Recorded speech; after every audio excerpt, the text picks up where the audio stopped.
Hi guys. I made a paid service in Telegram where you will find a great collection of fanfiction audiobooks organized and regularly updated. What you get? An unlimited access to the full audiobook library. New fanfiction audiobooks added regularly. You can play audios directly from Telegram anytime. Joining our service is available through a monthly subscription of $5. You can pay using PayPal or Ko-fi. So what are you waiting for? Send me a message on Telegram or Discord. I will provide the payment details. After the payment is confirmed, you will receive access to the private Telegram channel containing all audiobooks. If you enjoy fanfiction and prefer listening instead of reading, this library is made for you. Message me anytime to join. 1. Prologue. Prologue, Monsters in the Dark. ATBS. Ah, you're awake. Good, good, just in time. A voice, swinging from a mouth-watering contralto to a pleasant bass whispered in my ear. It sent shivers of pleasure and revulsion down my spine, yet it froze the blood in my veins. He's just a little terrified human. A deep, chilling voice rumbled from all around me. It felt like bloodthirst, rage and war. It made my blood race like a battle hymn. My heart thundered with the need to rip and tear, to bathe myself in the blood of my enemies. I opened my eyes and immediately wanted to claw them out of my skull, yet I was unable to move, to look away. The landscape it was hard, no impossible to describe. There were fleshly, half-rotted mouths on the floor/ceiling. Men, women and children, who were little more than slabs of brutalized flesh and offal were being tortured in unspeakable ways. Their screams of agony/ecstasy were echoing in the purple, pulsating void all around us. Directions were shifting in a way that simply made no sense, up and right, left and down, at percent, HRF, at $%. What did you do, bird brain? Another male spoke. The voice sounded like decay, like the moans of the deathly sick. This wasn't according to plan. Another voice. Inhuman, wise, amused, interested. It constantly changed in tone and timbre, it held the promise of things to come. You think? This was different. The voice made my very soul ring with confidence I've never known. It held calm radiance, filling my heart with hope. How amusing, a shard of the corpse emperor. The male/female thing laughed from behind me, the very substance of the sound making me flush with desire. He's one of mine. The bright voice spoke, disregarding the interruption. Yours? No. A flutter of feathers. Many bird-like eyes formed in the twisting madness around me and staring into my soul. Then he isn't one of yours either. The light sounded amused. Not yet. The voice was all feminine, soothing, seductive, arousing. Its sheer presence made me scream as my mind was bombarded with visions of carnal pleasures that no sane man would ever dream of in his deepest nightmares. Don't break it yet. The constantly changing voice admonished, while the thousand eyes continued to stare into me. Wrong. This exactly by the plan.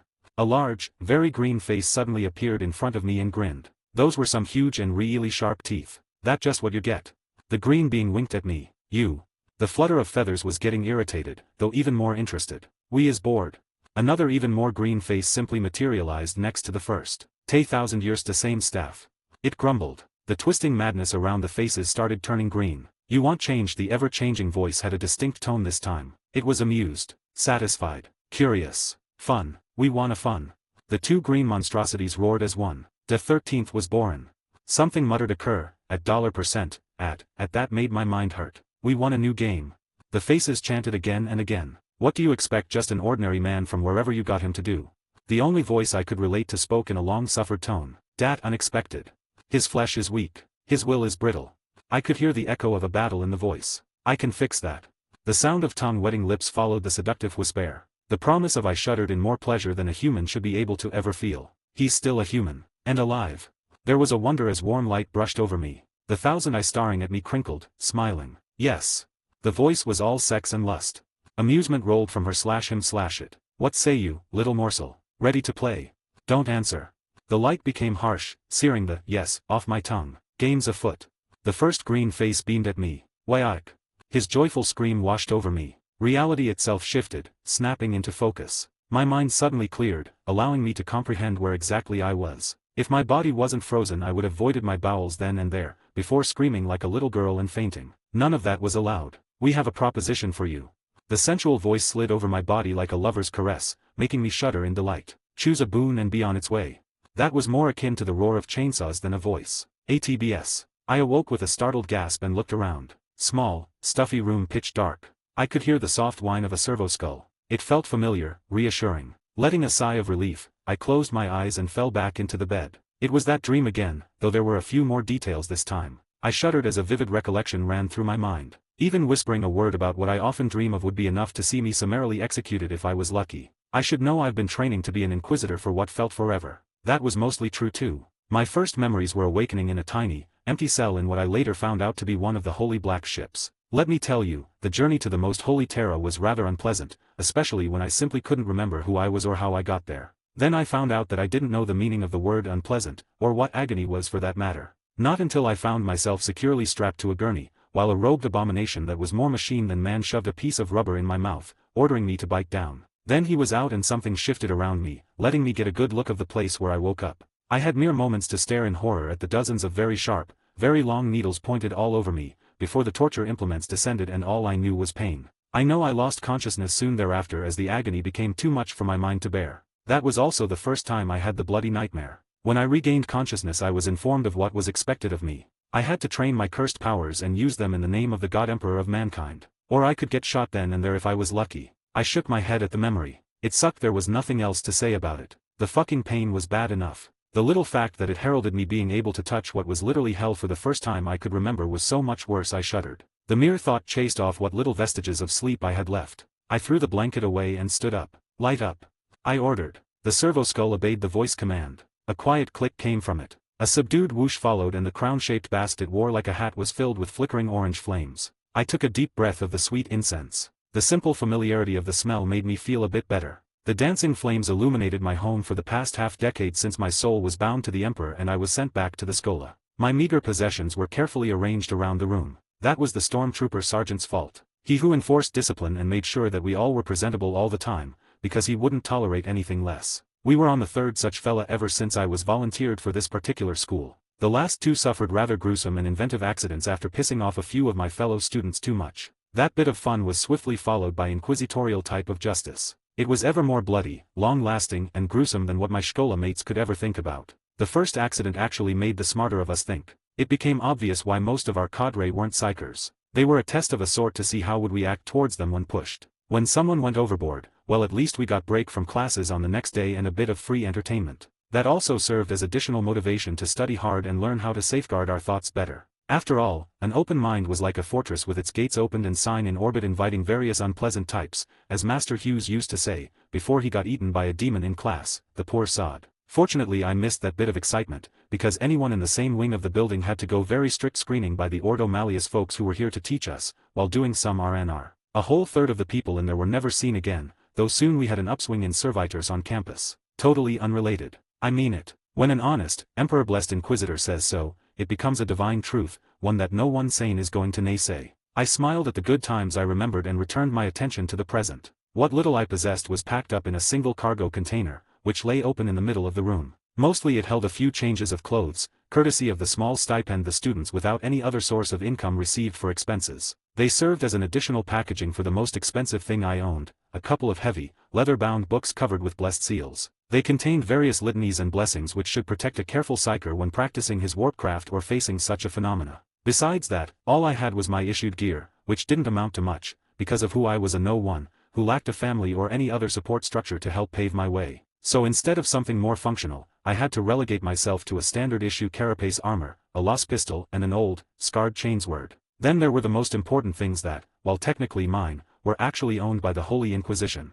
Those were my credentials, papers that would let me board a warp-capable transport to Cronis, in the Zeus system, Lithish sector, and the small blessed sigil signifying that I was working for an Inquisitor, one I haven't yet met, though that wasn't really a surprise. Usually the neonates like myself, once we were deemed sufficiently trained that we could be of some minor use before we got ourselves killed, were sent to meet the Inquisitor under whom we were supposed to apprentice and really start learning the ropes. I glanced at the data slate containing my orders and stilled as a shiver ran up my spine. For some reason every time I thought about Cronis I felt unease. My few attempts to divine that was all about were unsuccessful, giving me only vague portents of danger. That was decidedly unhelpful. I would be meeting my master while he was at work over there, something that virtually guaranteed danger. Shaking my head at the worry, I tore my sight from the cargo crate and checked up the time. It was 4 in the morning, about an hour or so before I should have gotten up to ensure my arrival at the spaceport would be in time. That left me to check up if everything was packed at my leisure, seal the crate and take a shower. Once that was done, I got into one of my 2 pair of decent clothes, strapped the armor on and pocketed my credentials and orders. Knowing my schoolmates, leaving something really valuable in my rooms unattended wasn't a smart thing to do on the day I was to finally leave this place. It was time to properly adjust the calf to blood content in my veins. 2 Chapter 1 Part 1 Chapter 1 Welcome to the Inquisition. ATBS. Part 1. Munitorum Warp Transport Blood of Saints. En route to Cronis. Zeus System. Luthesh Sector. 2 weeks in warp transit. It frayed my nerves and shook my mind. The source of my power, so close, so enticing I had to spend all my time on board in prayer, reciting litanies while going over the mental exercise to center myself. This was much worse than my only other warp travel after my binding, which brought me to the Scola. During that little excursion, the Empyrean was very calm in contrast to the turbulent travel I had to endure this time around. By the time we emerged at the edge of the system, the Geller fields were straining and the unintelligible whispers I'd been hearing in the last days of our transits were getting more and more vocal. So it's not a surprise that I felt a huge surge of relief when we were back in normal space. I should have known better then, though at the time I was more interested in catching up with some sorely missing sleep to think how the universe planned to screw me over.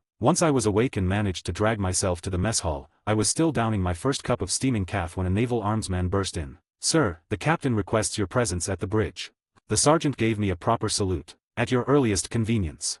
In turn, I rewarded him with a bleary-eyed glance that would have made a plague zombie proud and finished my cup. I didn't need to touch the warp to feel the fear oozing from him. My status as a very new, very green inquisitorial agent might have had something to do with that, though personally, I think it was a more mundane reason. A symbol on my coat designated me as a Psyker so everyone and their uncle should know who to shoot in case of warp shenanigans. When you took those two things into account, you can guess why I was left alone during the transit, though coincidentally there was a heavily armed detachment of naval armsmen stationed near my chambers. That was the Navy speak for, right fucking now, right? I groaned and looked forlornly at the kitchens where the cooks were busy preparing lunch. Nah, appearing in front of the ship's master with a cup of caf, unless it was for him, won't fly. As far as someone working for the Inquisition, I was near the bottom of the food chain and currently had no real authority of my own, something that Captain Lennox was well aware of. He's been carting passengers such as me for a long, long time. Now that the caffeine was kicking in and my brain was starting to work properly, I had to stop myself from groaning and tarnishing my non-existent reputation. The captain wasn't calling me so I could watch us approaching the planet from the bridge. I wasn't important enough to warrant such a privilege. Someone of my station would need to be a scion of a rather powerful noble dynasty, famous military family, or something like that to earn a visit by the shipmaster. I stood up, straightened up my clothes, and waved at the sergeant. "By all means, lead the way. I haven't had the honor of visiting the bridge." The NCO looked indecisive for a moment. He was obviously reluctant to let me walk behind him. I gave him a flat look and walked next to him. "I have no real idea where's the bridge without scrying for the place. That's something both of us would rather avoid, I think." The casual mention of warpcraft made him pale. His hands crossed in the warding sign of the Aquila. "Let's not keep the captain waiting." I walked towards the entrance I came from. "Ah, sir. This way." The sergeant cleared his throat and pointed at the door in the far end of the mess hall. My mood was already in a free fall when we reached the bridge. There were a lot of naval rats doing their job, and a few cogheads whistling in binary and waving smoking incense with their mechatendrils. Most notable and concerning were the three people looking at a hollow projection of the Zeus system. The one in the middle was the most physically imposing, towering a head taller than the rest. He wore a purple trench coat with ridiculous parade pauldrons on the shoulders. A bald head with visible implants and data jacks was all I could see from this angle. To his left stood a short woman in a reasonably plain uniform, which fit her like a glove. I admit, I stared at her curves for a few moments before my eyes snapped to the third person. Even with my warp sense shut as I've kept it ever since the journey started, I could feel the power of the man. If I had to guess, he was our navigator. The woman was probably either the CO or the commander of the naval armsmen. That didn't bode well. "Agent Vale, you join us at last." The navigator's voice boomed. I gave him a respectful bow. It never hurt to be polite to a potentially more powerful Psyker, not to mention one who was undoubtedly much more experienced than me. "We have a problem." The captain's gruff voice made me redirect my attention. The man had turned towards me, revealing a burnt face that was mostly bionics. "How can I be of assistance, sir?" I asked politely. "We've had some communication problems ever since transiting to real space. They were fixed an hour ago and we got a sit rep." The woman turned around, revealing a weathered face that once had held stunning beauty. Now it was a mess of scars which she wore proudly. "It's rather interesting, I take it. Cronis is a mess. Besides the damn Tau, we've got orcs and Eldar down there. They've been giving hell to the Imperial Guard." The woman smiled thinly. "The good news is that we've got an Adeptus, a straight strike cruiser in orbit. It emerged from behind the planet a few minutes ago." "That's not as good as it should sound." I tried. "We've also have conflicting reports stating that there have been at least 2 engagements between elements of the Guard and the Blood Ravens, who own the cruiser." "Well, fuck." My false good cheer died a sudden and violent death. "Do you know something about this spirited situation?" The captain made a grimace, which might have been a smile. It was impossible to tell. "All I know is that I'm supposed to meet with Inquisitor Requista on my arrival planet side." I shrugged. Captain Lennox gave me his version of a disappointed look. We've also received instructions to ferry you to Victory Bay as soon as practical. We received an encoded message for you too. The woman, who lacked a name tag on her uniform, gave me a data slate. I see. Have arrangements for my departure been made? Your luggage should already be in the shuttle. You're leaving in an hour. The woman stated blandly. I see. Thank you, ma'am. Captain Lennox, it's been a pleasure. I gave them a proper bow and saw myself out. ATBS. 30 minutes later, I was strapped into the back of an ancient shuttle, which took off a couple of minutes after I went on board. Whoever had requested my presence, had obviously lit up a fire under the captain's command throne. Not good at all. At least I was alone in the small passenger compartment, which left me free to see the message. I used my sigil, which was actually an artifact full of codes and ciphers, to decode the data. My eyes skimmed over the titles of Inquisitor Jonas Requista, Ordo Xenos until I reached the important part. It was succinct and to the point. The Blood Ravens and the Imperial Guard had conflicting orders, something that might prove troublesome. I was to go visit Governor General Alexander and fix the mess before it got out of hand, while my master and his retinue were busy investigating heretic activity on the Deimos Peninsula. They were expected to be out of contact for some time. Obviously, that message had been recorded before the shit hit the fan and the Emperor's finest started shooting each other. The only bright thing in sight was the last few sentences of the message. They were in High Gothic and meant that in this instance I was to act in the name of the Lord Inquisitor, something that at least, in theory, gave me a bit of power. Well, fuck me. If the Imperial Guard and the Space Marines were shooting at each other, my newfound authority was unlikely to impress them while Requista and company were out of contact. Damn it all to the warp, I was fresh out of the Schola. I wasn't supposed to be dealing with generals and Astartes. I was so fucked. 3. Chapter 1 Part 2. Chapter 1 Welcome to the Inquisition. ATBS. Part 2. Spaceport. Victory Bay. Cronis. Once I was able to stop bemoaning my fuck all luck and likely immediate demise, I had a few hours to start scheming. Without an actual Inquisitor around who could simply order this whole fucking mess stopped, I would need to get creative. Considering that I really knew very little about the situation, besides what amounted to rumors, meant that I needed some facts and to talk with the general. Persuading him to stop trying to force the IG on Cronis in mass suicide by Astartes would be a good first step after that. If that didn't work, I would be in a bind. Technically I might be in my rights to shoot him then, though that wouldn't be a course of action that would be survivable. For some arcane reason I was quite taken with my continued state of living, so that was flat out.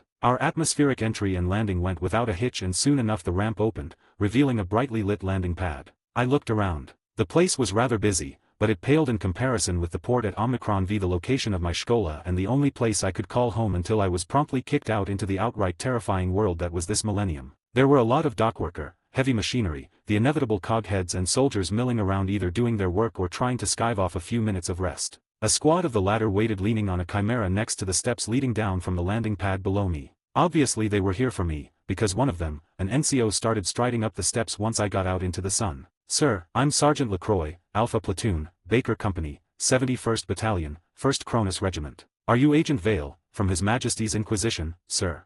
I'm an inquisitorial agent, yes. I nodded at the sergeant. We're to escort you to see the general, sir. Splendid. Just a moment.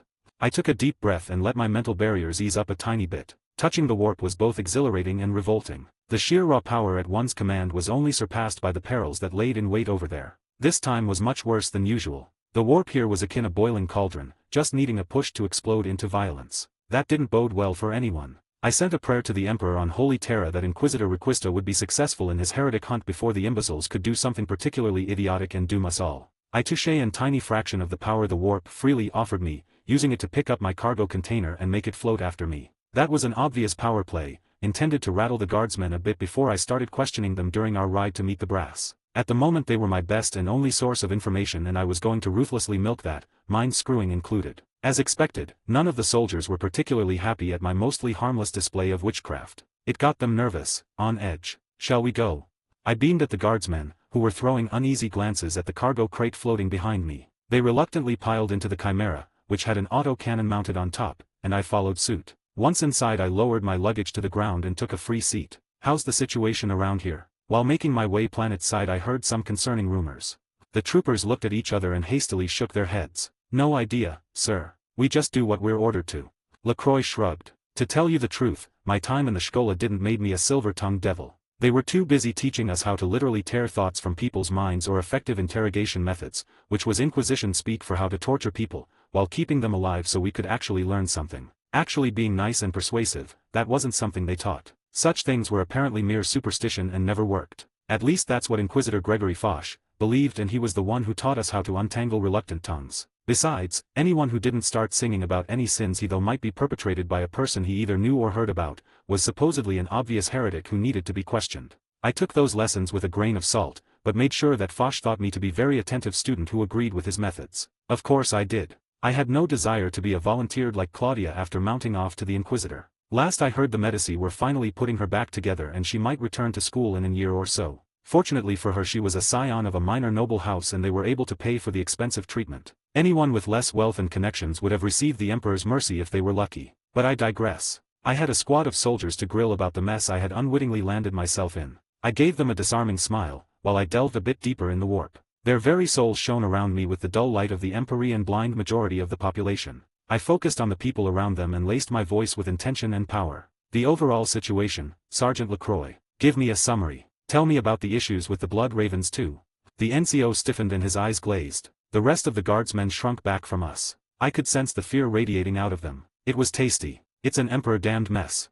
LaCroix sneered. We were sent here to recover this world from the Tau and the local bloody Xeno lovers. We took this city with light casualties. Before we could even properly set up FOB and depots, the damn knife-ears started raiding our rear areas. Then the fucking orcs landed and the Eldar had been funneling them our way ever since. Meanwhile the damned blue skins had been taking pot shots at everyone and they're keen on retaking Victory Bay and kicking us off this rock. It's only thanks to the general we've been able not only to hold our positions but retake the farmlands beyond the city limits. The sergeant paused to take a deep breath. When the Estrates arrived last week, we thought that it was Emperor's blessing. Instead they demanded that we leave the planet and evacuate the populace. The general refused, because he has orders from up high to secure this planet. In the last 3 days the Estrates wiped out 2 companies in the farmlands and I heard we've shelled one of their forward outposts. It's a fucking damned mess. LaCroix shook his head in disgust. What about the Inquisitor Requista? I asked. He was here a few days before the Estrates arrived. Took a stormtrooper platoon, his retinue, and went hunting heretics. I hope he'll get the fucking traitors. Well, wasn't that just peachy? Apparently the problem wasn't with the IG and instead the Space Marines were feeling unreasonable today. I was certain that the general would want me to fix that mess, though I simply lacked the authority to even suggest a course of action to the Estrates. Yet, I would probably have to do so anyway and hope not to get a bolt around to the head for my trouble. Joy. 4, Chapter 1 Part 3. Chapter 1 Welcome to the Inquisition. ATBS. Part 3. Victory Bay. Cronis. We were barely halfway to the main Imperial Guard base in the city where General Lucas Alexander was lurking, when the troopers finished apprising me of the situation. On the bright side, with the arrival of Blood of Saints, the Guard now had more than enough munition and equipment to conquer this world twice over. When combined with what was left of the PDF after the mandatory purge, which was a given when you consider that the locals were tight with the Tau, the IG had the numbers too. There was just one little snag. The strike cruiser wasn't likely to let the equipment get down here in one piece unless the bloody idiotic mess between the Guard and the Estrates was resolved. We spent the rest of the ride in silence, something that gave me a time to think.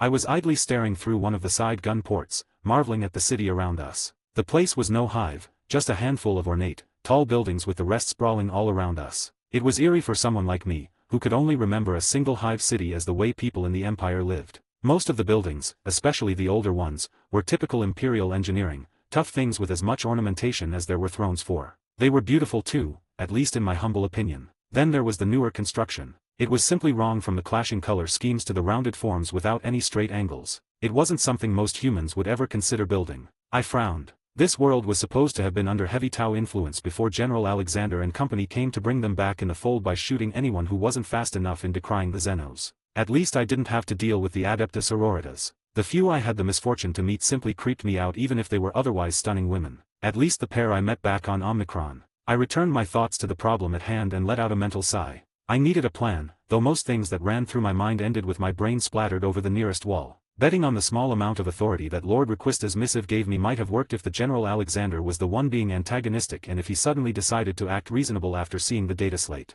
Nothing short of a direct inquisitorial order was going to make the Estrates even listen. Fuck it. I would have to wing it after listening about the situation firsthand. That was always less than ideal. Soon we started hitting checkpoints, but thanks to LaCroix, written orders and my sigil we were waved through after a cursory look in the troop compartment. No one sensible wanted to piss off anyone even tangentially connected with the Inquisition. Doing so usually was hazardous for the health. Eventually we reached the main guard base in the city, which had taken over a rather large park. On entering the base, we were actually properly inspected, and once the guards were reasonably sure that we weren't a bunch of Eldar masquerading like good men, let in. The former park was turned into barracks, motor pools, ammo depots and gunship landing pads, while its surrounding area was fortified with bunkers, trenches, prefab walls, good old-fashioned barbed wire and a lot of weapon emplacements. The liberal dispersal of various mines on the likely approaches went without saying. I could see whole companies drilling, while cogheads were blessing at least a battalion worth of armor. Most of the tanks were the good old Lehman Russ, though I could see 3 huge Bane blades in the center of the formation. It was certainly impressive. I had to make sure that our good friends in the Adeptus Estates didn't come here to turn all this splendid equipment into so much scrap. The Chimera parked in front of a bunker's entrance, one that was guarded by a squad of stormtroopers. It was time to face the music. A few checkpoints later, I was led into the command center, where General Alexander and his officers were looking over a map of the region. "General, sir. The inquisitorial agent has ordered." LaCroix saluted. "Good job, soldier. Go get something warm to eat." The general rumbled. He turned towards me, revealing a face weathered by the elements. "We have a problem, agent. One I hope you can fix." "I'm all ears, sir." "The Emperor's Adeptus Astartes have issued a purge of Cronis and ordered us to withdraw. They have already engaged my troops, massacring them on 3 separate occasions." He glared at me as if all this was my fault. "I already have standing orders from Segmentum Command. This world must be secured or we will die trying. I would rather avoid the latter." "Oh, my. I might get to like the man." I agreed wholeheartedly with the not dying idea. "You want me to convince the Estrates not to kill us all?" I went to the heart of the matter. The general winced, but nodded. The other officers gave me a dirty looks instead. "I'm ready to talk with whoever's in charge over there, though I don't know how much good it would do. I'm not an Inquisitor." I shrugged. "I was afraid of that. I would like you to do your best. The lives of everyone here might depend on that." "Well, shit." The way the general was approaching me meant that the situation was more fucked up than his succinct summary implied. "Great. Well, if someone would be good enough to patch me to the Space Marines. I hope you have a communications line open with them despite the ongoing unpleasantries." More dirty looks. "Lieutenant Williams. Patch the agent." A minute later, I was facing a small, green-tinted screen. It showed an Adeptus Estrates helmet. "This is Brother Sergeant Coleman. Are you ready to depart Cronis?" "My lord." I gave a proper bow. "This is Delcatar Vale, agent of the Holy Inquisition. May I inquire what's the reason for the conflict between the Emperor's Space Marines and the Imperial Guard on Cronis?" I asked politely. For a long moment the super soldier stared at me. "We have orders by our chapter master to purge Cronis. So far we've been rather accommodating to the locals and the Imperial Guard. That won't be the case for much longer. We have to do our duty."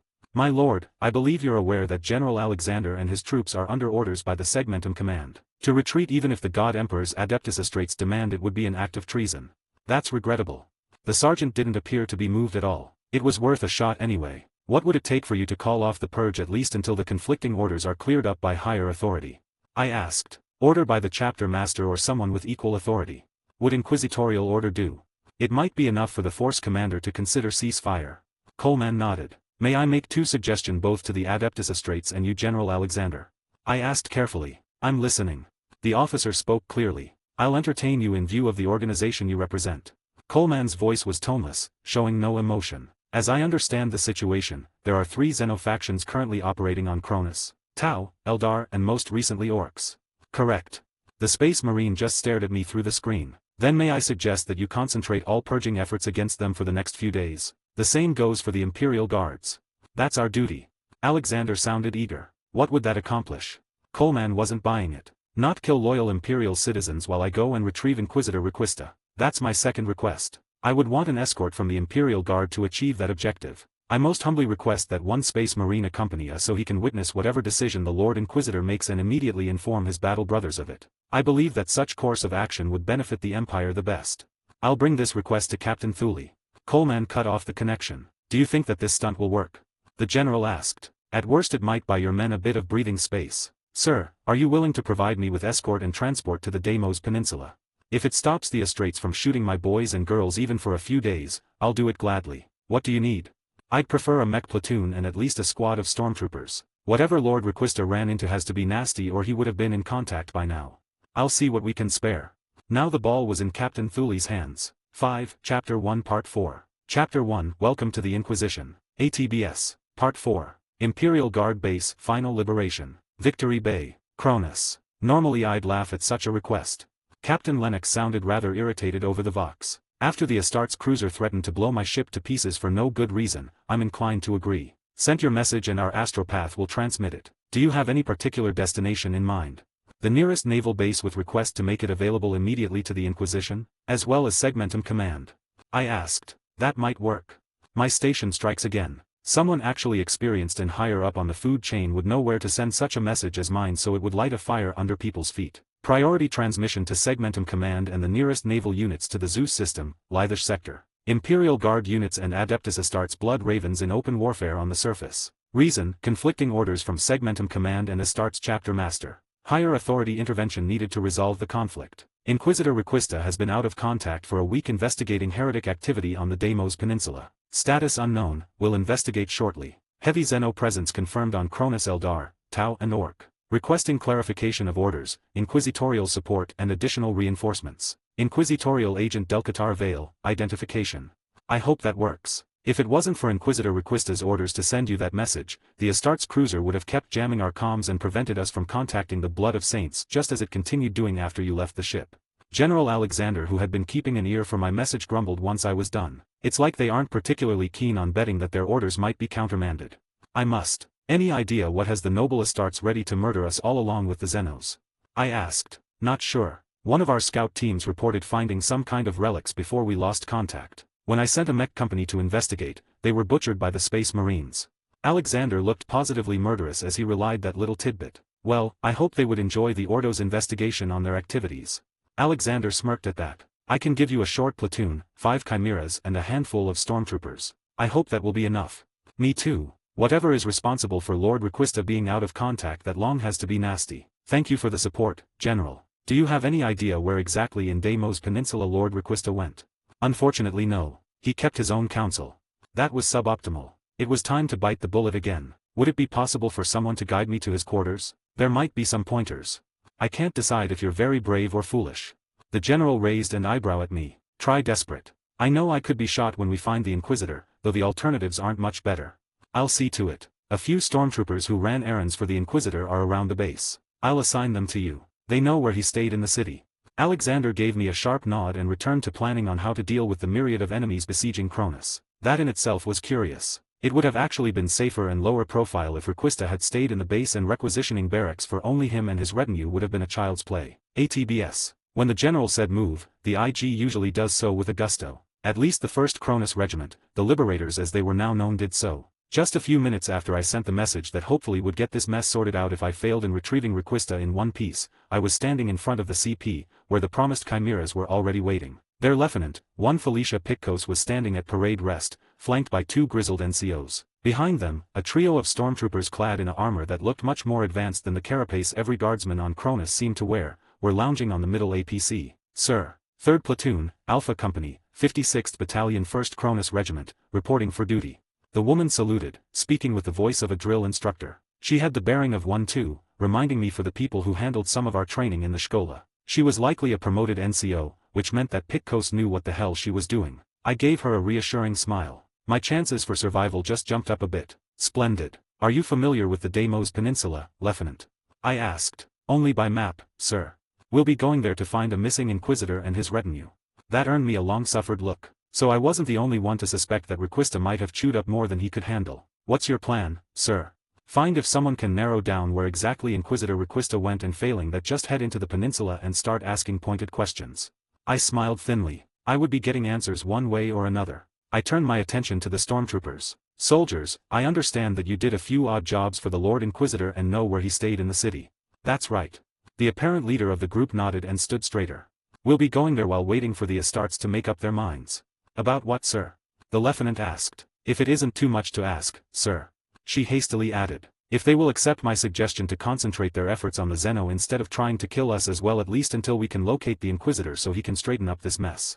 The troopers in earshot perked up at that. I hope they will.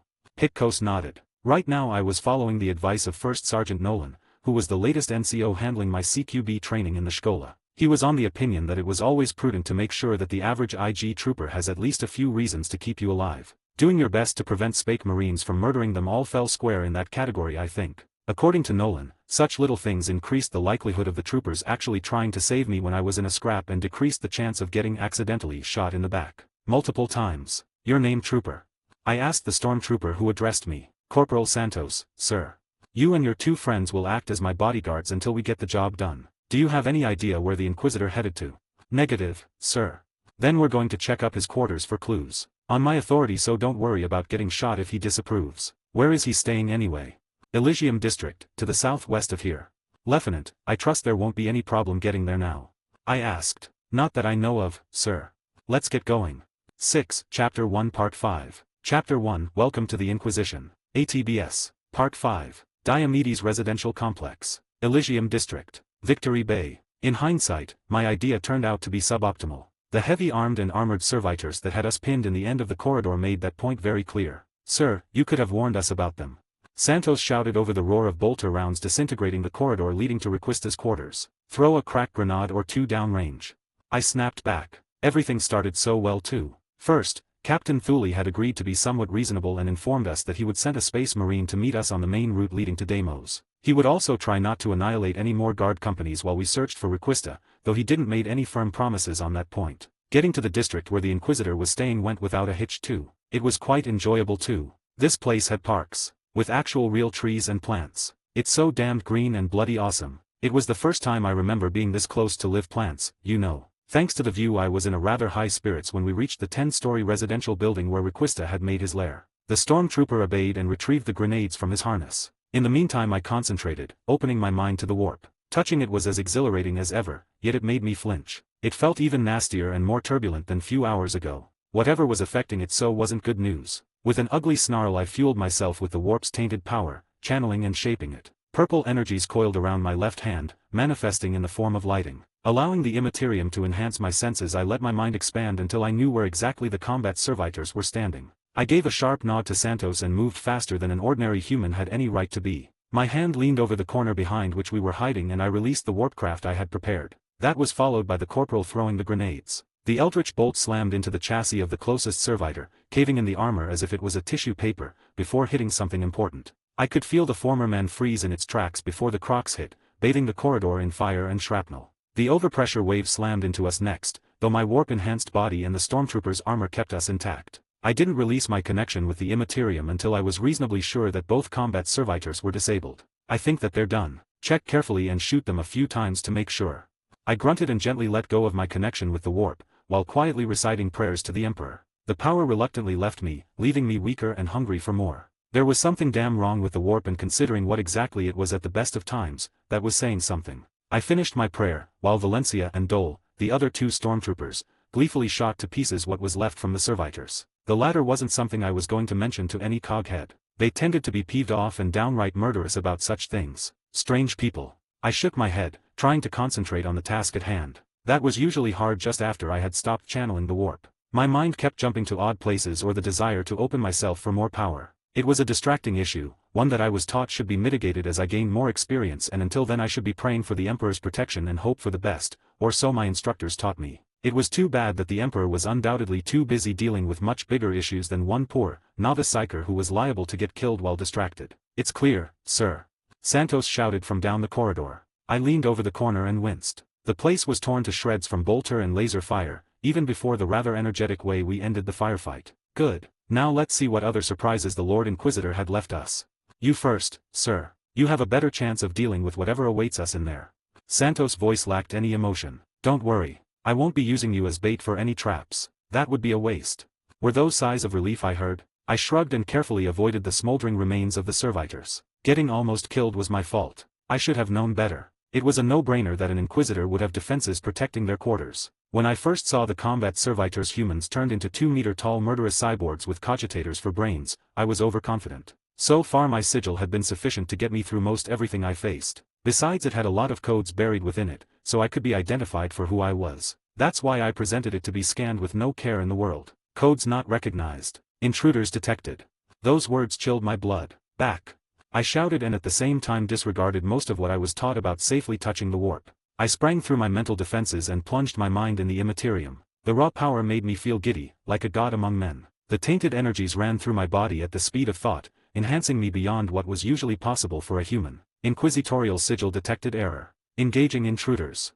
The weapons of the servitors were already aiming at me when I channeled the warp into a blunt wave of physical force that threw them off their feet. That didn't stop them from opening fire with built-in lasguns, though it fortunately threw off the aim of the rather large bolters they had built into their arms. I wasted no time, turned tail and sprinted down the corridor, hoping that my carapace would be up to the task. I stumbled as my back was hit, but continued running. I was almost at the end when searing pain lanced over my right hand. Another blast caught me in the back and this time sent me flailing on the floor. Before the combat servitors could blast me to pieces, a strong hand pulled me behind the corner. Not a moment too soon, because a second later my former position was torn apart by bolter fire. I winced. That had been particularly dumb and overconfident thing to do. My body shook as the adrenaline that had flooded me at the start of the firefight started draining out. Just great. My first time out working and I almost got myself and the stormtroopers killed. Not a nice start at all. Not to mention that if I wasn't enhanced by the warp at the time, that shot would have blasted off my arm instead of letting me get off with only a nasty burn. A few deep breaths and a calming mental exercise later, I had centered myself. Somewhat.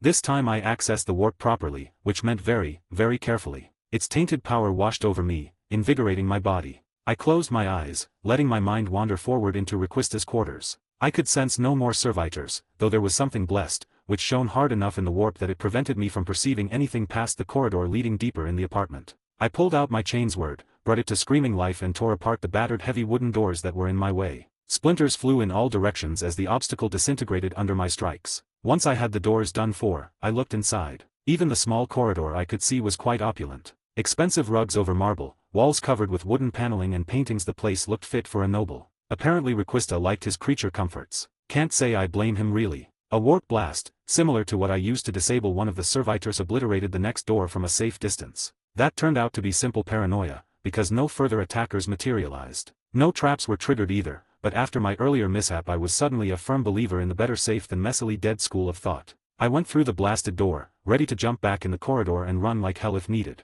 I found myself in a large living room, furnished richly and tastefully enough that most nobles would be hard-pressed to find a reason to complain, though that was less than helpful in this situation. Until I laid my eyes on a large table surrounded by intricately carved stools. It had an old-fashioned paper map strewn over it. I walked there and looked it over. Sure enough, it depicted the Deimos Peninsula, though there weren't any helpful markings showing where Requista went. Fortunately I wasn't limited to what was visible to the naked eye. Looking at the map through the prism of the warp was different. There were spots that psychically resonated, though I lacked a certain context, a point from which to attack the problem. I needed an item belonging to Requista, one on which his presence had been imprinted. I drew back, leaving only a tiny connection between my mind and the warp, and looked around. The most likely place I would find something was the room where I could sense the relic, but that was also the last one I was going to check. I was sure that there were additional protections around it. Luckily I didn't need to go in there. In the dining room I found a crimson cloak lying discarded on a chair. It had the stylized symbol of the Inquisition embodied on it, though nothing else special I could feel. No protective runes or anything like that. That was actually great. No one but an Inquisitor would dare wear such an article of clothing. I went next to the cloak and touched it, focusing on it through the warp. My head was starting to throb already, but I got what I needed. The world around me shattered, the warp clawing at my mind. A blurry image appeared. A man, a bit taller than myself. Middle-aged, graying and receding short hair. Scarred face with bionic eye shining in the night. Just looking at him, you'd simply disregard him like someone unimportant, unimpressive. Something that served him well. He looked at me and the vision shattered. I stumbled back and groaned. My head was killing me. What was to follow was going to be really unpleasant. The state of the warp around here made even the relatively simple things exhausting and painful, even if it freely offered more power than I could comfortably handle at the best of days. The very act of touching it was the greatest power trip ever, combined with walking through the sewers of a wretched hive city. I returned to the map, all the while muttering prayers to the Emperor. Now that I was familiar with Requista's psychic signature, I had something to work with. I went deeper into the warp. Disregarding the whispering voices in the back of my head, I concentrated on the places on the map that had the strongest emotional imprint. Requista was leaning over the table, speaking to someone I couldn't see. I couldn't hear his words, they were unintelligible whispers, though I could see where he was pointing. He shook his head and moved his finger towards the mountains in the middle of the peninsula. His tone became more insistent. His face twisted into a grimace. My vision became blurry, then turned red. My head felt like it was about to explode. The warp around me was getting even more restless, if that was even possible. I could feel something skittering, it was hissing hungrily and getting closer. It took all my remaining willpower to tear myself away and plunge back firmly into my body. My trembling lips were busy muttering litanies of protection against chaos. I didn't know how close that thing came to attacking me, whatever the cursed warp spawn was, but it was too close for comfort. I felt something wet sliding down my cheeks and brushed it with a finger before looking at it. It was blood. Fuck. I groaned. Sir, are you all right? Santos' voice was wary, on edge. I'll live. That was too close to comfort. I whispered in a tired voice. At least I know where the Inquisitor went. We need to go. And call the medic, he should look me over. I almost melted my damn brain. That didn't reassure the stormtroopers. When I looked up at them, they were pointing their hotshots at me. 7, schedule. For those who want to know how I'm doing updates, it's going to be 1 chap per day and a bonus chap every 20 power stones. 8. Chapter 1 Part 6. Chapter 1 Welcome to the Inquisition. ATBS. Part 6. Diomedes Residential Complex. Elysium District. Victory Bay. Boys, if I was going to suddenly turn into a demon, I would have done it already. In that case you should have started shooting a minute or so ago. I deadpanned and brushed off the blood on my face. Besides, is this the thanks I get for risking my very soul in order to help you guys? I glared at them. How is this helping us? Santos waved at me with his gun. You're well aware what the Astartes would do once their patience runs out, right? The sooner we find the Inquisitor, the less of your buddies will die. I didn't add that we might not find him in a state to help anyone but the Emperor. Corporal, he actually makes sense. Dole muttered. Yeah, but the Inquisitor get the rest of our squad killed when he sent us after that Eldar. Valencia added. I should have asked what exactly did the stormtroopers did for Requista before requesting them as my bodyguards. I made a mental note to seek such information in the future if I got out of this snag alive. He's right though. If someone doesn't talk some sense to the Marines, we're fucked like Slaaneshi cultists after an orgy. Dole nodded sagely. How do you know that? I asked pointedly. We had to clean up that nest of cultists on Bendix's world before we deployed here. I could clear the disgust in Santos' voice clearly. Yep, nasty stuff. Valencia nodded. You're lucky that I'm not a paranoid member of the Ordo Hereticus. I sighed. Are you going to shoot me or can we go? I could really use some painkillers right now. What do you think, boss? Valencia asked. Well, he isn't growing tentacles or extra limbs, besides, he sounds sane. Saner than most of our commanders before we got assigned to General Alexander's regiment, Dole added. So the Sarge was right. Showing that you care about the lives of the troops could save your life. Unless they were going to shoot me anyway. I wondered if I could channel enough warp energy to save myself, before my head blew up, because it already felt as if Titans were marching through it. I had no illusions that I could draw my lost pistol and shoot before being gunned down, much less use my chains word. Perhaps now it wasn't the best moment to mention what might happen if I fucked up using the warp to save myself. Such an explanation was all but guaranteed to get me shot just in case. Let's go see the medic, sir. You look like shit. Santos lowered his weapon and his men followed suit. I feel worse. Thanks for not using me for target practice. Days still young. Valencia snorted. ATBS. St. Hortensia's Highway. Deimos Peninsula. We left a squad to secure Requista's apartment and calm down the locals. The medic started checking me up after we piled up in the Chimera and went on our way to meet the Astartes. Some painkillers, a bandage and an order to try and get a bit of rest was his conclusion. While he couldn't find anything permanently wrong with me, the Medici didn't have the equipment at hand for any in-depth scan, so I had to hope for the best. The rest on the other hand was out of the question once we neared our destination. Even without the warp feeling particularly hellish and pissed off here, I would still be racing to find Requista anyway. With the Immaterium state, that just became even more important. Still, there wasn't a thing stopping me from getting a nap while we drove through the countryside. I did sleep, dreaming of dark, formless shapes. It didn't do much to rejuvenate me, before Santos shook me awake, earning himself a bleary-eyed glare. The Astartes is in sight, sir. We'll reach him in a few minutes. I gave him a nod and stretched, cursing the lack of calf on the chimeras. That should be a vital feature for the functioning of the troops. Then I looked outside through the nearest gun slit. There were fields all around us, covered by a blanket of waving yellow plants. Something to do with feeding the local populace, no doubt. I could see a handful of people and machines tending them, though not near enough I would expect. A five-cornered war might give the locals other things to worry about beside the harvest, no matter how important it might be. Considering that the fields around Victory Bay were starting to resemble a lunar landscape, because of the constant skirmishes between the Guard, Tau, Orc probing attacks and Eldar incursions, that might turn out to be a problem long-term. As we got nearer, I dared take a peek at the Marine waiting us through the warp and recoiled back. He was the strongest presence in the Immaterium I had yet to meet. I frowned. That very thought sounded somewhat wrong in my head. The convoy ground to a halt when we reached the Astartes. It was time to meet him and see if he was going to be actually helpful. I was first out once the ramp lowered and headed towards the large warp presence. Damn, he was big. More like really huge. He was an armored behemoth at least a head over 2 meters tall,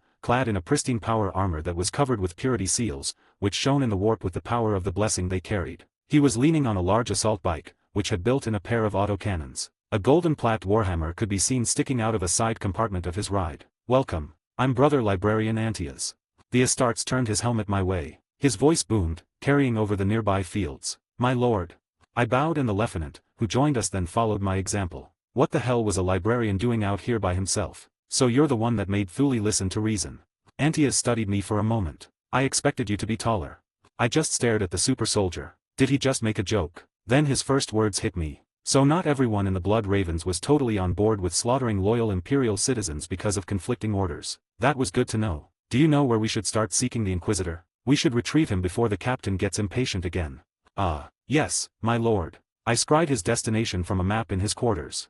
Good, good. You've noticed the state of the warp then? The librarian asked. It's the nastiest I've ever felt. I told him the truth, yet those words rang hollow too. I had the feeling that I've experienced even nastier parts of the immaterium though I couldn't recall it. It's quite unpleasant, isn't it? It heralds nothing good for any of us. We should hurry with finding Requista. With those words he turned around and got on his bike. Let's go find the Inquisitor. I nodded to Pitcos, who was staring at the librarian. I think that the Astartes joking broke her and it was something I was still trying to wrap my head around. 9, Chapter 1 Part 7. Chapter 1 Welcome to the Inquisition. ATBS. Part 7. Stonecutter Village. Deimos Peninsula. Cronis. A few hours later we reached a small settlement nestled in a valley below the plateau dominating the southern part of the peninsula. Through it laid the most direct and fastest land route to our target. It was a good place to ask a few questions of the locals. First I needed to know if the Inquisitor had passed through here and as important, to figure out what was he seeking in this part of Cronis. So far Deimos and the surrounding provinces were mostly untouched by the war save for the occasional orcish raid. That was the plan anyway. It hit a snag before we even parked in the small square that served as a center for the village. One would expect to find a lot of onlookers when a platoon of Imperial guardsmen accompanied by an Astartes arrive at their doorstep. That would have been normal. There was not a single person outside when we parked in the plaza. It's too quiet, sir. Santos muttered quietly. The corporal was carefully studying the surrounding buildings through a gunport. That's probably the first time outside of an active war zone that I don't see bystanders gawking at us. The Space Marine by himself would guarantee that everyone who could would be outside looking, or running for the hills. In either case we would have heard or saw someone. Valencia added. Weapons on the ready.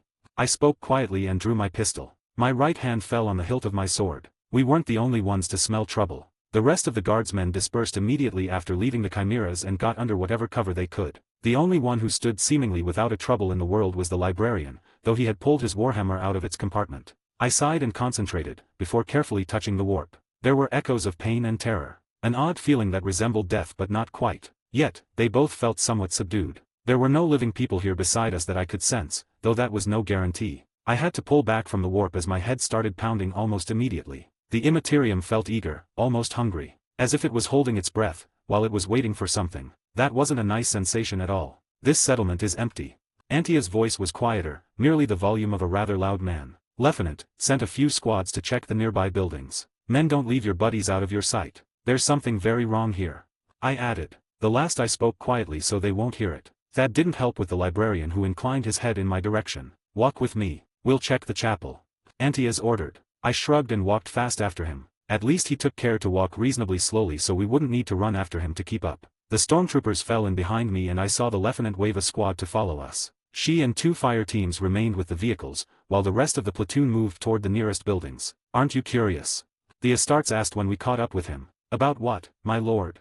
His helmeted head swiveled my way and he gave me a pointed look. I didn't know that a Space Marine helmet could convey so much. Truth to be told, yes. At best I expected your captain to send the lowest ranked Astartes under his command. Instead we got you, my lord. Unless I'm very much mistaken, your armor and all the seals on it signify that you aren't just any odd-blood raven librarian, which is even more surprising.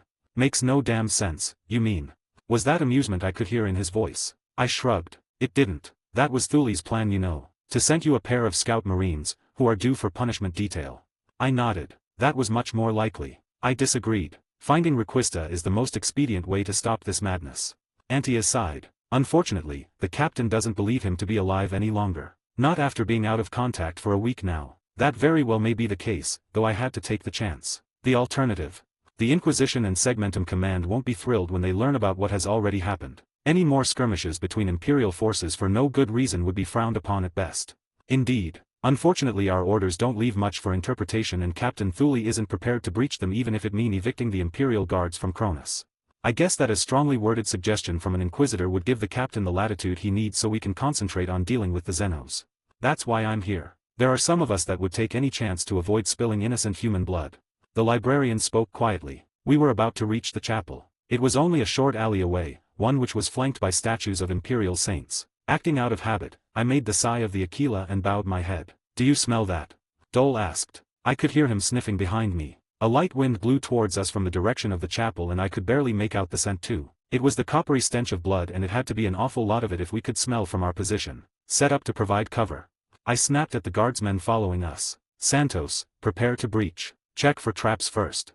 No need, I'll lead the way. The Astartes rumbled and strode towards the chapel. Apparently I wasn't the only one who was fine with forced entry today. The Astartes pressed a rune on the hilt of his weapon and pale lighting started dancing around its head. He swung the warhammer as if it was a toy and simply shattered the door standing in his way. The afternoon sun shone through the entrance, bathing the interior of the chapel in its rays. "Fuck me with a bane blade," Santos exclaimed. He was the first of us ordinary humans to see what was inside thanks to the tech built into his helmet. Antias was busy muttering a prayer for the dead, though his head was swiveling this way and that as he studied the interior of the chapel. That's when I was finally able to see what awaited us inside. The place resembled an old battlefield. The floor was covered with shattered and burned wood, though it was hard to make under the film of blood covering most of it. The walls were liberally sprayed with dry flaking blood, though I could see deep gashes in the stone where great claws had cleaved it without any trouble at all. There were no bodies or even pieces of such, though there was more than enough blood spilled to account for at least couple of dozen people. May the Emperor damn whoever did this. I hissed. I closed my eyes and opened my mind to the warp, while steeling myself for what was to come. The echoes of pain, suffering and terror were still here, though muted again. As if whatever had happened was hundreds of years ago at least and not in the last few days. It made no damned sense. My head should be splitting from the screams of the dying. I should be feeling the psychic imprint of their souls as they were murdered. Curious, isn't it? A deep voice boomed in my head. Suddenly, there was a figure wreathed in light towering next to me. It was Antias all right. His very soul shone with its purity and power. That's not how I would put this. I waved around us. While the warp continued to be wild and angry around us, the librarian's presence next to me made it bearable. My head did hurt a bit, but nowhere near what I expected. What didn't change was the feeling of foreboding, of eager expectation for something to happen. It wasn't going to be anything good for us. No, there's something afoot in this place, something familiar. Antias frowned. I can't sense what did this.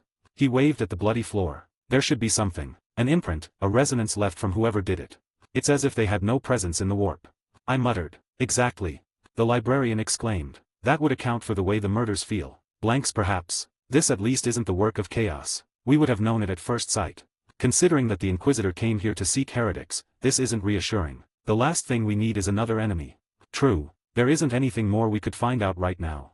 The shining presence next to me became muted as Antias pulled out of the warp. I was back firmly in my body moments later, still feeling the aftereffects of my little excursion. Don't give me that. I want you to check all reports of vanished people and see if there are any other settlements we've lost contact with without a good reason. Antias was speaking aloud over the vox built in his helmet. It was a good idea. I would have Lieutenant Pitco's report back to base so they could check too. 10, Chapter 1 Part 8. Chapter 1 Welcome to the Inquisition. ATBS. Part 8. Stonecutter Village. Deimos Peninsula. Cronis. The search squads found a few similar sites, where people had barricaded themselves, to no avail. Neither prayer, stubs or the few ruined lasguns we found had helped the poor bastards. Sir, General Alexander requested that we investigate further, while we search for the Lord Inquisitor. Lieutenant Pitco said after coming out of the command chimera. That's a given. I sighed. As if we didn't have enough problems already. There's another village at the other end of the valley. The main route to the plateau passes through it. I jumped, hearing a deep voice behind me. I whirled around, with an angry retort on the tip of my tongue and then froze. The librarian was towering over me, casually leaning on his warhammer. How the hell did someone so big and clad in at least half a ton of armor move so quietly? Damn it. You need to keep better situational awareness. Antias chided me. He was amused at my reactions, the cheeky bastard. Why the hell did I have to land myself the only space marine with a sense of humor? I'll keep that in mind, my lord. Good. It would be a pity if you got yourself killed because you didn't pay attention. As I was saying, there's another settlement on our way. It might be our best bet for gathering some useful information. If there was anyone still alive there was left unsaid. It's not like we have much of a choice. I muttered. No sir. The Tau are mounting a major offensive to regain the plains leading to Victory Bay. General Alexander can't spare any more units right now. The same is true for the Blood Ravens. A large orc horde is approaching our main base of operations. Unless we hit something very nasty, we won't be getting any support, perhaps even then depending on the situation on the ground. There are 3 squads ready for orbital insertion though the frontline has priority. Even a single Astarte squad should be more than enough to deal with whatever we find. The lieutenant perked up. I facepalmed. You had to say that. I groaned. Antias just stared at the LT and shook his head. What? It's Astartes we're talking about. People like him. She pointed at the librarian. That's it. We're all dead. I moaned. We still might get lucky. At least a few of us. Antias nodded sagely. Few days after the last time I heard such a thing, we were neck deep in orcs.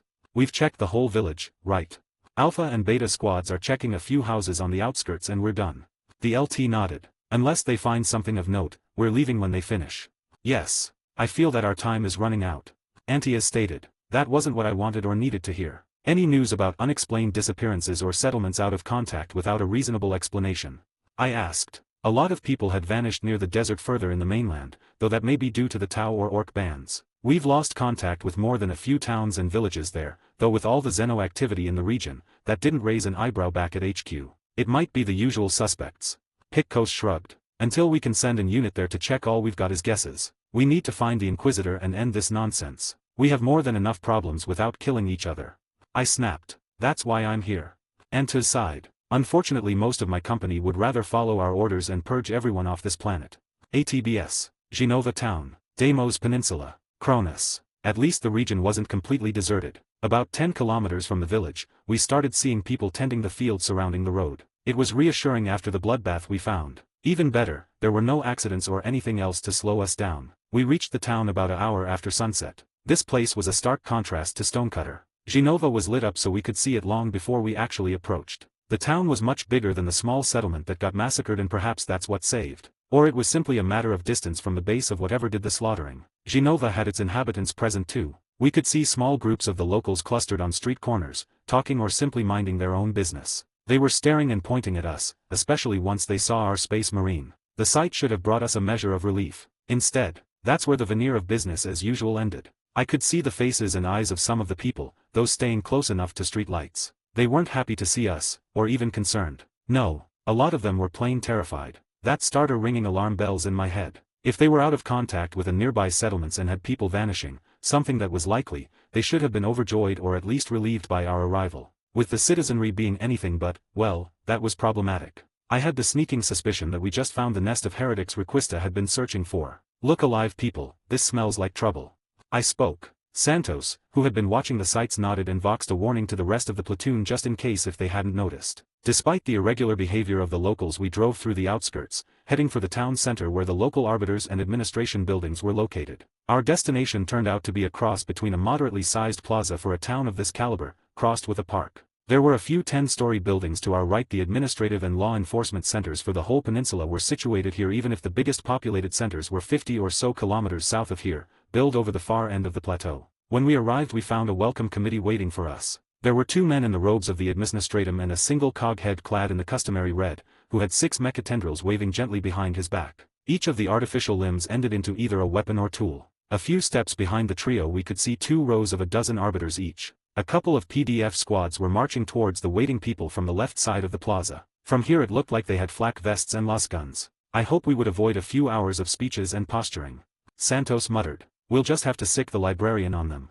I spoke cheerfully, though I couldn't shake the feeling of impending doom. It's time to face the music. I stood up and straightened up my clothes, though it didn't do much for my appearance under the carapace armor. I made sure that my sigil was visible around my left wrist and pressed the button opening the ramp. The rest of the platoon was already disembarking. The squads were taking defensive positions around the chimeras, not even trying to pretend that they were doing otherwise. The apparent leader of the trio, ready to meet us, just smiled at our blatant display of distrust and paranoia. It wasn't a nice smile either. I walked towards them, flanked by the stormtroopers. A few seconds later Pitkos joined us, shadowed by a squad of her men. Antias finished up our procession when he took the right flank after retrieving his warhammer. The librarian's very presence should have been enough to ensure that any pissing match came to a rather abrupt and embarrassing end if the locals were dumb enough to try. Instead they were smiling at us as if they knew something we didn't. Sir, look right. Santos muttered. My head snapped in that direction. There were a lot of civilians moving through the park and heading our way. Scores of them at least. It's same here. Pitkos whispered from my left. That wasn't sinister at all. Nope. My hands fell over my weapons, ready to draw them at a moment's notice. It appeared that we found our heretics. I whispered a prayer and touched the warp, letting its energies course through me. I could feel the blazing presence of Antias next to me as he did the same. You're supposed to run this little excursion, Vale. Let's see how you're going to play this. I could hear the librarian's voice in my head. While there was a bit of amusement in his tone, it couldn't hide the grim determination that practically oozed from the man. Then my perception washed over the waiting party. Their presence was wrong. I could feel the touch of the warp on their souls and it felt revolting, like a festering wound and spilled blood. Yep, we found our heretics all right. I smiled at the bastards and took a step in front of my companions. Inquisitor Requista. Where is he? I wasted no time with pointless pleasantries. There was only one way this was going to end. The only question was if they would let slip what I needed to know before the fun started. He's waiting for you. The administratum flunky apparently in charge inclined his head to the arbiter's building. In what condition? I growled. He's been enjoying our hospitality for the past few days. You understand, right? We only did what we had to in order to prevent the Red Harvest. The man's smile sent cold shivers down my spine. The Red Harvest? Antuz asked, making them flinch. Yes. The soulless ones had risen and only our new patrons can protect us. You're too late to stop it. Just as predicted. The other flunky added. He had a shit-eating grin on his face. We thought that an Inquisitor would made a splendid gift, but you're even better. Gift to whom? I asked in as hard a voice as I could manage. Our salvation and your doom. The ritual is already in progress. You're too late. The leader beamed at us. I want that one alive. Antuz ordered. His warhammer shone with energy as he activated its generator. I opened myself further to the warp and drew my weapons. The stench of sheer wrongness and corruption was increasing by the second. The waiting was over. Before anyone but Antuz could react, I pointed my pistol and shot the expendable administratum official. At the same time, the librarian charged forward and did his best to take out the coghead, who in turn jumped back, revealing that under his robes he had 6 spider-esque metal legs. Then all hell broke loose. 11, Chapter 1 Part 9. Chapter 1 Welcome to the Inquisition. ATBS. Part 9. Genova Town. Deimos Peninsula. Cronis. 2 more shots and the remaining administratum flunky collapsed on the ground, screaming, with his kneecaps blown off. That left the arbiters as an immediate threat, all 24 of them. Behind me, the platoon opened fire, which was drowned a moment later by the sharp bark of auto cannons. With any luck and the Emperor's blessing, they would be able to handle the mob. The LT and her group were fanning out and joined the stormtroopers in keeping my rear safe and providing much-needed fire support. That didn't even slow down the heretical arbiters. They acted like automatons with stiff, precise movements. The traitors unslung their riot shotguns, formed their backs and chambered rounds. At least the maniacs didn't rush us. Instead they simply moved in so they wouldn't shoot their friends. Their actions gave me plenty of time to shoot 2 of them in the head. The arbiter's faceplate proved to be insufficient barrier for my lost pistol. The front of my targets' heads turned into red mist and they crumpled on the ground. Time moved sluggishly, or at least my enhanced reflexes made me perceive it so. That gave me a great view of the remaining arbiters as they raised their weapons and aimed them in my general direction. Pitkos and her guards were picking them off one after another, yet the death of their buddies didn't faze the rest. I let my lost pistol go and drew as much of the warp's raging energies as I dared. Purple lighting surrounded me like a cloak as I let the excess power bleed of my body. My nerves lit up with pain as they were kissed by that corrupting caress of the warp, and I channeled all the energy dancing within and around me through my free hand, using the latter as a guide for its path. I waved in front of me and unleashed a stream of eldritch energy at the remaining arbiters. Those of them, who were touched by the raw warp energy, had the flesh stripped from their bones within moments, and the rest were thrown like ragdolls from the concussion wave. I stumbled back as I cut off my attack and dropped the amount of power I was channeling. My lips drew in a bloodthirsty smile as I surveyed my handiwork. At least 10 of the bastards were turned into twisted, smoldering skeletons. The remaining arbiters were dazzled and most of them had lost hold of the riot shotguns. I didn't let them recover and charged, holding my trusty chainsword in a 2-handed grip. I gave a wordless battle cry and slammed my weapon into a heretic's neck, then pushed down. The adamantium teeth cut through armor, flesh and bone as if it was made of butter, spraying me with blood and gore. It all felt glorious. The shouts of the men fighting around me were music to my ears. The agonized screams of the dying, it made me laugh as I cut down another heretic. Then there was the warm blood splashed over my face and mouth. It tasted like the best wine I'd ever tried. I slammed my sword into the gut of an arbiter, who was just finding his footing, and cut him in 2, spilling his guts on the ground, when something blasted me off my feet and broke my concentration, making me let go of the warp. That in turn drove me out of the blood-crazed haze I had fallen in. I just lay there for a few moments, staring at the blurry figures fighting in front of me. A giant clad in red armor was swinging a warhammer at a mechanical spider, while the machine was responding with laser beams and cutting torches. The former struck the larger combatant again and again, for no visible effect, while the latter were evaded with startling ease. A familiar bearded face appeared in front of my eyes, cutting the view of the battle. Vale, are you all right? Valencia mouthed off and I barely heard him. Huh. My ears were ringing and I was noticing it just now. A strong hand grabbed my shoulder and shook me, and when that didn't remove the fog drifting through my mind, the Stormrooper slapped me with his armored glove. That bloody hurt. Valencia. The fuck? I groaned and shook my head. He pulled me up and I looked around. Yeah. Fucking heretics were trying to sacrifice us to the Chaos Gods. Most of those in the immediate vicinity were either dead or busy dying, courtesy to Pitkos and her troopers. Only the corrupted coghead was still standing, and he was locked in combat with Antuz. That wasn't something I wanted to get in between, but we didn't have time to let the librarian have fun. Shoot the coghead. I rasped. Damn, my chest hurt like a mule had kicked me in the side. I glanced down. My carapace armor was dented no mean feat. Whatever those shotguns were loaded with, it wasn't standard ammo. I glanced beyond the immediate area. The guardsmen were pouring all they could into a crowd of crazed people, who were simply stumbling over their dead and coming closer and closer to us. That wasn't helped by the presence of a local PDF squad, who had taken cover behind a nearby statue and was doing their best to suppress the platoon. Then they vanished in a flash of light as an autocannon hit them with a frag round. Good riddance to bad rubbish. I returned my attention to the Astartes just in time to see him catch the traitorous tech priest in the side with his power weapon. The Warhammer's head nearly cut the cyborg in half, before it threw him nearly 10 meters away. A moment later, the heretic was followed by a frag grenade, which landed next to his head and blew up, shredding what little flesh he had left. Santos, shoot him some more, just in case. I ordered. The stormtrooper wasted no time in complying and unleashed a hail of laser bolts at the cyborg, slagging parts of its chassis. Antus gave me a curt nod and turned around, then charged at the crowd, which was coming uncomfortably close to the chimeras, despite the torrent of fire that was scything their ranks. The librarian enhanced his attack with warp energy, and when he hit the heretics, it was unleashed. At least 15 mangled corpses were sent flying into the air when he hit the crowd. The Astartes waged into the maddened civilians and started smashing through them with his warhammer. The left flank.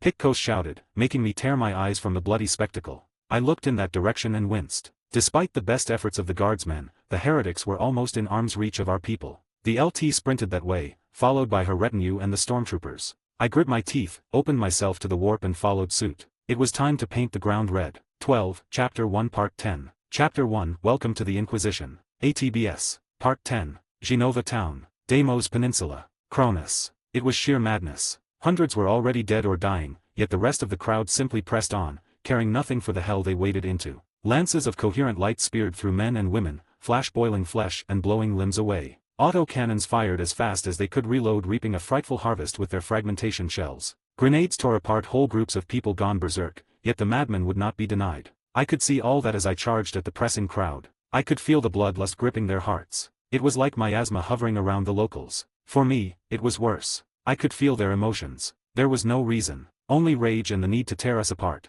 In different circumstances that would have been a boon, letting us goad them in a killing zone and deal with the poor sods. Here and now it was a different affair. The insane had a good chance of reaching our lines and mixing in melee, which incidentally was the only thing that would give them a chance. The other flank was handled. I knew it. I could sense Antus drawing power from the warp and enhancing his attacks. He was tearing through the unarmored civilians, leaving the squads facing them to shoot them at leisure. On this side of the plaza, it was quite different. There wasn't a power-armored giant ready to charge at the horde and distract them from the squishier guardsmen. There was only a tired Psyker who acutely felt the miasma of bloodlust clinging to the locals. It called to me, whispered of battle, carnage, and spilled blood. It felt familiar, comforting. For the Emperor. I roared, pulled energy straight from the warp, and surrounded myself with the raw power like a cloak. I willed myself to move, and the Immaterium was eager to obey, hurling me like a cannon shell at the advancing madman. One moment I was 20 meters away, then I was right there, leaving a tunnel surrounded by crackling purple lighting in my wake. The energy I had clad myself with exploded outwards on my arrival, pummeling everything in front of me. The civilians, protected only by their clothes, never stood a chance. The wave of warp energy was like a hammer blow, rupturing organs and shattering bones. May the Emperor have mercy on your souls. I muttered at the dead and dying people around me. Then I awoke my chains word and charged at the closet group of locals. For all its ferocity, what followed was short and brutal. The crazies were no match for my warp-enhanced speed and strength. I barely felt their kicks and punches as they landed on my carapace. Even the madness-enhanced strength of the few who tried to grapple me was insufficient to hold my, thanks to the bitter power coursing through my veins. My headlong charge gave a breather to the troopers on this side, breaking the heretics' momentum. That allowed the guardsmen to shoot the remaining civilians with impunity. Suddenly it was over. There was no one left to cut down, no more blood to spill. I looked around, my wide eyes searching for additional targets, but the only things I could see were torn apart corpses and pieces of bodies. I was slick with still warm blood, none of it my own. My eyes met those of the closest guardsmen, who flinched and looked away. Damn, it was over too soon. I needed to spill more blood in the name of the Emperor. A blazing presence turned my way, concentrating its attention upon me. That very fact dissipated the haze of bloodlust that had fallen upon me. I took a deep breath and relaxed, sensing the librarian. I slowly let the warp go and sagged as its energies left my body, leaving me with tired and aching muscles. Damn it, this wasn't covered in the school. Lieutenant, call in for reinforcements if available. We need to clean up this damn town and see if that imbecile, I pointed at the only living local in the vicinity, was telling the truth and the Inquisitor is somewhere in the Arbiter's HQ. I took a deep breath and frowned. For some reason, the smell of blood and offal surrounding us wasn't as unpleasant as I expected. That was an unsettling thought. I'm on it. Vale, you look like shit. Pitkos snipped at me. I glanced at my front.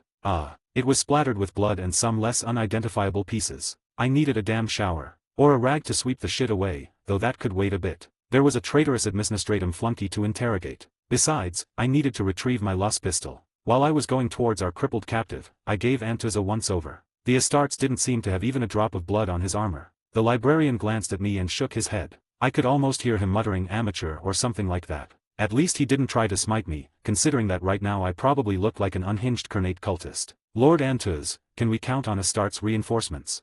A tactical squad is deploying as we speak. The other two had already dropped to engage enemy armor in the vicinity of our base. The giant rumbled. With them we should be able to cleanse this place of heretics. I nodded. Hopefully. If not, we were all dead. I looked down at the man whose kneecaps I shot a few minutes ago. He was clutching the wounds and quietly moaning. Come on. You're a big, bad heretic. You won't cry from such scratches. I taunted the traitor and used my feet to roll him on his back. That made him scream like a damned soul when his legs shifted. Antuz touched the warp, raised a hand and the heretic was pulled up in the air, on eye level with the librarian's helmet. I have a few questions. The Astartes' modulated voice rolled from his helmet. Where is Inquisitor Requista? What are you planning? What is this harvest that has you terrified? The unnamed administratum functionary had the gall to laugh, though he had tears streaking down his cheeks. The fun way it is. Antuz shrugged. I didn't need to actively touch the warp to sense the librarian's actions. The Astartes was shining like a star next to me as he drew in more and more power, before plunging it straight in the heretic's mind. The traitor shook within Antuz's immaterial bonds and started foaming at the mouth. He stayed that way for about a minute before blood started seeping from his eyes, nose, and ears. The heretic convulsed twice and relaxed in death. The librarian left the body to fall to the ground and shook his head. As far as he knew, Requista's in the Arbiter's HQ, possibly still alive. All this is a distraction. They're planning a ritual to summon the blessings and aid of chaos at a temple in the far end of the plateau. It's happening right now. I'm calling an orbital strike on that area. Let's hope it would be enough. What about that harvest? Almost as bad as chaos. Antuz responded grimly. Necrons. Fuck.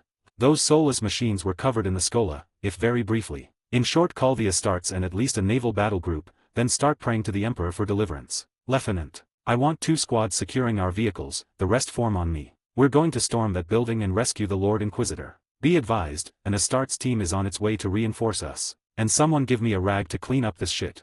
I waved at the film of blood covering me. 13, Chapter 2 Part 1. Chapter 2 Dawn of War. Part 1. Genova Town. Deimos Peninsula. Cronis. Before I could start cleaning up all the blood and gore covering me, I found myself picked up as if I was a small child and staring at the glowing eyes of Antuz's helmet. I could feel him probing me through the warp, no doubt searching for any sign of chaos taint. If he found any, I was a goner. Needless to say, that made me damn nervous. Huh, you're clean. The librarian muttered and carefully put me down. I sighed in relief. You sure? One of the braver or dumber troopers asked aloud. Antuz turned with dexterity, belittling his bulk, and stared at the soldier. No more taint than any space marine who faced chaos up close and personal. The giant rumbled. Well, that's a relief. Lieutenant, we have an Inquisitor to save. Let's move, people. I paused and glared at the awful covering me. Where's my damned rag? Form up. Elin, your squad stays with the Chimeras, the rest with me. Alpha on point. Picos ordered. On foot or mounted? She asked and pointed at the target building. Here, sir. Santos gave me the cloak of the man I shot at the start of the current unpleasantries. Thanks. That should do. I muttered and started cleaning up. Foot. APCs will provide cover if needed. I paused. Belay that. I shouted a moment later. Call HQ and have them check about building schematics and defenses. There might be records in the capital. There's no sense to get shredded in the open by sentry turrets or something. I pointed at the librarian. He probably can take anything they could dish out, but the rest of us are much squishier. That's actually prudent, considering. Antuz rumbled. A teeny bit better than I would expect from a greener than grass fresh Schola graduate anyway. The backup will be down in a few minutes. The Space Marine continued. You know, your words do wonders for my self-esteem. I snarked back. You've got the guts to talk back to me, don't you? The smile was clear in his voice. That however demonstrates a startling lack of brains or at least good judgment. Lieutenant, get that small hill scanned. Antuz pointed at the slight rise partially hiding the plaza from the Arbiter's HQ. Right away, my lord. The LT snapped a salute and started issuing the relevant orders. Nasty surprises.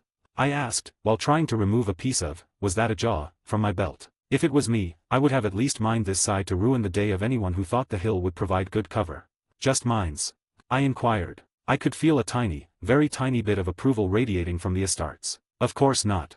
Antuz growled. Sentry turrets, indirect fire, redundant sensor net. It would be best if the hill was simply a cover for a nice adamantite-plated bunker chock full with nice toys and murderous bastards. Nice image if they're on our side. A bit of fun otherwise. The librarian nodded sagely. It sounded like it was from personal experience. Who was I kidding? Of course it was. He was likely hundreds of years old super soldier who had seen campaigns all across the galaxy. Any other advice for a newbie like me? I asked. While we had a bit of quiet, it dawned on me that picking up his brain for ways to keep myself alive might be prudent. That and keeping him between myself and whatever nasty thing tried to eviscerate me the next time. We don't have a decade to spare. Antias deadpanned. How did you retain or get a sense of humor? I asked. I was almost done with mopping up brains and viscera off me. Note to self: try to avoid cutting apart heretics with a chain blade and shoot them instead, preferably from safe distance. The stench of blood was becoming a bit nauseating. Well, most of my brothers think me a bit strange. The librarian somehow shrugged in his armor in such a way that the suit actually made a half-decent facsimile of the gesture. While they're decent guys, mostly, they tend to be a bit, how to put it, stiff. Antias sighed. I gave him a weird look. He was nothing like I was taught about the Adeptus Astartes. Oh, he was a superhuman killing machine, something the man amply demonstrated just a few minutes ago. His soul was the grandest one I felt besides the Emperor's, something that put him high above the rest of us mortals. Yet, despite that, right here and now, he felt oddly human, and I found that more reassuring than I could properly describe. Tips: let's see, don't get killed, duh. The librarian nodded, making me smirk. Even I think that's obvious. Many don't. Antias sounded less than pleased with whatever memory my quip brought up. So don't get killed unless it serves the Emperor and humanity best in the situation. More importantly, see the latter, and don't get your men killed unless it's absolutely necessary to get the job done. The Emperor can use live soldiers better than a bunch of very dead martyrs. Yep, I definitely liked him. The troopers who could overhear us apparently shared the sentiment. Even with my warped senses clamped shut, I could feel their spirits rising up a bit as they heard our conversation, something that I'm sure wasn't lost to the Space Marine. Let's sum it up: don't die like imbeciles. Consider that a standing order. Antias continued. The next simple thing, for dummies like you.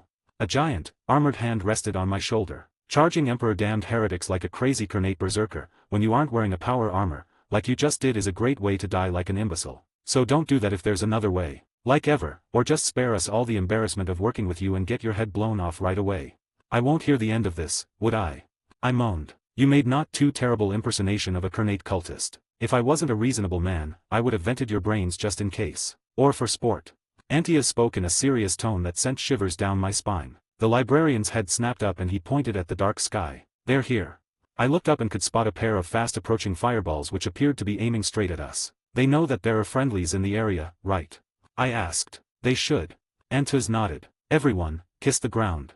The librarian shouted in a voice that reverberated in my bones. I wasted no time in following his bellowed instruction and dived into the short grass next. A few moments later, the world ended in a bass roar and twin hammer blows that shook me to the core. That impression was reinforced by a rain of smoking debris that started impacting all around us. The cavalry just arrived and almost killed us in the process. This rescue mission was getting better and better, and we were yet to meet the real enemy. 14, Chapter 2 Part 2. Chapter 2 Dawn of War. Part 2. Genova Town. Deimos Peninsula. Cronis. I got up and shook myself of the loose earth covering me. Well, that was a bit close for comfort. I muttered. Brother Antias, orders, sir. A deep bass voice rumbled from behind me. I glanced over my shoulder to see 8 crimson giants carrying enough weapons to win a battle or two by themselves: standard bolters, a missile launcher, heavy melta, and a heavy bolter. Then there were a lot of grenades and other nice stuff that went boom. Each of them had to be at least 220 high, and that was before they got in the power armor. They made the rest of us look like little children. Brother Sergeant went. The librarian greeted me. Traitors hold in the Arbiter HQ. Unknown defenses. The guard is trying to find us. Building schematics. The enemy possibly has the Lord Inquisitor still alive somewhere in the building. Purge the traitors and recover him if he's still alive. We'll provide support. Affirmative. Nort, scan the area. Lorne, I want an AP missile ready. Kelso, you're blowing up any obstacles. Went started issuing orders aloud. Are you ready? He turned his attention at me. Yes. I answered simply. Raging at 8 Astartes after they perhaps not so accidentally got you killed was hazardous to one's health. Good. Follow us and try to keep up. Can we proceed, sir? Went asked. Move in. Antias ordered. That was enough. The Astartes suddenly accelerated faster than a speeding chimera. They were almost a blur as they ascended the hill and charged the Arbiter's HQ. What are you waiting for? I snapped at the guardsmen and drew my sword, hoping that whatever defended our target would be too busy with the Marines to shoot at us squishy normal men and women. A moment later I started running after the Astartes. Antias shook his head and simply strode beside me, not bothering to even jog. Went has always been a bit on the eager side. The librarian muttered. Didn't you just tell me not to charge the enemy in the open? Without proper power armor. Antias deadpanned. He lit up with purple fire and made a throwing gesture. A forked lighting detached from his armored glove, arched over the advancing Space Marines and struck a pair of bolter turrets that appeared from the wall of the HQ. The warp attack fried the defensive emplacements before they could even try seeking targets. Almost in the same instant, the rest of the Astartes opened fire. The deafening sound of bolters firing was almost like a fiasco blow. The Marines obviously had no problem hitting their targets, despite their sprint, because their rounds were tearing apart the Arbiter's defenses before they could properly come online. I shook my head in disbelief. I knew they were incredible warriors, but they were taking out targets that weren't there a split second ago, before I could properly register the emplacements appearing all over the HQ's facade. I was almost sure that this was the case for most guardsmen as well. I knew that I wouldn't be able to react at anything approaching such reaction speed without a liberal dose of warp enhancements, and even then it was going to be very, very hard to compete with such reaction times. That really made me see the dangers of my chosen line of work. Because I knew that as great as the Emorous Angels of Death were, there were many, many enemies that could match them in combat ability. As an initiate in the Ordo Xenos, I was supposed to be hunting a lot of those things too. Lucky me. All that ran through my head as I sprinted after the armored titans, hoping to clear the open ground before some enterprising traitor tried to snipe me or something. To make matters worse, right now I didn't feel confident enough to draw on the warp and enhance myself, and thus getting better chances at surviving. After all, there were worse things than dying for the Emperor, like fucking up by the numbers and becoming a demon's newest toy. With the state of the warp right now, that latter was too likely for comfort. Behind me, the platoon crested the hill and charged after us, giving various war cries. I hoped that the mech element would arrive soon too, because the Chimeras combining their firepower with the Astartes were almost guaranteed to get us through the killing ground. They better get in place soon, too. The emplacements were getting online faster and faster, and soon there would be more than the Marines could take out, or the Angels of Death would reach the building and start storming it, probably leaving the rest of us get torn to shreds. You got to love the geniuses that issued conflicting orders to the Marines and Guard. A turret popped up and it wasn't immediately blown up. It survived long enough to aim and sent a burst at the leading Marine before being silenced. 3 spears of coherent light harmlessly splashed over his chest plate. Fortunately, it was just a standard loss emplacement, instead of another bolter, because even Astartes' armor might have failed to a burst of high-caliber bolter rounds, especially at that range. Then the Chimeras finally got into position and added their heavy weapons to the onslaught. Just in time too, the Marines reached the heavy doors and one of them pulled a charge from his backpack, while the rest took positions to the side. That in turn cut their firing arcs, allowing turrets to appear with impunity. Odd section, covering fire. Hitkos shouted. A moment later, red beams lanced from behind me and started impacting the HQ. In the meantime, Antaeus moved faster and got between me and the building. I grinned like a loon. His bulk made for a great mobile cover, especially after he waved a hand and summoned a spherical shield made of purple energy. Try not to die yet, kid. The Librarian shouted, then unleashed another lighting strike upon the HQ's defenses. A flash of light and a sound like ringing gong announced the Astartes taking care of the door. I heard someone screaming in pain from behind but didn't bother looking back and just kept running after Antaeus. A few seconds later, the building was towering above us. Turrets were taking pot shots at us, but their ordnance detonated harmlessly upon Antaeus' shield. Bursts of heavy bolter fire and grenades was racking the facade, shattering its murals and taking out emplacement after emplacement. Then the Librarian leaned forward and went through a ragged, glowing hole blasted into the main entrance. I didn't think but dived in after him. A huge arm dragged me up to my feet. "You in one piece?" Antaeus asked. I simply nodded, trying to catch my breath. "Good. Come on, we have an Inquisitor to find."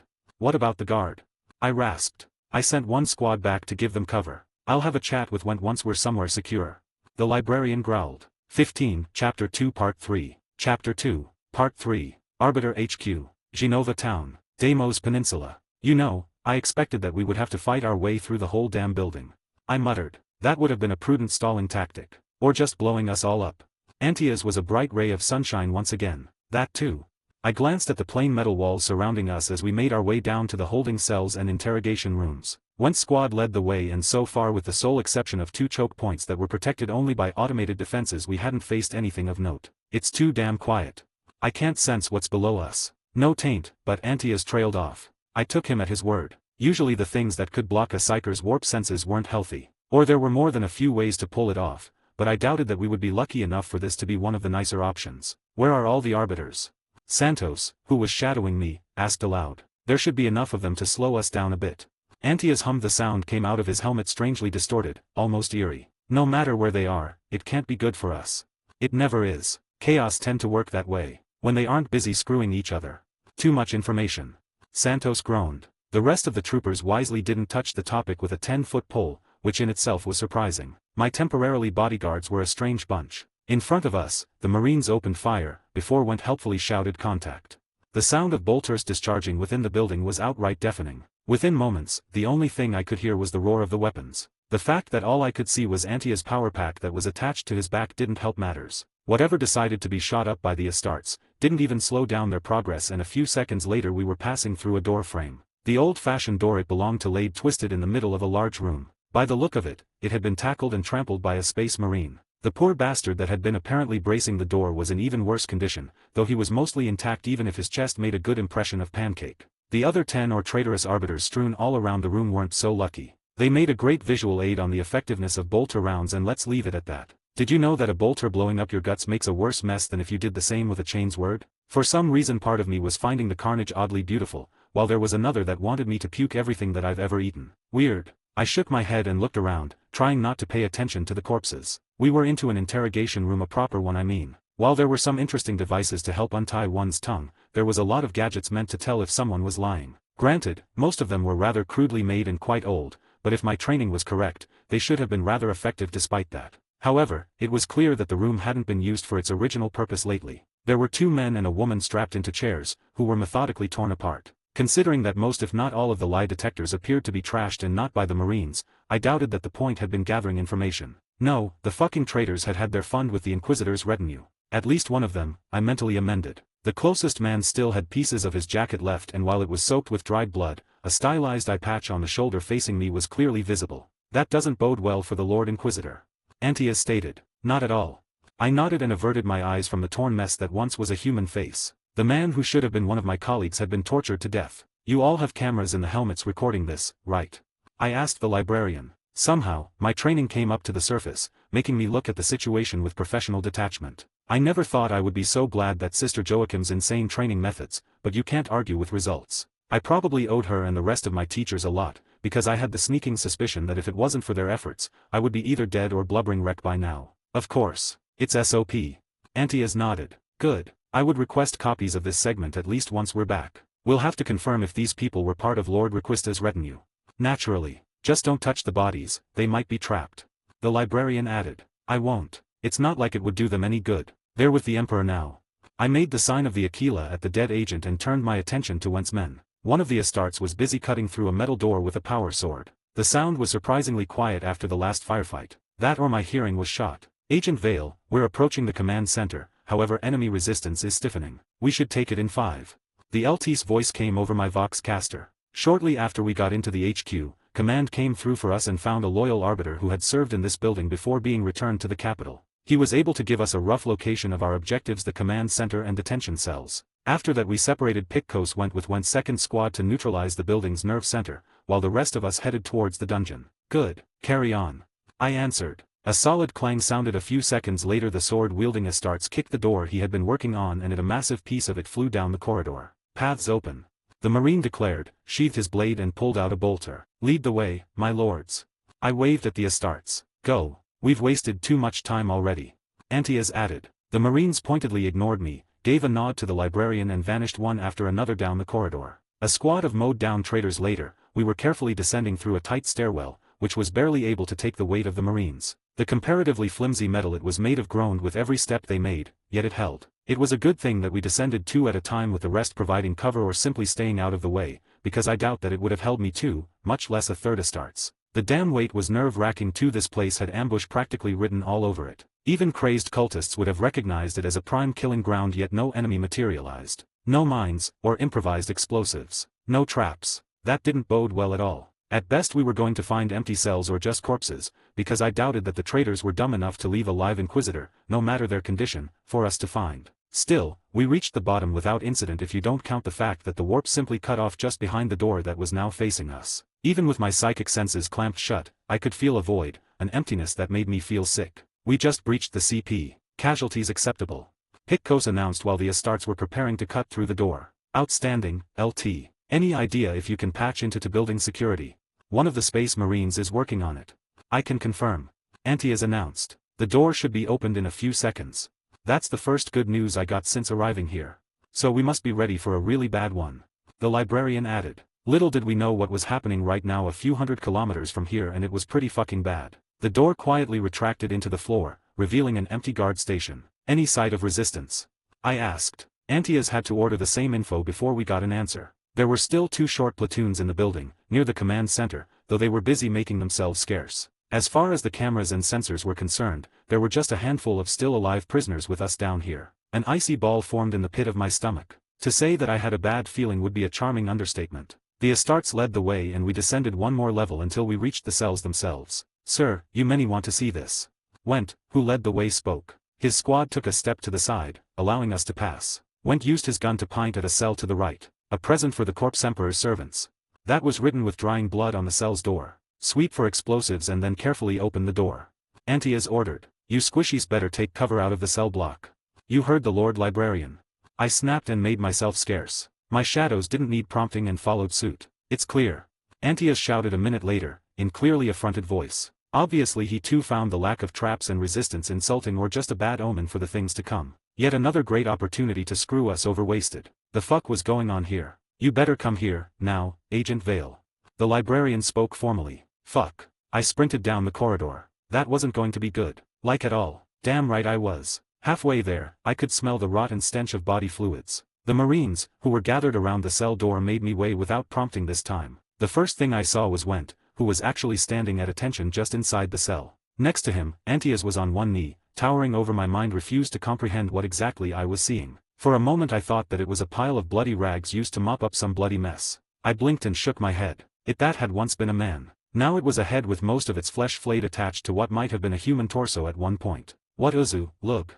The mutilated corpse somehow wheezed. "Fuck me with a bane blade." The poor fucking bastard was somehow still alive. I gave him a closer look, something that I immediately regretted. Most of his flesh was gone, or black and rotting with infection. The only thing that still kept him alive were the bionic implants I could see in his torso. "Lord Inquisitor Requista," I stated. It was barely recognizable, but if I squinted right, what was left of the face looked like the picture I got with my orders. His single remaining bloodshot I turned in my vague direction. Apparently he had enough left of his mind to recognize his name. That and chiding us for not getting here earlier. Tough bastard. If I had been through the same and somehow still alive, I knew I would have been driven insane by now. "I'm Agent Vale, your new initiate."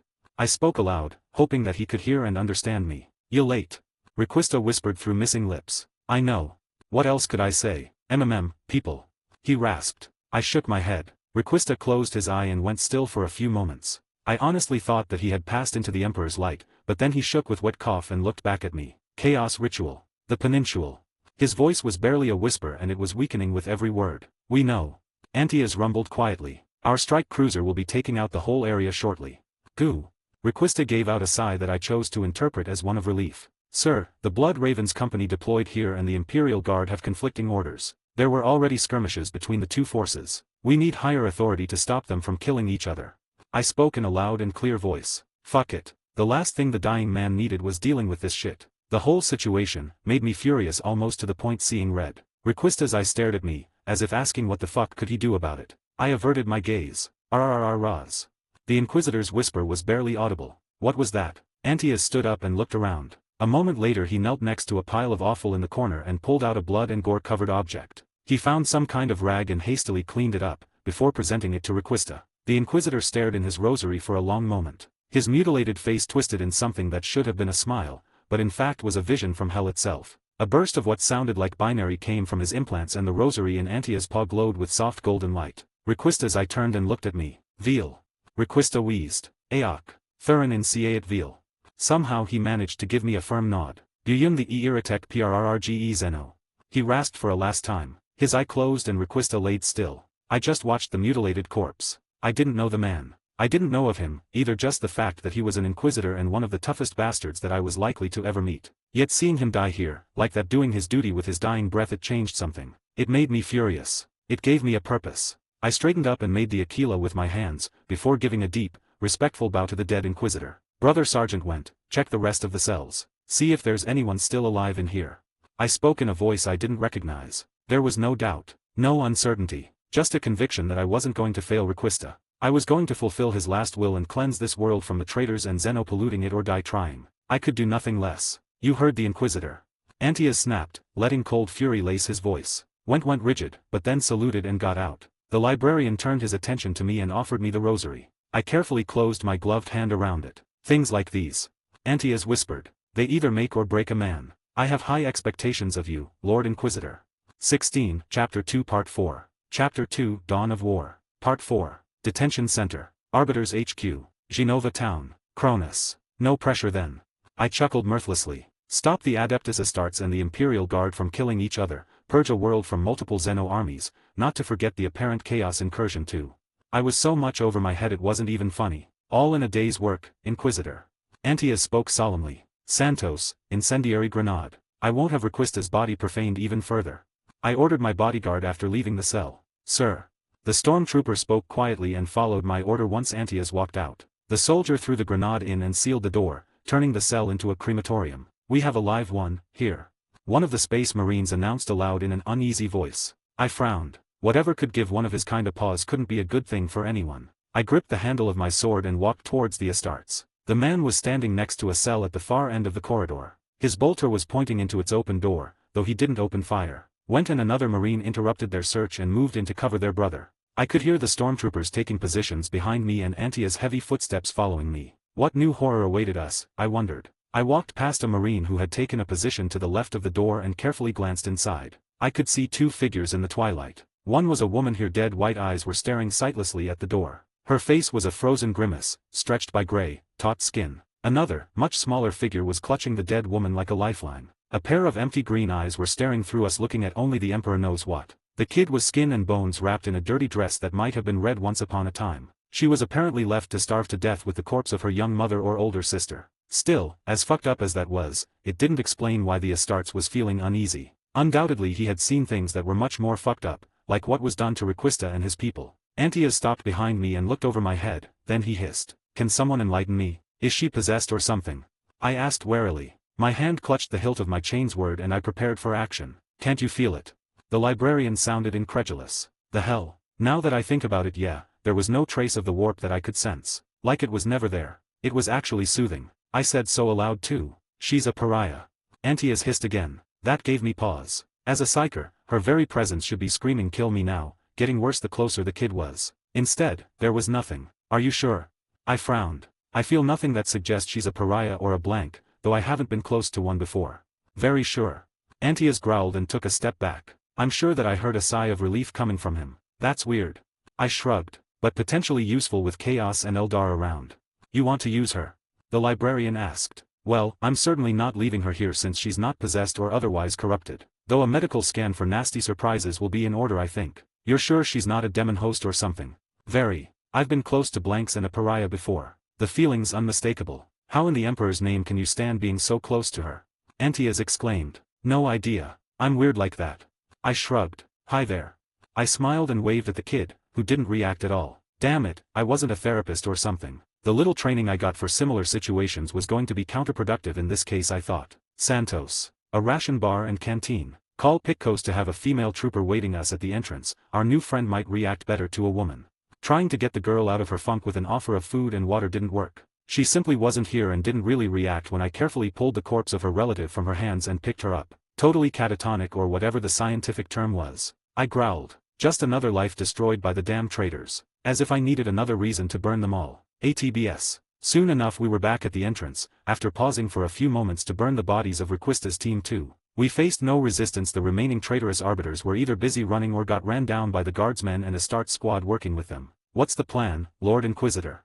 Antias asked after I handed the girl to a short, grizzled corporal, who rushed her out towards the waiting chimeras. You thought what you're going to do, I hope.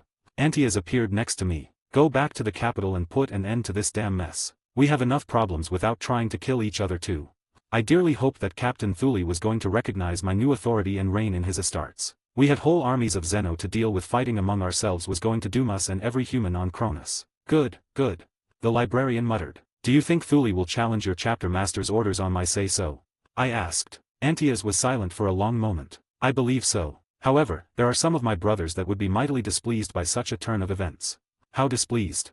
That remains to be seen.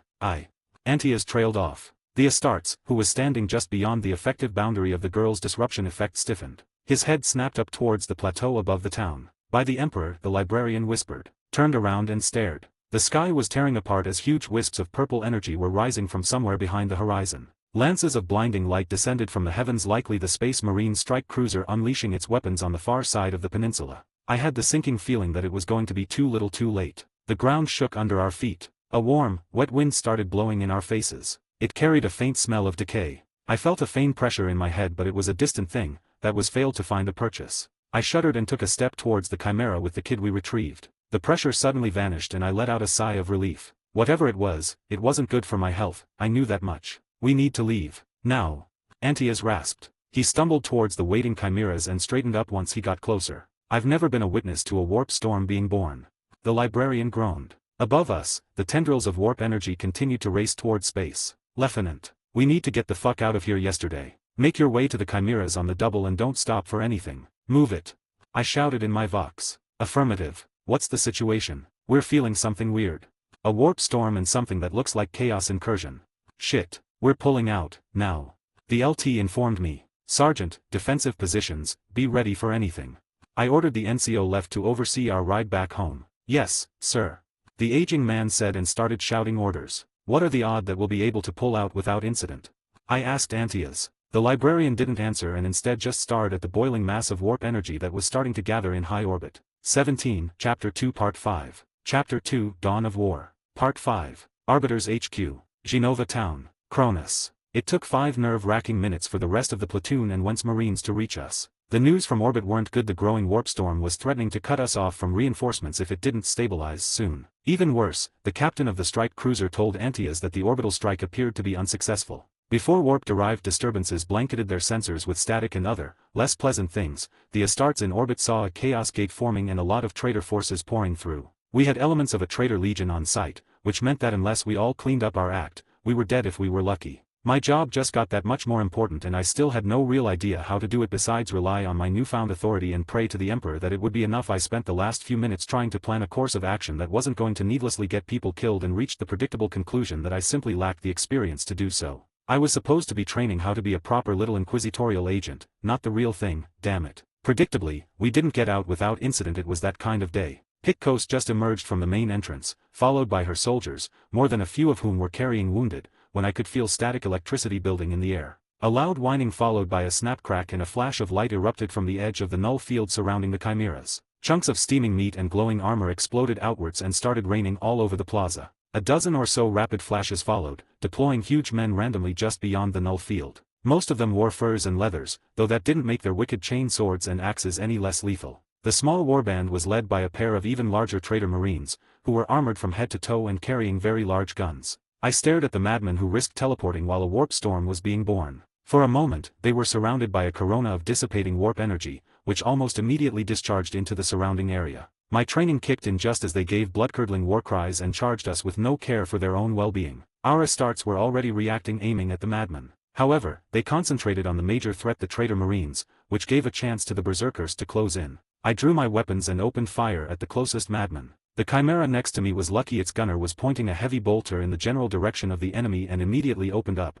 blowing a pair of heretics into bloody gore. Antias, who was under the null field, wasted no time and charged a nearby maniac, who was wielding a pair of chain axes, while the rest of the marines were busy riddling their traitorous brethren with bolter shells. We would have emerged from this ill-timed attack mostly unscratched, if it wasn't for one nasty fact. 4 of the madmen appeared almost on top of Pitcos and her people. The guardsmen wasted no time in opening fire. However, they managed to down only 2 berserkers, before the rest were within melee range and started swinging. I saw that from the corner of my eye and then I was too busy to pay any more attention to anything but giant barreling towards me. I shot him twice in the chest, which only ignited the furs he was wearing, revealing that he had some kind of armor underneath. My shots only pissed him off. He roared and swung a huge, 2-handed axe at me, intent on splitting me in 2. I jumped aside in the last moment, feeling the displaced air as the mighty cleave passed a few centimeters from my left shoulder. I wasted no time and retaliated with an ill-aimed swipe. The man moved with a surprising agility and almost got out of range. The adamantine teeth of my blade caught his biceps and tore through the muscle, leaving an ugly gash in his left hand. That didn't slow him down in the slightest. He roared in rage and pain, and swung his axe again, as if it was a child's toy instead of a huge weapon that had to weigh at least 20 kilograms. All I could do was to jump back and pray. The swipe did miss me, but it caught the side of my sword and tore it from my hand. I spat a curse and backpedaled. I raised my lost pistol and started shooting at the man's head. I missed as he gave me an ugly smile and charged straight at me. I stumbled at something and fell on my ass, which left me an easy target. I had just enough time to take a hasty shot and curse my luck, before the madman was towering above me. Then his bloodthirsty grin and the head it was attached to were replaced by pink steam. The headless corpse swung on its feet for a couple of seconds, then it started slowly toppling towards me. Fuck my luck. I hissed and rolled away. You all right, sir? Santos was next to me a moment later, offering me a hand. Thanks. I muttered. Good fellas, saving my life like that. I think I was going to keep them. I looked around. The enemy done in, though we didn't emerge unscratched. The first casualty I saw was one of the Astartes. His left arm hanged useless and the arm was missing everything below the elbow. Fuck. Those traitors managed at least on shot more or less on target even when two squads were busy emptying their bolters in them. I was suddenly very glad that I wasn't faced with a real traitor marine and had to content with just an initiate at worst, and he almost took my head too, the wanker. I shuddered at the thought of how close to dying I got. Emperor damned heretics. I muttered and looked back at where Pictos was. Fuck.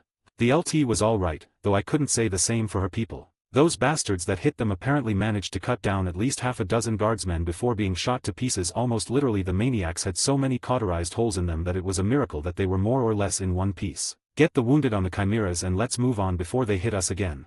I ordered. The poor bastards gutted by those heretics weren't among the wounded. The chain weapons had killed everyone they hit. I hope that this was just a raid of opportunity or something, because otherwise we may not make it back. If we were hit by a dozen traitor marines instead, most of us would be gone. I had no doubt about that. The only good news was that we got a few minutes to load everyone, with the Astartes taking a ride on the roofs, then left without being attacked again. The Emperor only knew if we could make it to friendly held territory without being hit again. 18, Chapter 2 Part 6. ATBS. Chapter 2 Dawn of War. Part 6. 6 hours later. Imperial Guard Column. En route to Victory Bay. Multiple contacts, 6 o'clock.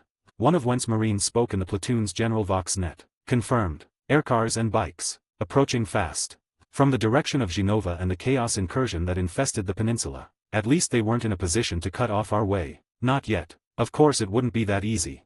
I grumbled. Get us moving as fast as practical, check if someone is free to provide some air support and prepare for battle. I spoke in my Vox, trying very hard to keep the resignation out of my voice. There was a small part of me that hoped that we would get back without incident. I should have known better. Camera feeds.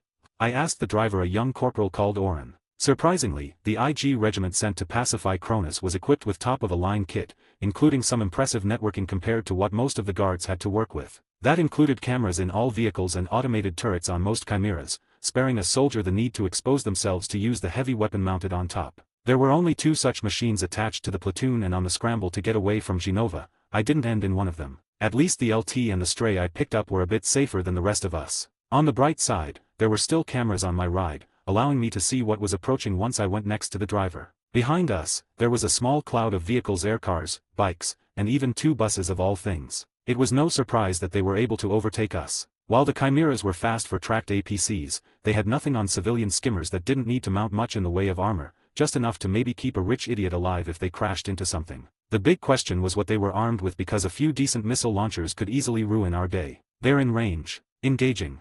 A Marine announced over the Vox an instant before I could hear bolters opening up. Single shots aimed fire. The enemy was still kilometers away, practically far beyond small arms' effective range against human-sized targets. Apparently for Space Marines with all their enhancements and whatever help their armor could provide, that wasn't true. They were followed by our heavy weapons speaking moments later. Just a few seconds after the Astartes opened fire, an aircar fell out of formation, then crashed near the road. Despite what a movie might imply, the expected fireball didn't materialize, so the Prometheum tank survived the impact. A biker lost his head next and his ride slammed into the back of a red aircar. This time, we were rewarded with a nice blue-tinted explosion as the 2 vehicles immolated themselves. The ensuing blast wave and shrapnel scattered the nearby traitors and even downed a few aircars. The swarm spread out and continued to approach undeterred by the losses. The cameras caught dull flashes appearing all around the enemy machines as their occupants started firing wildly our way. At this range, they had to be very lucky to hit anything, yet given the amount of ordnance coming our way, they were bound to. A dull clang announced some kind of round ricocheting from the side of our chimera. Yep, even fucking traitors spraying and praying could get lucky. A few seconds later, our gunner let loose a long burst of bolter fire. The heavy round flew true and ripped open one of the closest aircars, splattering its occupants in the process. Autocannons, grenades, and heavy bolters were taking their toll upon the approaching swarm. A saner opponent would have broken off given the death toll that our heavy weapons and Marines were inflicting. Yet, those were chaos-aligned traitors' sanity was something that other people did. Hell, a lot of them probably were glad to die for whatever foul thing they worshipped. The worst thing was, that I was a spectator. There were no orders to give. No way to actively fight right now. Oh, we could stop, dismount, and give the bastards a good fight. However, that might allow for something actually nasty to catch up, and there was still no word on air support. Besides, doing so would make us easier targets for ramming. It took them a couple of minutes to get close enough that their wildfire started hitting our rides at regular intervals. The Astartes didn't seem to mind stubbers and Lost guns weren't a big threat for their armor. However, the same couldn't be said about our gunners. Eli's down. Someone shouted over the vox. Pull her down and take the gun. Medic. Pitkos ordered. About 2/3 of the swarm was down when they were about to overtake us. The Marines and gunners did a great job, but there were simply too many of the bastards to take out with our firepower. Not before they reached us at least. Get off the road and evasive. I snapped. I really didn't like the way the leading bastards were angling their vehicles towards us and considering that their shooting was really just an inconvenience. My eyes. Our gunner screamed and the roar of his bolter ceased. Help me pull him down. I snapped and stopped watching the battle. I just had to think that, didn't I? I should have known better. A pair of guardsmen rushed to my aid and within seconds, we had the poor bastards back inside the vehicle. We laid him on the floor and the two men who helped me started pulling out medpacks. I glanced at the rest of the troopers with us. All were injured to one extent or another, though most were walking wounded. Fuck it. I hated being useless anyway. I pushed my shoulders through the gunner's hatch and took a hold of the bolter just as our driver made a sharp turn, making me slam my ribs on a sharp edge. Fortunately, my armor blunted most of the impact, leaving me with only a nasty bruise. I took a moment to get my bearings and make sure that I didn't accidentally shoot one of the Marines riding on the ceiling. What I saw was pure chaos, pun intended. Bikes and aircars were doing their best to ram our wildly evading chimeras, while others flew close in to provide covering fire. Others instead were doing their best to board us, which was sheer insanity considering that we had a pair of Astartes on top of each APC. In the Emperor's name, die. I heard Antioch's voice rise from nearby and glanced to the left. The Librarian was driving his bike with one hand while shooting over his shoulder with the other. Somehow he wasn't crashing even though he was unable to use his Psyker powers to help find a safe route. He was hitting things too. I saw him rip through a bike that flew next to the Chimera behind us. Bolter rounds blew apart the chest of its leather-clad driver, while his buddy a naked woman was jumping to on the Chimera. The bike flew out of control a moment before the heretic could properly leap and she bounced from the side skirt of the APC, then harmlessly blew up behind the speeding armored vehicles. Beware, suicide bombers.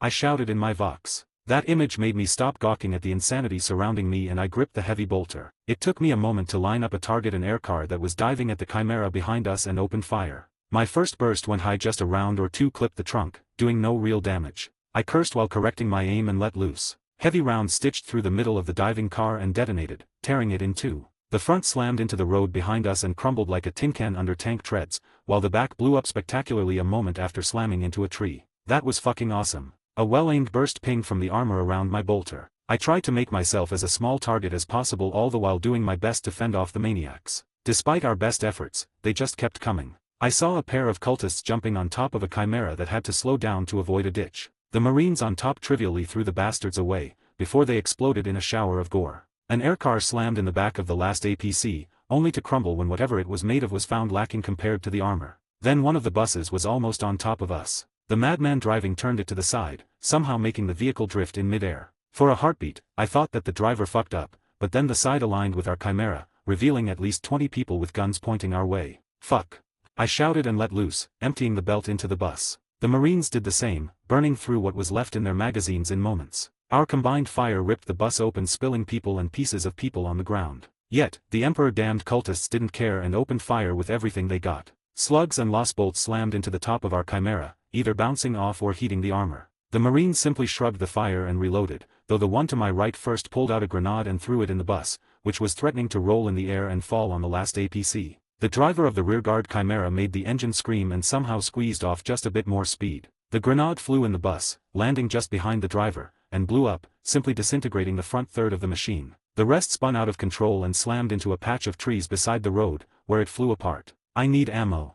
I shouted to the troopers below me as I did my best to detach the empty belt. Let me tell you, reloading a heavy bolter on top of Chimera's busy evading kamikazes was pure brass-placked bitch. One cursed by the Emperor himself to boot. Having fucking cultists trying to blow my head off didn't help either. At least the Marines next to me didn't arrange an accident that would have left Thule free to take out the Imperial Guard too. I was finally able to reload and take a note of what the hell was happening around us when the never sufficiently damned cultists got lucky. The second bus, which had been hanging back, accelerated behind a wall made of the most remaining aircars. It chose the time well because apparently, all our heavy weapons ran out of ammo in just about the same time, which was a pure fuck-up on our side. The Marines did their best as well as the few guardsmen who had clear fire lanes from the firing ports in the Chimeras. I opened fire too, ripping a pair of aircars to pieces. It wasn't enough. We took down about 2/3 of the remaining cars, when the bus drove through 2 of its buddies, literally slamming them out of the air. I'm sure I saw at least 2 Marines shredding the driver, making the machine lose control, but it was too late. It slammed in the back of the last Chimera, though at least the Astartes ridding that APC managed to jump out just in time. The impact tore apart the bus, however, the damage was done. The Chimera was sent skidding into a low boulder. It hit hard, at the wrong angle, and the whole APC went airborne for a few seconds before slamming into the ground and rolling a few times until it laid resting on its ceiling. We lost a Chimera. Circle around and prepare to dismount. I ordered and opened fire at the remaining traitors. Belay that. Continue driving towards Victory Bay. Hickos shouted, giving me pause. She knew better than to disobey an Inquisitor, and she didn't strike me as a woman who would just leave 8 of her people behind. Lieutenant, explain yourself. I growled in the Vox. I just got word from HQ. Enemy bombers are vectoring on our position. The General sent interceptors our way, but they won't reach us in time unless we keep driving. I glared at the traitors. What little aircars they had remaining were breaking off and heading towards the crashed Chimera, just as the pair of dismounted Astartes did. We were in the open, with no cover to speak of insight. If a bomber or 2 caught us here, we were toast. You heard the LT. Once the CAP is in place, we're coming back. I growled in the Vox, though I didn't really believe it. Somehow, I had trouble believing that we would find anything but corpses if we could get back in the first place. 19, Chapter 2 Part 7. Chapter 2 Dawn of War. Part 7. Broadsword 1-1. Cronis 51st Lightning Interceptor Squadron. Cronis. Broadsword Actual, Overwatch Wilco. Intercept a bomber flight vectoring towards friendly convoy. Coordinates. Flight Lieutenant Erica Astra pulled her control stick and banked to the east. Her agile fighter obeyed like an eager puppy and easily settled into a new course. Behind her, the rest of the squadron followed suit, forming into a wedge formation. Broadsword 2, Broadsword Actual, confirm orders. Erica's XO Lieutenant Korolev asked over the Vox. It wasn't like the Victory Bay's local to question any orders. Yet, the flight lieutenant could understand his concern. She shared it. The new orders carried them to the east, straight at the source of the chaos sorcery that dominated the skies in the form of a purple wound in reality itself. The Emperor damn thing was connected to the ground via pulsing tentacle made of wriggling energy that made it painful to look in that direction. The warp storm in orbit above that location, an abomination made of unspeakable things, didn't help either. Yet, the 51st had their orders to disobey was treason, and that had only one outcome. Broadsword Actual, Broadsword 2, orders confirmed. We're to intercept enemy bombers and provide CAP for a ground convoy. Erica repeated the orders, which came straight from the General. May the Emperor watch over our souls. Broadsword 3 Lieutenant Orlan Kovac muttered a prayer over the Vox. The Emperor protects. Erica answered just as quietly. She looked at her instruments, at the side of the cockpit, just so she didn't have to stare at the purple tendrils of energy undulating over the horizon. Broadsword Flight, don't look straight at whatever is happening over the Deimos Peninsula. The flight lieutenant ordered. She didn't think that her men were dumb enough to stare into that madness, but she wanted to make sure. Erica started muttering prayers to soothe her nerves and keep her mind off what was happening to her world, while her eyes never left the instruments. It didn't really help. Until just a few years ago, the Tau were little more than peaceful traders before they started shipping more and more hardware and troops. About the same time, more people began to adopt their culture and view something that the Imperial authorities saw as what it was, an attempt to subvert the Emperor's rule. That's when everything started going to hell. The unrest started growing. A few PDF units sided with the Tau, which would have sparkled a war if it wasn't for an orc rock crashing near the blue-skinned settlements and focusing everyone's attention on the Green Menace. Then things went weird: disappearances, traces of cult activity, rumors of Eldar sightings. If all that wasn't enough, the Imperial Guard, shortly followed by the Adeptus Astartes, arrived, and that sparkled the conflict. Everyone knew it was coming. Now there was chaos too, threatening not only body but soul. The flight was just a few minutes of the target area, when the sensor suite of the Lightning whined, announcing high-energy disturbance that made it hard to detect anything. Broadsword Flight, Broadsword Actual. Are you experiencing Auspex disturbances? Broadsword 2 detection range is at 50% and rapidly decreasing. Broadsword 3 mine just fell to 25% and it's not moving from there. Broadsword Actual, Overwatch. Be advised, we're experiencing interference. Auspex detection range just fell to 1/3. Please advise on enemy location. Erica informed command. Overwatch, Broadsword Actual. Be advised, we're detecting 4 boogies vectoring on the convoy course. As command gave her the vector and distance of the enemy, Erica typed it into the flight cogitator. 4 blinking red dots appeared on her sensor screen showing the estimated locations of the enemy. Flight profile and sensor sweeps estimate 4 Marauder bombers. Overwatch declared. Affirmative. Target is 4 Marauders. Erica answered. Good hunting, Broadsword Actual. Overwatch out. A few minutes and multiple small course corrections later, Erica finally got the enemy on sensors. The bombers' targets to the later were hard to miss when they were the only moving thing on the ground. All broadswords, hit the afterburners and engage at will.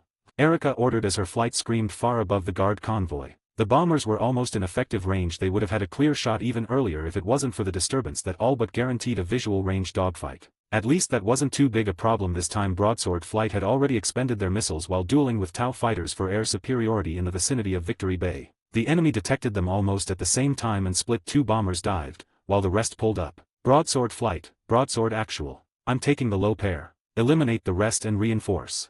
Affirmative. Wilco. The Emperor protects. The flight lieutenant put her fighter into a sharp dive. This was going to be tricky. Ideally she would be able to take out both bombers on the first pass, however that wasn't something she could count on. If even one of the traitors managed to lock on the convoy, they would be able to kill it. Erica grit her teeth when her flight suit tightened around her as she sped down and the gravities affecting her started mounting. Soon enough, the targeting cogitator gave a pleased beep as it locked on the leading bomber. Erica smiled viciously and pressed the trigger. Her wingtip-mounted lance cannon spoke and a pair of blinding beams of coherent light bore through the air. 1 down. The flight lieutenant muttered after her target vanished from the sensors. She looked up from the instruments at the fast-approaching bomber she was flying at. The enemy craft lit up as its autocannons and bolters opened up in an attempt to swat her out of the sky. Erica answered with a burst of her own autocannon, which unfortunately went wide. The enemy's return fire became more accurate and bolter rounds pinged off her armored wings, the tiny explosions making her plane shake. Erica glanced at the charge. Just a few more seconds and she could fire her primary weapon again. She sent another burst of shells at the bomber, missing again as it banked right. A ping announced that lance cannons were up and Erica pressed the trigger. The ponderous bomber had no prayer of evading this salvo, not at practically point-blank range. 2 lances of boiling energy speared the enemy craft just in front of the left wing, slicing it open as its own momentum drove it through the beams. Then the ordnance cooked off and the bomber disappeared in the middle of a colossal explosion. Broadsword Flight, Broadsword 1. Sound up. Erica ordered and pushed her lighting into a steep climb. Broadsword 2, Scratch 1 boogie. Broadsword 3, the heretics are dead. Good. We're on CAP until the convoy is in friendly territory. Broadsword Actual, Overwatch. Enemy bombers killed. Broadsword Flight is providing escort for the convoy. Over. Overwatch, Broadsword Actual. Well done, carry on. We'll keep an eye for enemy flyers. Over. Erica glanced at the convoy speeding on the highway below. She hoped that it carried something important enough to justify pulling her squadron out of the furball above the capital. To her utter astonishment and confusion, the convoy braked and started turning around. What in the Emperor's name? Broadsword Actual, Overwatch. The convoy is turning around, please advise. Erica hissed into the Vox. Overwatch, Broadsword Actual, wait 1. Erica was left fuming as the convoy of chimeras sped back towards the Deimos Peninsula. Overwatch, Broadsword Actual. The convoy is going back to retrieve a pair of stranded Adeptus Astartes. Provide CAP. Will vector support when available. Over. Why did the guardsmen go back to retrieve the same maniacs who had been accidentally killing them for the last couple of weeks? What did she do? Offend the Emperor himself or something to deserve dealing with this? 20, Chapter 2 Part 8. Part 8. ATBS. Command Center. Imperial Guard Base. Final Liberation. Victory Bay. Cronis. The dimly lit room buzzed with chatter coming from all over the jagged front lines surrounding the capital. Most of the light came from a pair of small hololiths courtesy to the muggos in charge of all things Mechanicus attached to General Alexander's command and multiple screens attached to portable consoles. Orcs massing all across the line. Large armor formations screened by mobs of infantry. Eldar units skirmishing with the Astartes in sectors. Tau armored elements signed. All contact with the Thursday Ablee Plateau has been lost along with the surrounded areas. Scout units report fog and green lighting in the distance. Those regions reported people vanishing too. We lost communications. The general remained outwardly impassive. He had to project the proper image of calm and control to all his subordinates after all. Inside, however, he was deeply concerned. The clashes with the Adeptus Astartes caused a lot of damage, though admittedly it was more morale than material. Even now, all his people found it very hard to trust the Emperor's Angels of Death when by all means it should have been the opposite. The Space Marines should have been their salvation. Instead, it was only because that suicidal mission to retrieve the Inquisitor that the Imperial forces planetside finally ceased shooting at each other to concentrate on the real enemy, and there was no lack of bastards ready to despoil this world. General, a new figure silently entered the command post. We're done. Both the librarians and I agree there is no trace of corruption. They won't taste the Emperor's mercy today. The chief Psyker attached to his army, reported. You have my thanks, Jordan. I merely did my duty, General. The consecrated Psyker shrugged lightly and moved to lean on a nearby wall. You should expect company soon. The Inquisitor. And the Librarian. He seems determined to shadow our new Inquisitor for the foreseeable future. A hint of approval sneaked in the Psyker's voice. Did you see something? Alexander's piercing eyes focused on Jordan. The Tarot hints at possibilities, General. He might be important, or perhaps he already did what he was meant to when he stopped the regrettable misunderstanding. Not too soon. If the Imperial forces were still busy shooting at each other, Alexander wouldn't bet on them being able to withstand the coming storm. There were over 300,000 orcs expected to hit the defensive lines in force shortly after dawn. The Eldar were wreaking havoc behind the lines with Astartes kill teams hunting them down, who knew what the other Xenos intended to do right now, and if all that wasn't bad enough, there was confirmed chaos incursion and that unknown phenomena at the plateau. Colonel Amundsen, concentrate our artillery units against the orcs. I want them covered both from the air and against Xeno deep strikes. We will deploy a third of our special forces on overwatch there. Colonel Nicholas, half the armor reserve is to prepare to plug any holes the orcs manage to punch in the front. We can't afford to deploy more infantry on that front, not when I need the rest of the army to keep the capital secure and watch for chaos incursions. It will fall to the Blood Ravens to act as a hammer with us being the anvil. The plan is simple: create as big a cauldron as possible for the orcs. They will flock where the fighting is fiercest. Once they commit their armor formations, I want them hammered artillery, airstrikes, even orbital support if available without killing us as well. The primary objective is to use the battle as a bait for the warboss. We need to kill the bastard. At the very least that will shatter the orcs as a coherent force and buy us time to deal with the larger threats before eradicating as many of the green menace as practical. A commotion came from the entrance, one that very soon revealed itself to be the Lord Inquisitor and his Librarian companion. It was clear that the elite soldiers guarding the CP weren't too keen on letting the Astartes in, however, thankfully they didn't irritate the Inquisitor too much. General Alexander. The young Inquisitor looked like a death warmed over but otherwise intact. Lord Inquisitor. The general bowed. It never paid to antagonize their kind, even if this one appeared to be unusually amiable. I trust that there will be no more misunderstandings. For what is worth, Brother Captain Thule promised there will be no more friendly fire accidents. It will be up to higher authority to determine who will take custody of Cronis once we've secured it. The Inquisitor was an optimist, then something they all would need in the days and weeks to come. I heard the same thing. From your mouth to the Emperor's ears. Alexander made the sign of the Aquila. So say we all. Can someone bring me up to speed on the strategic situation? The general left one of his aides to summarize it briefly while he continued deploying his reserve units in the face of the confirmed chaos presence. That's less than ideal. The Inquisitor scowled. While an understatement of their current predicament, the statement was to the point. You're right, General. We need to shatter the orcs as soon as possible. With them swarming, we can't afford to focus properly on the nastier threats. Their warboss needs to die. My thoughts exactly, my lord. The general nodded. Ates, can your battle barge be on station above the capital tomorrow at noon? By then we should be fully engaged with the orcs. The Lord Inquisitor asked. It should be possible.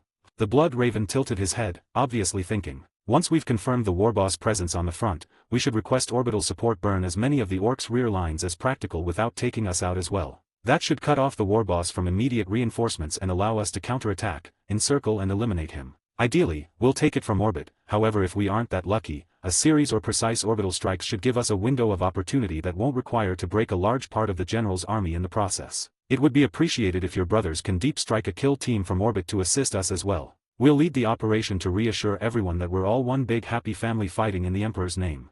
That was actually prudent while his people were professional and there were commissars around to ensure they stayed that way. General Alexander knew that even the Red Menaces were shaken over the Blood Raven's actions over the past weeks. If this was to work, they would need to work together, properly, instead of being busy watching each other backs for an expected backstab. Alexander had intended to personally lead the fight against the Orc warboss, however an Inquisitor should be able to do so as well, and he would have better leverage against the Astartes. If it is all right, I will join you for this morning's excitement, my lord. Better safe than sorry after all. I'll appreciate it, General. Now let's make this outline into a proper plan. 21, Chapter 3 Part 1. Chapter 3, On Death's Ground. ATBS. Part 1. ATBS. Imperial Lines. Pavonian Heartlands. Cronis was for a tough time even in the best-case scenario. If we lost, everyone would be dead if we were lucky, otherwise, we just might become the playthings of demons and Xeno alike. And when we win, as I had to continue repeating to myself and anyone willing to listen, then everyone still alive on Cronis would be on short rations for the foreseeable future. That one was inevitable. About half the Imperial Guard and most of the loyal PDF units were deployed straight in the middle of the continent, if not the planet's breadbasket, and very soon we would turn it into a death field. Outside the Colonel's CP, priests screamed prayers to him on Terra as if their sheer volume would make him hear and respond. Commissars marched up and down the ranks, shouting encouragements and threats. They did their best to instill more fear in the troops of themselves and me than the green tide fast approaching us. Scouts have firm lock on the first wave. It's a disorganized mob, primary melee troops with mixed shooters and the odd at.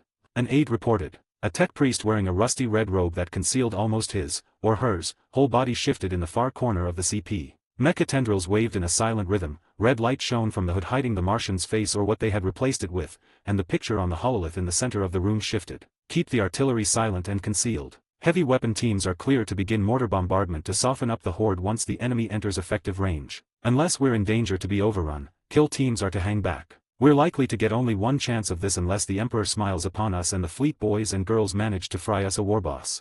Colonel Barnabas instructed. His cleanly shaven head almost reflected the light of the tactical consoles. Instead, his midnight black skin tone, just this side of being unnatural, practically absorbed the light. 2 rolls of silver metal teeth flashed in a crooked grin. The greeners want a scarp. Let's give them one they will never forget.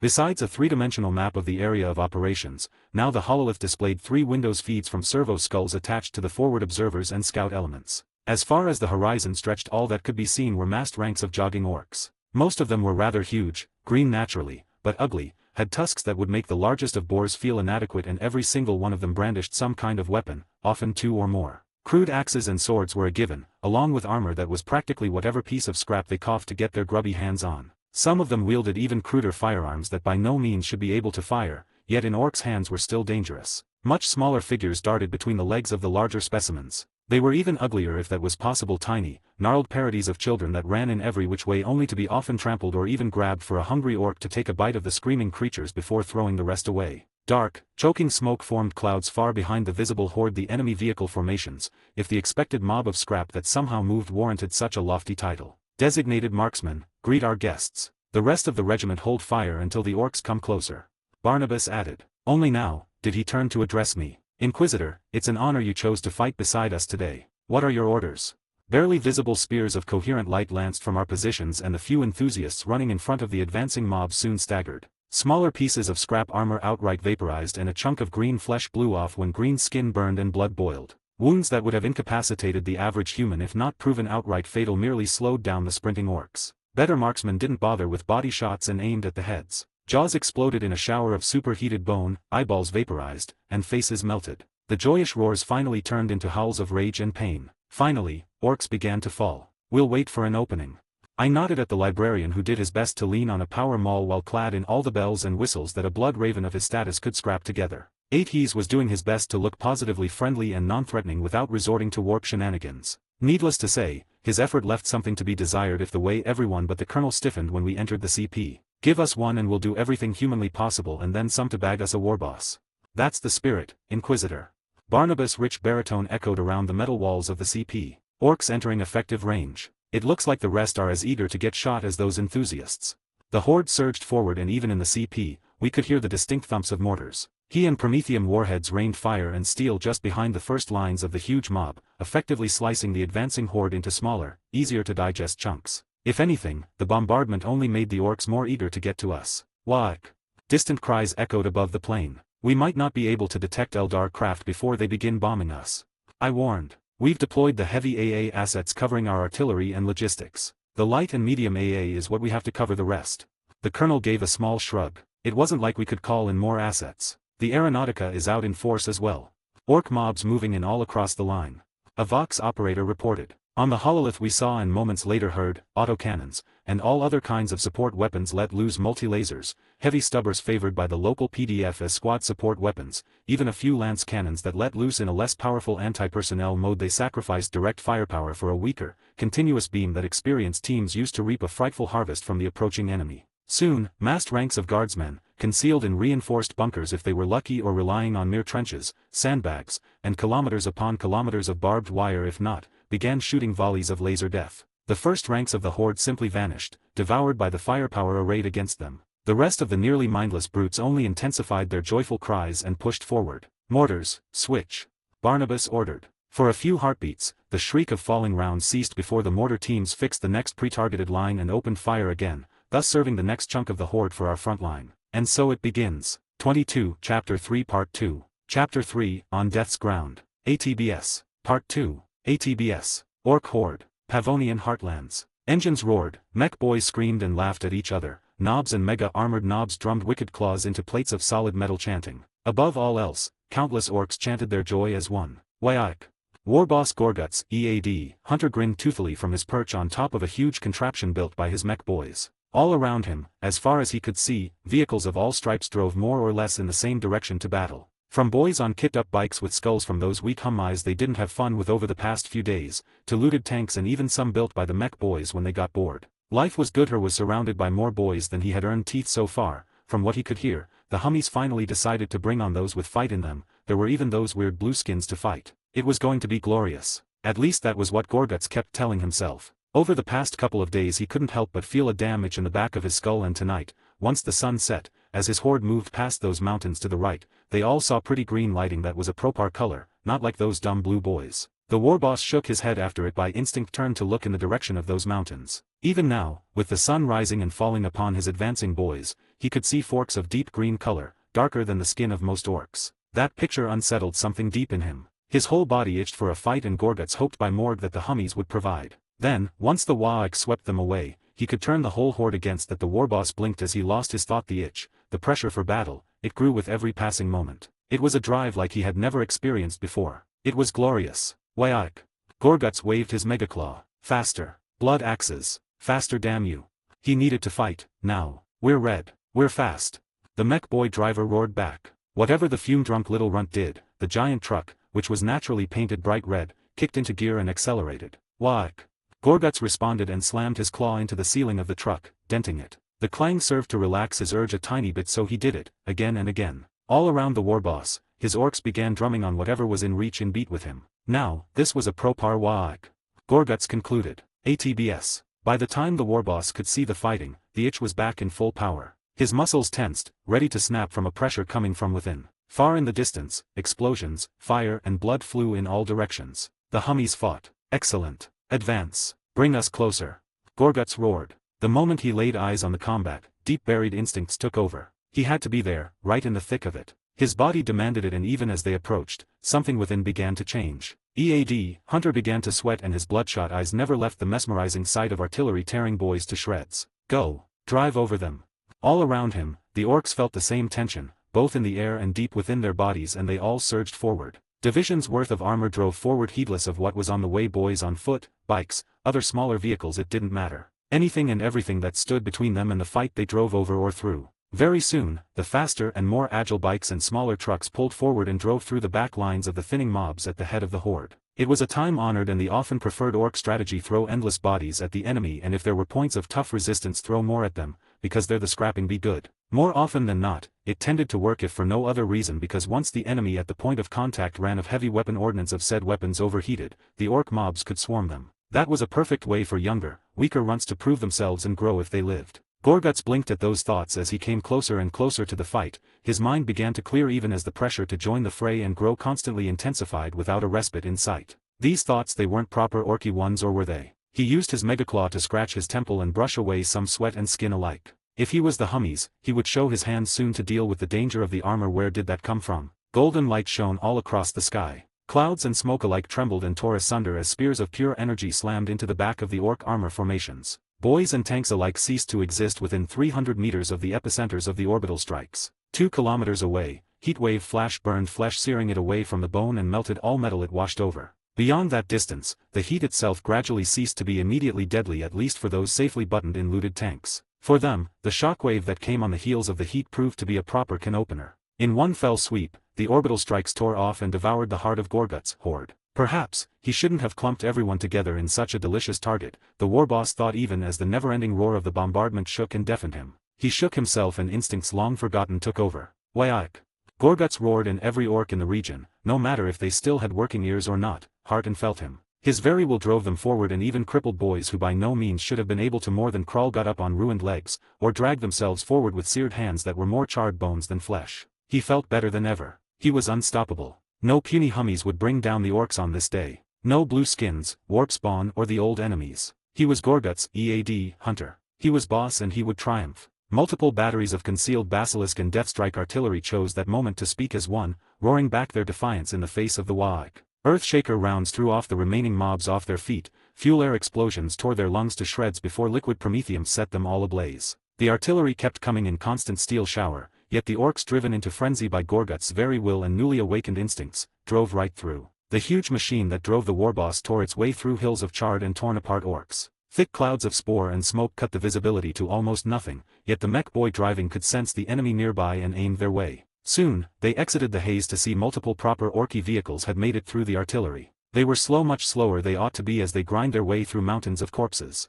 That gave more than enough time for the Hummies to orderly retreat from a third line of trenches to a fourth. When the few remaining boys of the leading mob swarmed over the abandoned redoubt, concealed charges turned them all into living torches before a second set scythed through them and utterly demolished that line of defense. The orc armor advanced heedless of the losses or their chances of victory. They were orcs, the enemy was right there, in front of them, and that was all that mattered. Something caught Gorgut's eye and he looked up. Ugly, blocky, almost properly orky shapes dove through the smoke-choked skies. Missiles detached from pods under their wings shot down seeking targets, and nose-mounted energy weapons carved through armor and orcs alike. The warboss glared impotently at the warplanes that were out of reach before he jumped from the slowed-down truck and rushed towards the enemy lines. He had to get to grips with them, nothing else mattered. His instinct sang of war and the growth it heralded, and finally they overtook him fully. Gorguts ran forward shooting at everything that moved, and soon groups of knobs, mostly the mega-armored ones who could survive better near misses, joined him. More and more armor made it through the steel shower, and he could feel the puny Hummies faltering. He could almost taste victory here, yet the scratching in his head demanded attention.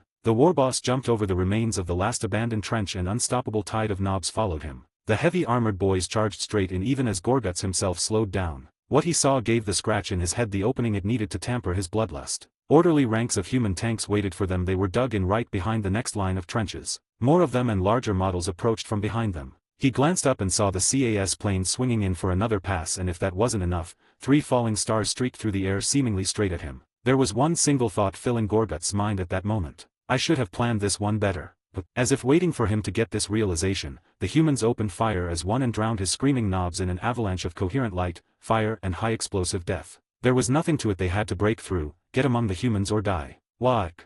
Gorgut screamed his rage, aimed as much at himself as at the humans slaughtering his boys, and activated his tactical teleporter. A flash of unreality and alien, cold thoughts followed before he came back into the real world. His return turned a group of humans into cooked chunks of twisted flesh and bone. Before their buddies could respond, they had a furious warboss in between them, and all they could do was die screaming. 23, Chapter 3 Part 3. Chapter 3, On Death's Ground. ATBS. Part 3. ATBS. Imperial Lines. Pavonian Heartlands. For 2 hours, there was little to do but watch the slaughter. The orc horde threw itself against our lines. Mortars and all kinds of direct-fire heavy weapons along with whole regiments of infantry did their best to turn the Xeno into green paste, rinse and repeat. A normal enemy would have broken a long time ago. There were very few known species that could sustain and find the orcs' tactics acceptable. The Tyranids came to mind, a few really nasty xenotypes that were hopefully exterminated during the Great Crusade. The only other thing that could rival this madness was a full-blown chaos invasion, complete with hordes of demons, something we might have to deal with sooner rather than later.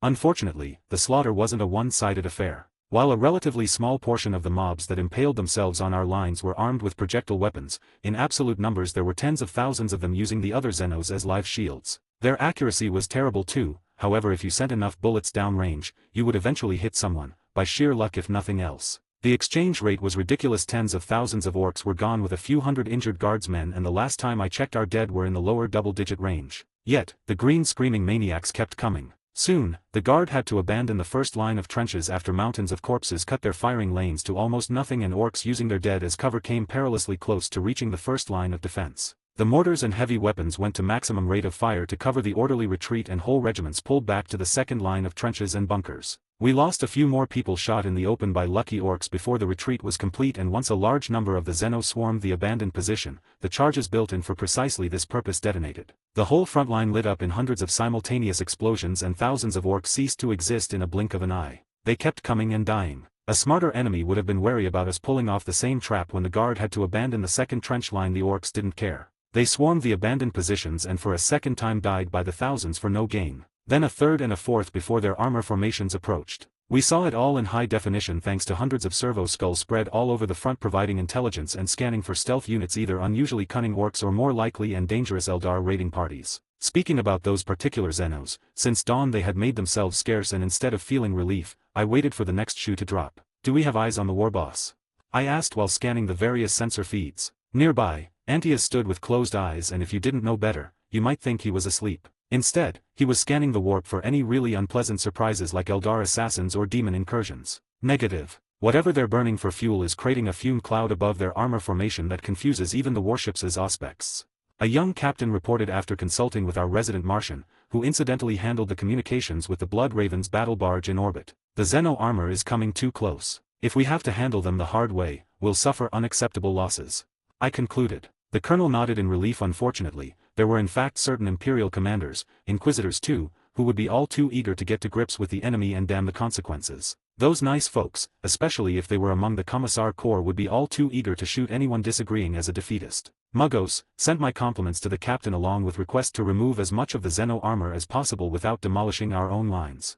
I addressed the senior tech priest attached to the general's staff. He was forwardly deployed today for one reason only: to facilitate communications with the warship in orbit. The Martian answered with a stream of binary that was hopefully a confirmation of my orders, and I returned my attention to the hololith. Once upon a time, the Imperial forces of all branches worked much closely together, everyone, from the lowest of the low privates, up to generals, fleet commanders and Astartes commanders. Then the great heresy happened, and making sure that a turned commander couldn't take with them a large contingent of the Emperor's military became more important than close coordination and unified chain of command. It worked more often than not, though the downside was obvious: it was always paid in lives by the poor bastards on the ground. What I had to order right now, that was a prime example. Even General Alexander didn't have the authority to order orbital strikes, even if the warship in orbit was part of the regular navy instead of a Adeptus Astartes battle barge. At best he could make it a request, one that the captain wasn't bound to take seriously. It was even worse, when tactical orbital strikes were needed by regimental or even battalion-level formations. An order from an Inquisitor, on the other hand, one authenticated from the senior Martian on the ground? That was a different matter. Order received and confirmed. Praise the Omnistia. Orbital bombardment imminent. The Martian spoke in more or less clear High Gothic. It was obvious that the cogboy was gleeful even through his mechanical speech. Spread the word, have everyone brace for close in orbital strikes. My words were redundant. Colonel Barnabas was already busy screaming orders. Servo skulls went to ground, any tank that wasn't already sealed buttoned up along with any other crewed vehicle, and every soldier not busy pumping shot after shot into the advancing orcs went behind the deepest, sturdiest cover they could find and closed their eyes. It wasn't a moment too soon either. A few of sensor probes were still up, giving us a great view of the orc horde. The dust, smoke, orc spores and whatever else hung above the battlefield, making aerial and orbital surveillance problematic, got stabbed by blinding lances of pure energy thicker than a Lehman Russ. Their very passage cleared the sky for kilometers around, and when they hit, the soil vaporized at the impact, before anything on the edge of the strike turned into plasma. The resulting release of energy blinded the servo skulls, and once the screens cleared, multiple mushroom clouds rose from the heart of the orc horde. The ground below our feet rumbled and shook from the bombardment, and finally, the shockwave washed over the bunker, carrying the roar of the explosions. Even at this range, it was almost deafening, endless crescendo. For the poor bastards in the trenches, it had to be pure hell. Bombardment complete. The Litany of Fury is moving station to better cover the chaos incursion. The Martian reported. He sounded like he had whatever passed for a boner for his cogboy kind. Colonel, I recommend you release all artillery batteries. Concentrate fire on the front leading right at the regiment in front of us. Let's make this the most heavy contested area on the battlefield. I nodded at the librarian at my back. We're going to meet the war boss. If it's still alive, I don't believe it would be able to decline our invitation. ATBS. The sensor feeds were bloody enough. Yet, as we approached the front, I stood on top of the Chimera we rode, and I could say one thing for certain: those images didn't do it justice, no matter how good the cameras were. The whole horizon was gone, replaced by angry pillars of smoke, dust and raining debris. In fact, everything about 10 kilometers away from the front was one giant, if dying, firestorm. The energy discharge and everything it threw in the atmosphere had another side effect. 2 black storm clouds formed fast above the bombarded zone. Enemy armor in sight, they're driving right over their own corpses. A Vox operator reported. All units, pull back to the last trench line. Artillery support is available at this time. 36th Golgotha Infantry Regiment has priority on fire missions. Be advised, Aeronautica assets will begin danger close bombing runs against Xeno armor assets. As we approached, concealed tanks came to life along with the chimeras carrying their infantry support. The great majority of them were Lehman Russ variants, however a Baneblade unit was available as the final reserve, and an armored fist to be deployed once we had eyes on the warboss or the situation went to hell. Even a Blood Raven Predator platoon should be ready on the far flank. I hoped that all of this was an overkill because the bombardment took out the warboss. A few minutes later, I found I wasn't that lucky. Priority target side. Coordinate, ARG. Heavy Xeno infantry assaulting grid L-23. A huge orc is leading them. That's our target. Colonel Barnabas, Inquisitor Vale. Priority target located grid L-23. Release the rest of the armor reserve. We're moving to engage as well. The Emperor protects. Too soon, the Chimera brought us around a small, tree-covered hill that had snipers and artillery observes crawling all over it, and I saw the orc onslaught with my own eyes. As far as I could see, there were green armored behemoths, many of them hefting crew-served weapons as if they were toys. They were busy rampaging through the trenches while guardsmen either shot them as fast as they could press the trigger or fought a losing melee battle. Dug-in tanks raked the orcs with bolters and high-explosive shells, heavy weapon teams shot them with autocannons and lance batteries until their weapons glowed from the heat, bombers screamed above us and shot at everything big and green that moved, yet the Xeno didn't stop coming. A single blood-splattered and scorched orc towered above that carnage. I saw it grab a screaming commissar with a claw that looked large enough to lift up tanks, and it cut the man in two within a shower of blood. Then the bloody bastard threw the commissar's torso in the air. The poor bastard was still screaming, and closed its huge armored jaw around it. Fury and revulsion burned in my chest at that gruesome sight. This thing needs to die, now. I hissed. Driver, ram that orc. Antias, give us an opening. I felt the warp stir behind me, and the librarian's whole form lit up with eldritch fire. Despite the cacophony of the battle, I could hear Antia's deep soothing voice as he began to chant prayers to the Emperor. Runes and circuits built in his power hammer glowed with golden light. As you say, sir.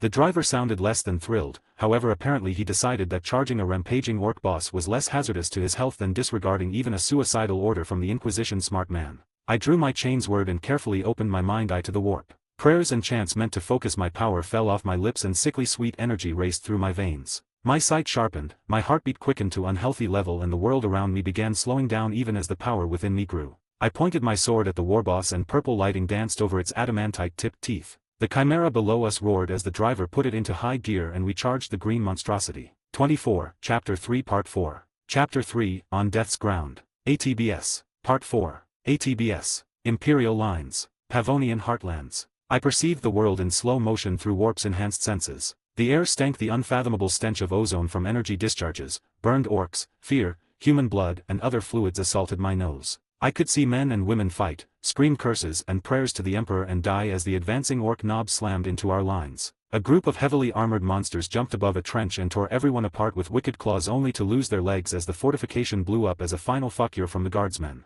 A dug-in tank shot one of the crippled orcs in the face with a round that blew up its torso in a shower of fire and gore. More knobs surged forward, and the armored leading elements of the armored reserve arrived just in time to meet them with bolter and cannon. A flight of bombers roared above us as they came in to strafe the piles of scrap the Xeno called armor. Our driver shouted fervent prayers as he pointed the chimera straight at the blood-splattered warboss and slammed his foot on the accelerator. The APC buckled and charged straight at the massive monster. Time was up. I roared an incantation and waved my sword in an arc, thus sending purple lighting at the warboss head. I more felt than saw Antias vault over me and hurl himself at the green behemoth propelled by his transhuman biology, power armor, and psychic power. My lighting struck the perturbing metal jaw of the orc with a blinding flash a moment before the chimera slammed into his chest. I jumped away, trusting my armor and eldritch power strengthening my flesh to survive. Torn ground, mud, and blood in my mouth and pain. The world swam in front of my eyes, yet I got up on my feet due to my will alone. The warboss was still right here holding the chimera and crushing it. The world suddenly sped up and the deafening sound of the battle crashed over me in full. There was no sight of Antias, however. When the orc threw the mangled APC aside,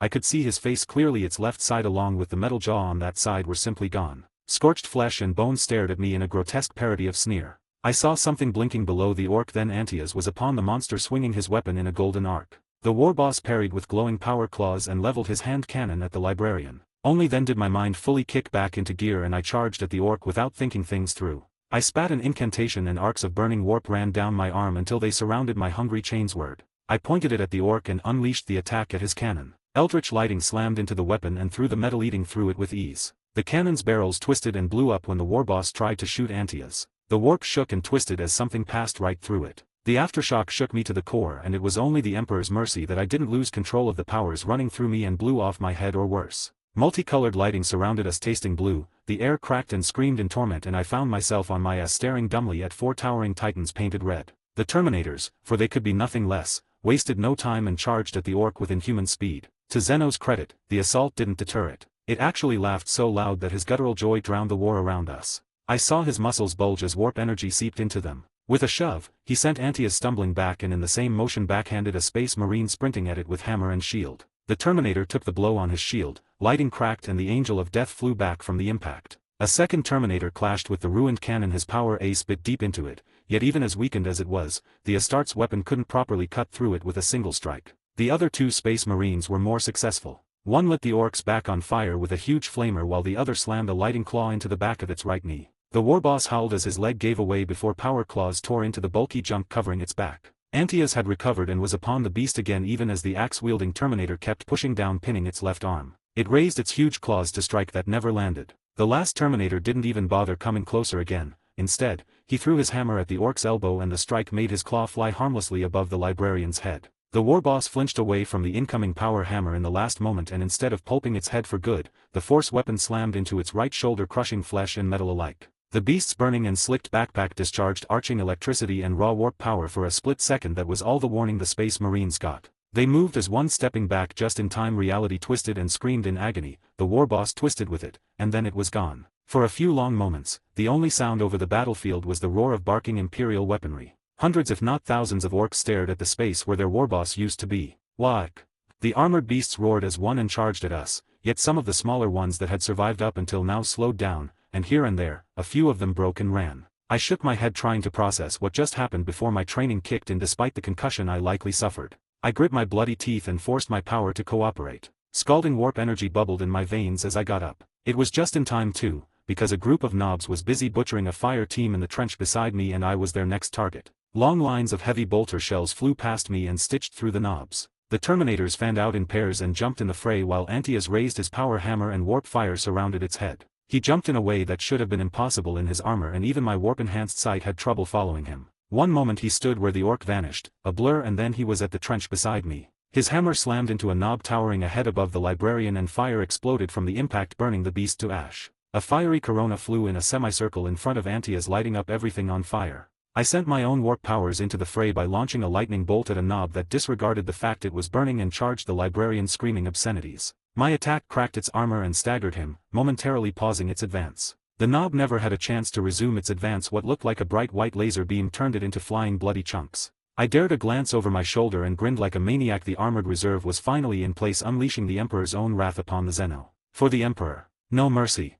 I screamed, waving my sword like a madman, and charged into the fray. 25, Chapter 3 Part 5. Chapter 3, On Death's Ground. ATBS. Part 5. ATBS. Imperial Lines. Pavonian Heartlands. In a hindsight, charging the orc knobs right besides the Emperor's own Adeptus Astartes, when I only had a carapace armor for protection and a chain's word as a weapon, wasn't my brightest idea. I reached that profound revelation after the teeth of my blade got stuck in the spine of a huge Xeno who nevertheless managed to backhand me, tearing my cheek and cracking teeth. I suddenly found myself on the ground with aforementioned orc dragging himself my way on legs that no longer worked. The greenskin roared at me, displaying an impressive array of very large teeth. A huge blocky shape chose that moment to fly overhead and strafe the whole area with all kinds of weapons which it seemed were stuck on every surface of the bomber. Streams of heavy bolter fire, lance cannons and missiles splashed over the knobs and, more importantly, tore the brute coming my way to great many bloody chunks that rained all over me. A small voice in the back of my head shook in terror, wondering the fuck was I doing out here while the rest of me got into gear, and I went to see if my sword had survived the aerial attack. Say what you will about the training I got in the Schola and later, the Inquisition-sponsored academy, it ensured I didn't freeze up even when my courage was doing its best to fail. Another knob came my way. This one was armored from head to toe and carried an odd mix between an axe and warhammer, taller than me and likely heavier. When it saw me, the orc roared a challenge and ran at me, raising the weapon for overhead strike. My heart did its best to jump out of my chest even as I clawed at my connection with the Immaterium and drew as much power as I could. The orc was almost at me when I spread my arms and unleashed the energy at the towering brute. Purple lighting flashed between my hands and flew outwards in a condensed arc. The flash was intense enough that it blinded me, and the next thing I knew something struck my left shoulder with enough strength to bring me to my knee. The pain that hit next was almost an afterthought. The geyser of blood spraying from my mangled shoulder where the orc's axe had struck was something else too. At least the bastard was dead. He was on his knees and missed both his arms below the elbow as well as his head above the chin. I had to be in shock. That explained why I wasn't screaming my lungs out and I was still bleeding. Perhaps I should be doing something about it while I still could. Emperor, have mercy. I muttered and drew more power from the Immaterium. My brain protested and I felt a trickle of blood leaking from my nose but ignored it. Lighting cracked around the fingers of my right hand and I pressed it at the gushing wound. All I knew then was pain, and I was sure I screamed louder than the fucking orcs. Thankfully, I lasted long enough to cauterize my wound and more or less release the warp in a controlled manner before blacking out. ATBS. A swing from his power weapon turned the head of a particularly ugly orc into mush. Antias didn't bother to pull out his hammer out of the Xeno's torso before channeling energy into it and unleashing a blast wave that blew the alien into chunks before slamming into a group of its friends and threw them off their feet. That maneuver bought him enough time to draw more power from the warp, and just as the other three orcs got up, he let it go at the middle one. The knob had one moment to see death coming before the Librarian's attack hit and blew up its torso as if it had swallowed a grenade. The explosion was potent enough to mangle the other two knobs, and before they could recover, Antias was at them. He smashed aside the crude axe the closer one carried, breaking its arm in the process, then reversed the direction of his swing and tore off the lower jaw of the Xeno. Despite the battle going around, the Space Marine could clearly hear the orc's neck crack from the strike. He nevertheless slammed his power hammer in the side of the knob's head, shattering its skull. That gave him just enough time to turn around and meet the attack of the last Xeno, who had recovered from the explosion at least as much as it could, with its left arm mangled enough to show bone on multiple places. That didn't stop it from screaming its defiance of all that was holy and wildly swing its sword with its other hand. Antaeus parried a crude slash, took a step back and poked the orc's torso with his power hammer, channeling energy from the immaterium into the weapon all the while. The warp energy released on contact further enhancing the power of the strike. The orc's crude armor caved in and the librarian had the satisfying sound of shattering ribs. Not that such an injury was enough to put down the maddened orc. It brushed the hammer aside with its mangled hand, all the while screaming in pain and fury, not to mention throwing blood everywhere along with thick spit, and did its best to skewer Antaeus. The Space Marine sidestepped the thrust, took a step forward and headbutted the Xeno before pushing it away with the hilt of his warhammer. That was enough to slow down the wounded orc, and before it could manage another credible attack, the librarian struck true. The head of his warhammer caught the knob in the side, just below the shoulder, and caved in armor, flesh and bone alike before tearing its way clear through the chest and throwing the orc away. With the enemy crippled and down for the time being, Antaeus looked around for more immediate threats. What he saw filled him with pride. What few orcs were still on their legs were busy engaging his brothers, with the rest trying to run around as the guard armored reserve scythed them down. That was good. With the orc boss gone, hopefully for good, and his knobs the largest and strongest in the horde, along with most of said horde, dead, the orc threat on the planet should be contained for the time being. While the orcs were far from gone, much less for good, after this defeat, they would be of no consequence until the Imperial forces could deal with the other, more pressing threats. Antaeus finished the crippled orc, and by the time that was done, the last few remaining enemies found themselves surrounded by the Terminators, who made a short work of the despicable Xenos. "We did the Emperor's work today, brothers," Antaeus proclaimed. "You did well, Inquisitor." The librarian paused. Where was the Inquisitor? He looked around, and it didn't take him long to find the man's crumpled form. "We need a medic at my location, ASAP. The Inquisitor is down." 26, Chapter 3 Part 6. Chapter 3, On Death's Ground. ATBS. Part 6. ATBS. Guard Field Medical Station. Pavonian Heartlands. Pain and thunder, that was the first thing I became aware of. Searing agony exploded in my right shoulder and the side of my head, especially my jaw. It was more than enough to jolt me awake, and I tried to get up as disoriented as I was. "He's awake," a blurred figure shouted. "I noticed." Another one added with dry sarcasm. "Hold him down and add more painkillers." A second blur leaned above me and soon became a face obscured by surgical mask. "Inquisitor, hold on, you're in a bad shape. Try not to move while we take care of you." More thunder. What I was laying on shook along with the blurred figures, who cursed and had to hold on me to remain standing. Dust came from the ceiling, and the second blur cursed colorfully. "Clean it up now. The last thing he needs is an infection." I tried to speak, only to find out that I had an oxygen mask on my face. "The Xeno are coming closer. We need to evacuate the wounded, now." A new voice shouted from somewhere to the left. "We're in the middle multiple operations here. We need more time or our patients will die." The second blur snapped. "Can't be helped. We don't have enough troops in the area to hold this position." The general ordered general retreat to secondary defense lines. "Get all who might be able to walk stimulant shots. We'll carry the rest and give the Emperor's mercy to anyone who won't survive being moved." By the sound of it, the soldier wasn't pleased by the orders. Nor was I, for that matter, when it dawned to me that I might be one of those to receive the Emperor's mercy. It's either that or abandoning them to the Xeno. Damn aliens. The second blur looked back at me. "I'm sorry, Inquisitor, your arm is going to be a write-off under these circumstances. Amputate, seal the wound, and we'll fill him up with painkillers and stimulants." I don't want to explain how we lost the Inquisitor to the general or higher authority. "I'm sorry about this, lad," he added. Then I saw another masked figure brandish an injector. Then the world blurred for a time and I could no longer focus. At least the pain subdued as I drifted on a wave of chemicals, or so I presumed, before I felt another pinprick. Moments later something cold raced through my veins and the world sharply came into focus. With it came more thunder and shaking. Artillery or airstrikes coming too close to comfort, my mind supplied. "Inquisitor, can you hear me? We need to leave, now." A man in a surgical mask and blood-splattered scrubs shouted at me. "Sit rep."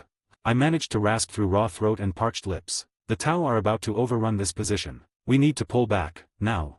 "The fuck?" Without wasting any more time, the doctor, or at least I presumed he was a doctor, grabbed me by the right shoulder and helped me sit up, something that momentarily made the world spin before coming back into focus. He slung my still not really responding right arm over his own shoulder and dragged me towards the exit. Only then did I notice that there were more blood and dust-splattered soldiers and medics doing their best to get the wounded moving. ATBS. Contested Territory. Pavonian Heartlands. The Baneblade's armor rang as a gong when a pair of railgun slugs glanced off the sloped thick frontal armor. "More vampires, 10 o'clock. The Auspex operator screamed in his vox, nearly deafening the tank's crew. "Air support is fully engaged." The young lieutenant added more quietly. The Hydras will have to take care of them. Captain Garrick, the commander of the super heavy tank, whispered to himself. Tau heavy in sight. The gunner announced. Reload complete, firing. The Baneblade shook as its main cannon thundered, shaking the whole vehicle and rattling the crew despite all of them being securely strapped in their seats. Scratch one hover tank. Through cameras and Auspex feeds, the captain could see that the sergeant was right. He in fact saw the at-round slice through the side of a large Tau hover tank, which jolted back from the sheer strength of the kinetic impact before blowing up and crashing on top of a group of charging crew. Driver, keep pulling back. The infantry should have reformed their lines by now and try not to run over any of the crunchies. They get peeved off when it happens. The captain ordered and returned his full attention on the situation at hand, which was foobarred by the numbers. Just 15 minutes after the guard broke the Orc horde, the Tau decided it was a splendid time to attack and threw all their mobile forces at the already weakened Imperial flank. The infantry lines that the aliens struck got overrun within 30 minutes, though their sacrifice bought the rest of the regiments in the sector time to react. For Garrick and his command, that meant a counterattack to blunt the enemy advance and buy enough time for the infantry to consolidate, move to better positions and reform their lines. At the same time, the artillery regiments had to pull back farther to avoid being plastered by enemy long-range firepower and rearm before responding in kind. The only silver lining was that for once the Blood Ravens decided to be helpful and dropped what little reserves they had on their battle barge. Even now, Tactical and Devastator squads were skirmishing with the enemy, providing infantry support while Devastators were digging in along with the Guard. For all the good it was going to do. Stormguard actual to all Stormguard elements, sound off and confirm ammo status. The colonel in charge of Garrick's regiment demanded. Storm Angel actual to Stormguard actual, combat status nominal. Ammo at 46% and counting. The captain responded. Michigan, tank, 1 o'clock, kill it. APCs on the open, 2 o'clock. Targets designated. The Baneblade's cupola turned right to aim at the Tau armored unit while secondary batteries opened fire at the Tau transports. Heavy bolters, autocannons and lancecannons sent a storm of steel and coherent light which opened the APCs like tin cans and turned their troop compartments into abattoirs. The enemy tank shot at the retreating Baneblade and its railgun tore through a heavy bolter before tearing a shallow rend in the armor. The main cannon spoke again, and this time it was certainly an overkill. Garrick saw the shell slice through the target lengthwise before clipping an unlucky enemy walker that jumped down at the wrong time and place. The tank blew up a moment later, obscuring what happened to the walker after its shoulder ceased to exist. An alarm sounded into the tank's command center. Brace for impact. Enemy bombers incoming. The captain snapped. Keep driving back. The Baneblade's close-in defense weapons locked in the enemy's trajectory and filled the air with as many shells as they could. A surviving Hydra added its fury to the onslaught and managed to clip the wings of the rightmost bomber. The Xeno pilot lost control and its abominable ship crashed into the ravaged farmland, vanishing in a blue-tinted explosion. The remaining bombers flew straight in the teeth of the Baneblade's defenses. At this close range, even the best ECM in the world was useless, and the enemy had no trouble targeting the super heavy unit. Missiles detached from under the bomber's wings and streaked towards the retreating Baneblade before the pilots opened fire with short-range plasma weapons and heavy railguns. The Hydra racked a second Tau flyer with heap shells and tore its belly open before detonating an engine, but by then it was far too late. The Baneblade shook as railguns tore chunks of its armor and disabled weapons, then the plasma hit, boiling armor and frying everything in the vicinity of the hit. In one fell swoop, the super heavy tank lost a third of its secondary weaponry along with its right track. Then it was the missiles' turn. Close-in fire and various anti-missile systems did their best. A couple of the weapons were blinded in the last possible moment and barely missed the tank as it suddenly jolted and changed direction due to the lost track. 4 more failed to survive the last-ditch defense fire. That still left 6 missiles to strike the Baneblade. 3 slammed in its front right. Their plasma warheads vaporized armor and tore the right front wheels of the tank, significantly diminishing its mobility. Another one struck to the right, beside the turret where a secondary weapon emplacement used to be. Plasma boiled away yet more armor before breaching into the interior compartments and flooding a few of them with the fury of starfire. 3 members of the crew died 10 and there, burned on their stations, which became their own personal crematoriums. The remaining 2 missiles struck on the top of the turret in a quick succession. The first seared away any surviving equipment there and turned the well-protected commander's compartment into sauna. The second sliced into the weakened armor and on detonation vaporized Captain Garrick. Despite countermeasures, the heat in the nearby compartment spiked beyond human tolerance, forcing the gunner and Vox operators to black out from sheer thermal shock. Any other tank in the Imperial arsenal would have died then and there. A Baneblade was built to survive this kind of punishment and more, then keep on going. Its enraged machine spirit broke through the soothing chants of the countless sanctified servo skulls meant to keep it more or less docile and protect it from chaos corruption to assert full control of its wounded body. It used the engine to roar its displeasure and fury before swinging around the damaged turret to target an approaching Tau super heavy unit that desired to finish it out. Before the alien machine could target the Baneblade and fire, the machine spirit fired and its shot flew true. The front half of the enemy unit crumpled as if stepped on by a titan before the rest of it sympathetically blew up as ammunition and fuel cells detonated. Heedless of the tactical situation and lost in its fury, the wounded Baneblade charged the enemy, caring not it dragged its damaged mechanical carcass against impossible odds. Behind it, the last Tau bomber got jumped by an Imperial air superiority fighter that splashed it in short order before it could attempt a second attack run. 27, Chapter 3 Part 7. Chapter 3, On Death's Ground. ATBS. Part 7. ATBS. Imperial Lines. Pavonian Heartlands. Railgun slugs tore through the air overhead with piercing cracks. Plasma immolated the top of a small hill that provided the medical station with a bit of a cover. Imperial and Tau fighters and bombers dueled in the sky above even as artillery thundered in the distance, sending shrieking shells in all directions. As if that wasn't enough, callous and hungry alien laughter came from just out of sight. "We will hold the Zeno here." A commissar wearing the typical red hat and long coat of his station waved his chain's word and pointed it at the still burning top of the hill. "Take position at the ridge," he ordered, and led by example. You heard him. Up and at them. Corporal Jana Hailstorm barked at her squad, the last flimsy line of defense between the evacuating wounded and the fast-approaching alien hordes. She had to scream to be heard over the constant cracks of alien railguns and thunder of artillery. Without wasting any time, her squad surged to their feet and ran after the commissar. Before any of the humans could reach the ridge, an alien crest appeared over the top, followed by a pair of reptilian eyes and razor-sharp beak. The commissar reacted before any of the guardsmen could, raised his Las pistol and shot the Zeno in the eye. A beam of coherent light vaporized the alien's eyeball, drilled its way into its skull and boiled away the alien's brain. "Go, go, go," the corporal shouted, pushing her men to move faster. However, even as the Imperials ran up the slope, a large number of Kroot swarmed over the top of the hill and charged downhill. The commissar shot a second Zeno in the head before its buddies reached him. The Imperial revved up his chain's word and cleaved through a wicked-looking staff an alien tried to brain him with. The commissar proceeded to shoot a Kroot running at him in the throat, and before that foul Zeno could fall to the ground, he gutted his first attacker with a deft strike. All the while, he didn't stop taunting and cursing the Kroot. The guardsmen entered the fray then, pausing their run uphill. They took care not to shoot the commissar and instead did their best to prevent the aliens from successfully swarming him. Lost guns blasted away chunks or even appendages from Kroot who had skimmed on armor, while others could survive a few hits before their protection gave away. For a moment, it appeared that the guardsmen would prevail due to superior ranged firepower. Yet, in the end there were too many of the Zenos and a number of them were too large and well armored to bring down in time, so the illusion of victory didn't last. A large Kroot took advantage of the commissar eviscerating one of its packmates to stab the Imperial in the thigh with the barbed head of its staff. The alien viciously twisted and pulled his weapon, and its efforts were rewarded by the staff tearing out a bloody chunk of the human's leg. The commissar went down screaming and the Zenos swarmed over him. Despite that, he managed to tear out the lungs of a Kroot before the rest began tearing him to pieces. Meanwhile, the guard squad kept on pouring firepower in the Zeno, bringing more and more of them down. Unfortunately for them, a second pack made its way over the crest. "Grenades!" the corporal ordered. For a moment the shooting became ragged as her people grabbed said weapons from their combat rigs and threw them at the Kroot who were just above done with the commissar. The frag grenades detonated in a shower of gore and shrapnel, wiping out the survivors of the first pack. The second one however turned out to be more cunning and better armed. They leveled their staffs downhill and opened fire with built-in slug throwers. Something heavy hit the corporal in the gut, tearing through her flak vest, and she suddenly found herself on her knees, trying to get her breath back. She saw one of her men hit the ground like a sack, a bloody gaping hole where his face used to be. The foul alien barking was coming closer and closer, and she could no longer hear Lost guns firing. Hailstorm muttered a prayer to the Emperor, and her bloody fingers left her but going for the few grenades she had left. She just managed to remove their safeties when something struck her head and she saw stars before everything going dark. An explosion marked the death of the last line of defense between the med center and the enemy raiders. ATBS. Guard Field Medical Station. Pavonian Heartlands. The doctor managed to drag me out of the med center just in time for whatever defense line the guard covering it to collapse. A short series of sharp explosions came from behind, followed by pained and furious howls that couldn't have come from human throats. "Move! Get the wounded away! Now!"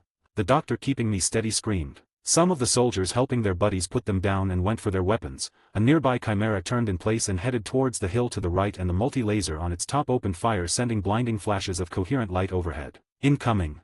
a nearby trooper shouted, shouldered her weapon and opened fire. A Zeno screamed in pain. The doctor's efforts to get me to safety became more frantic and we all ran out of time. More aliens let out battle cries and a whole pack of Kroot fell upon us. I hissed in eye-searing pain as I drew on the warp, and this time it began to claw at my sanity. I could feel demons taking a notice and looking for the slightest opening, yet I didn't have much of a choice. Despite the Chimera scything down as many of the Xenos as possible and the sporadic resistance from the walking wounded, there were too many of the Kroot. They simply absorbed the casualties and slammed into the makeshift convoy assembling at the entrance of the medical station. An alien jumped from the hill on top of the med station and then sprang into action, razor-sharp staff in hand. It landed nimbly and slammed its weapon in the back of a guardsman trying to get a buddy to the nearby waiting Chimera. Both of them went down and the Kroot kicked the wounded soldier before bringing down his weapon on his skull, shattering it. The Xenos' triumph was short-lived. A livid cogboy raced out of the med station brandishing scalpels and saws at the end of each of their 8 mechatendrils, a short sword in one metal arm and a plasma pistol in the other. The Kroot didn't have time to figure out what hit it before literally exploding in a shower of flashing blades and flying organs. Another alien tried to jump the cogboy from the top of the building only to be met by swinging mechatendrils that eviscerated him in midair. When and landed moments later, it was in a lot of pieces. More Kroot came around the medical center and tore through the few soldiers making a stand to the right. The last guardsman barely managed to activate a grenade before 4 Xenos slashed him with their staffs and a moment later, the frag detonated tearing them all to bloody chunks. Yet, the rest of the pack was undeterred. If anything, the casualties merely made them more bloodthirsty. What followed was a bloody nightmare of a close-quarters combat. I could remember frying Kroot with warp blasts even as demons tried to possess me, the doctor who dragged me out smashing the skull of a Xeno with the butt of a rifle, the cogboy becoming a blood-splattered whirlwind of spinning blades as he tore into the enemy, a large group of the bastards swarming the Chimera opposing them. Then there was thunder that shook me to the bone and something large and burning came over the hill before twin lines of tracers pulped everything in their way. A landspeeder flew overhead and a huge red form jumped out, landing on and crushing a particularly large and ugly Kroot. The Space Marine cut another one with a contemptuous slash of his chainsword and shot 3 more before anyone could process his arrival. I was vaguely aware that there were more large shapes coming over the top of the hill. Lehman Russ tanks, I thought. Their cannons roared as one and the shock from the following explosions was more than enough to throw me off my feet. The last thing I managed to do was let go of the warp in more or less controlled fashion. I heard demons screaming in frustration as my soul slipped through their claws and then knew no more. 28, Chapter 3 Part 8. Chapter 3, On Death's Ground. ATBS. Part 8. ATBS. Imperial Lines. Pavonian Heartlands. Purge the abominable Xeno from the face of this world, brothers. Antaeus thundered, while his temper was fraying. They already lost 1 Inquisitor and his retinue on this cursed planet. He wasn't looking forward to explaining to the Inquisition how they managed to lose a second one in a short order. Said organization already looked at the Blood Ravens with more than enough unwarranted suspicion. Thank you very much. Besides, miracle of miracles, this one was actually rather sane and uncommonly reasonable, so far anyway. Having him die would be such a waste, and allowing the damn Tau of all things get him, that would be simply embarrassing, the librarian grumbled to himself in the privacy of his mind. He emptied the magazine of his bolter pistol at a cluster of charging Kroot, the ammunition making a delightful mess of their heads, and put the weapon back to its magnetic clamp. He raised an open hand just in time to meet a large, roaring specimen with a blast of warp fire to the face. The Xeno collapsed, clutching its melting flesh and bone, kicking uselessly in the dirt, while Antaeus moved on to the next threat. Around him, tactical marines spread out, covering the flanks and keeping annoying pests from a devastator squad, which set up on the ridge. A platoon of guard armor followed the swifter Astartes, aiding their firepower to the onslaught. And just like that, the Xeno assault broke in a showers of gore and explosions. Push them back. Don't let them regroup. Antaeus shouted aloud, both to his brothers and the soldiers who had to fight the enemy practically hand to hand when the Xenos swarmed them. He saw a familiar and sad picture as he approached the medical station. There were too many dead and dying people on the blood-soaked ground. The sight never failed to put a bitter taste in his mouth. This was what the Blood Ravens fought to prevent. This was why they hoarded all the technology and knowledge they could get their hands on, so one day normal men and women won't have to face the horrors of the galaxy with such ordinary equipment. The sad truth was that generally the guards' equipment wasn't bad, it was just that you needed more in order to face most of the humanity's enemies on equal footing and win without paying with rivers of blood, and even then, there were foes that even the Astartes couldn't best without paying a steep price. Antaeus put aside those thoughts and returned his full attention to the skirmish at hand, well, its aftermath. The few Kroot still in sight were on the run, with his brothers and especially the guard, shooting them in the backs with a relish. Only a handful managed to make it over the nearby hills. It was a target-rich environment after all, only for a couple of Rust tanks to lob a few cells after the aliens. With the immediate threat neutralized, Antaeus could put his full attention into locating the Inquisitor and making sure he lived to fight another day. He soon found his targets surrounded by a small group of shell-shocked troopers, most of them wounded, a very happy cogboy, who was splattered in Kroot blood from the tip of their hood to the toes of the boots poking out from the hem of their gore-soaked robe, and disgruntled doctor. The Inquisitor was on the ground and looked even worse to wear. The reason why was obvious: not just the Kroot attack, but a number of Xenos dispatched by warp sorcery, among the corpses surrounding this particular last stand. Medici, report. What is the status of the Inquisitor? What do you need to keep him alive, and what aid do your other patients require?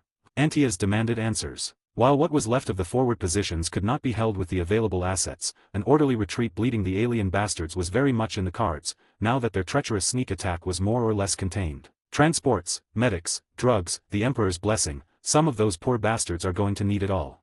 The doctor grumbled. I'll arrange as much assistance as practical. Antia said and switched comm channels to contact command. What's his condition? The Inquisitor should live, if we can keep him from becoming eaten, blown up or receiving any more blows upon the head. The Martian responded. He'll need some Omniziah blessed spare parts, so we'll be able to make a proper person out of him. Captain Thule, brother Librarian Antias, we've located the package. He's still viable, but need extraction, medical attention. Antias gave Vale one good look, and some spare parts. Good. Get him back to the capital. We're redeploying the bulk of our forces there for the time being, including apothecary assets.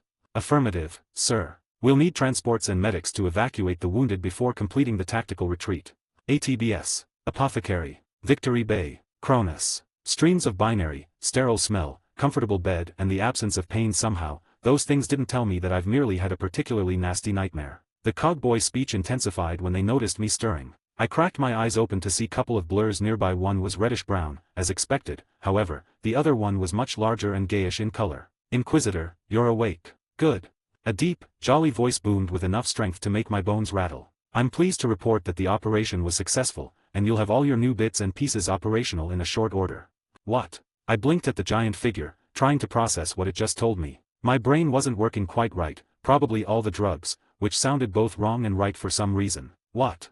I asked, though what came out was a strangled croak. My throat was parched too, something that I just noticed. A mechatendril shoved a bottle of water complete with attached straw right into my face and I took an experimental sip, wondering why was I getting the VIP treatment. What happened? I tried again. My voice sounded weak, tired and alien to my ears. You charged an orc war boss, if the rumors are right, riding a chimera no less. The red blur cleared up somewhat, revealing the hooded face of a tech priest, who had at least his chin still made of good old-fashioned flesh and blood. We've got helmet video of that stunt. It was one of the funnier things I've seen people do and live through. The deep thundering voice commented. That wasn't such a good idea in hindsight. I managed to croak. My memories were coming back now and I had some trouble believing what I had done. Charging an orc, a war boss no less. Did I leave my brain, or at least common sense, back in orbit? Well, it worked, kind of. The large blur, which had to be in Astartes, said in something that might have been supposed to be a soothing tone. We don't have a confirmation that said orc is very dead. The cogboy waved a couple of spiky tentacles behind his back. We're getting off topic. Inquisitor, I'm proud to announce that we managed to install all your new bits and pieces without an issue. You're now truly blessed by the Holy Cog, and the motive force. He shoved his hand in my face, displaying 5 thin and long metal fingers, which gave me a thumbs up. What bits and pieces? I asked warily. Nothing hurt, which meant it couldn't be that bad. Then again, I was dumb enough to charge an orc war boss. That was what Ogrins did. Left arm, the shoulder, some reinforcements so you could properly use your brand new bionics. The cogboy began listing off on fingers tipped with very sharp looking points. Those were a lot of bionics he was telling me about. What in the Emperor's name did I do? My brain dragged out fragmented images of screaming orcs, explosions, blood and crude of all things. I thought I heard an echo of laughter too, but then again, I was probably high up on drugs, otherwise I wouldn't be this calm under the circumstances, right? 29, Chapter 4 Part 1. Chapter 4, Strange Alliances. ATBS. Part 1. ATBS. Necron Command Center. Thursday ABI's Plateau. Cronis. Even Necron technology wasn't fully proof against entropy, and 65 million years, give or take a few thousand, was an eternity by anyone's standard. The Lord in charge of the Necron installations below the surface of the world known as Cronis by its current primitive squatters was painfully aware of that fact. Systems all over the complex were damaged, often beyond repair. Even his databanks weren't spared by the countless eons that passed while he slept, awaiting for the galaxy to heal enough to sustain life once again. In fact, he should have awoken millions of years ago, after the warp storms caused by the final defeat of the Old Ones subdued and the abominations spawned by them either starved out or retreated back to the abyss that spawned them. Finding himself awoken by a group of primitives poking through his domain, naturally resulted in a predictable violent reaction that saw all but one of the intruders neutralized in a short order. Only their apparent leader was preserved as an intelligence asset, while recon units were dispatched to scout the situation on the surface and secure the entrances to the complex. That was a simple standard operational procedure carried automatically by the now obviously demented caretaker intelligence of the complex, while it busied itself with awakening him. In this particular case, the fact that said intelligence wasn't fully self-aware and particularly intelligent turned out to be a blessing in disguise. Even in his diminished form, the Necron Lord could very well imagine the catastrophe of a proper command intelligence going demented and having unobstructed access to the complex. To him, the current state of affairs was bad enough, as the reconnaissance units placed in its charge testified with their very appearance. The Necron Lord wasn't sure what he found more disturbing, that the first batch had returned wearing the flayed skins of primitive beings just like those who intruded upon his domain, or the fact that it took him this long to notice and conclude that there was something wrong with said picture. Truly, he was currently a shadow of his former self. The first thing he did upon that revelation was to execute all error-checking programs and hardware build into his towering frame. While said maintenance and repair subroutines did their job,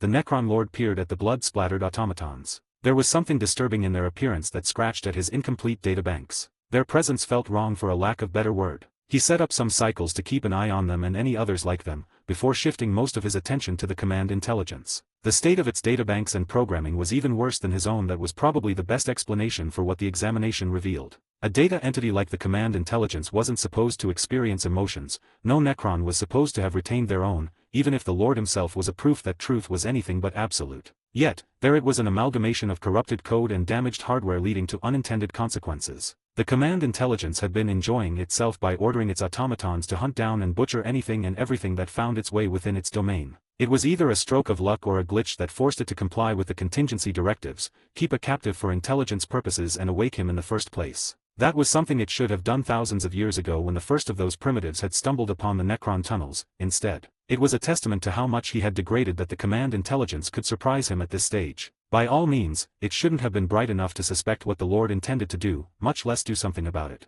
He was about to cut the command intelligence from the complex and bind it safely within its databanks for study at a later date, when the activity within its running code spiked. It knew, it felt fear, and it struck. The 4 automatons present in the small chamber where the Necron Lord currently resided moved as one, acting much faster than their appearance suggested possible. Within moments they surrounded him and struck as one, flensing blades slashing through stale air. The Necron Lord moved even faster, demonstrating that even in its current diminished state he was still a power to be reckoned with. 4 pairs of blades met empty air, another one merely sliced through his tattered cape, while the rest met the unyielding alloy of his staff. He might have lost much in the endless eons of slumber and decay, many of his memories, his purpose, even his name, all in the name of preserving his combat capabilities first, his tactical and strategic acumen distant second. While the order of those priorities might have been flawed, for once, the execution didn't leave much to be desired. Metal clashed with metal. He hefted his staff and pushed away 2 of the defective automatons, sidestepped a swipe for a third and kicked the 4th in the chest with enough force to cave it in and send it into the solid metal wall of the room. He struck the butt of his staff into the ground and released a pulse of raw energy that cascaded all around him,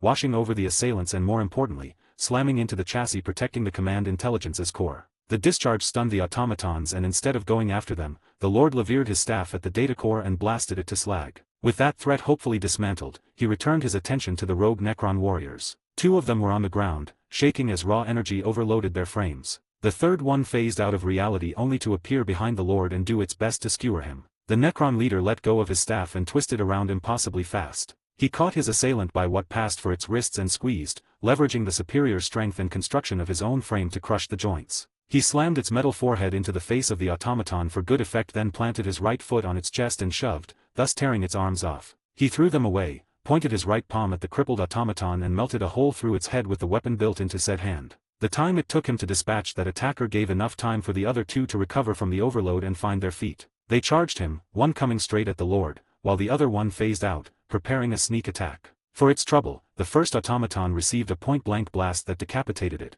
however the second one was more successful. The Necron Lord caught its left wrist, yet it managed to slam its other arm under his armpit. Flensing blades perfectly able to slice through any known living being with pathetic ease found little purchase into the necrodermis of the Necron Lord. He found the blunt impact a larger inconvenience than the thin blades causing shallow cuts into his metal hide. He grabbed the head of the offending machine, ignored its flailing and melted a neat hole straight through its cranium. If he could, the Necron Lord would have sighed in exasperation, which merely underlined how far he and the facility technically under his control had fallen. While there was a lot of data left intact pertaining weapons, vehicles, even space travel, little useless things like the devices needed to communicate verbally were lost, at best stored into corrupted archived in need of thorough repair and data recovery. It was embarrassing really, considering that one of the devices malfunctioning on his frame was his voice caster. He made sure that the 4 automatons were dismantled for good, then did the same for the command intelligence. That done, it was time to take direct control of the facility, fix himself and recover as much of his memories as possible, while figuring out the state of the planet and what must be done about it. While thinking about it, the Lord recalled that he had a captive slat for interrogation, which might no longer be the case given the Command Intelligence's proclivities. A query to the subroutines monitoring the facility revealed the fate of said captive. For some arcane reason the Lord wasn't sure he wanted to ponder, the Command Intelligence had decided that it was good idea to strip the flesh off from the primitive and replace it with necrodermis while doing its best to make sure said primitive retained its mind and had been awake and aware during the whole process, which had taken much longer than it should. By the Tin and the Silent King, just what had been wrong with that thing? He sent a query to the new unit placed in the corner of the facility's network designated at Tomas Maccabi, and to his utter lack of surprise, the primitive was on the edge of going completely insane. 30, Chapter 4 Part 2. Chapter 4, Strange Alliances. ATBS. Part 2. ATBS. Necron Command Center. Thursday ABI's Plateau. Cronis. A quick and dirty interrogation of the captured intelligence asset combined with what little reconnaissance assets were currently available and responding to orders, confirmed that while the tactical situation hadn't quite gone to the crick,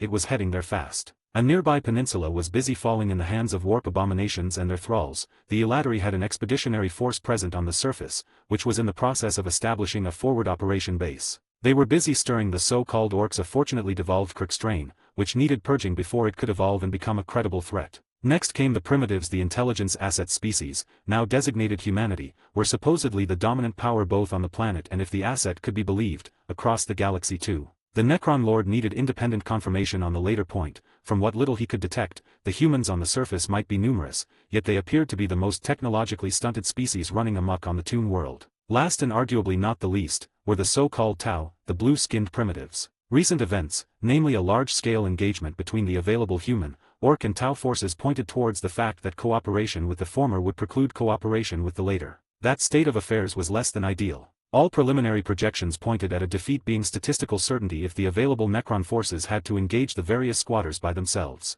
The Toon world had suffered too much damage, putting it back into a semblance of order would take too long even without Eldari raids, which were a given the moment those pests figured out how weak the Necron position was. Then there were the abominations as well, which needed to be exterminated with extreme prejudice. Analysis complete, the Necron Lord made up his mind and returned his attention to strengthening his position. He needed to reasonably secure the complex, fix himself to an acceptable state, including a way to communicate directly with the primitives, and only then he could afford to approach one of the two somewhat palatable factions. He had to deal with the rogue reconnaissance units killing indiscriminately everything in sight too, before they made any chance of an alliance a moot point too. The Necron Lord consulted the ravaged datanet of the facility and headed towards the closest stasis vault containing scarabs and the parts to build more of those useful automatons. It was high time to put his domain in order. In the meantime, repair subroutines kept working upon the decayed parts of his memory, struggling to recover even the tiniest scrap of information. ATBS. Victory Bay. Cronis. Note to self, charging orcs in general, and orc bosses in particular,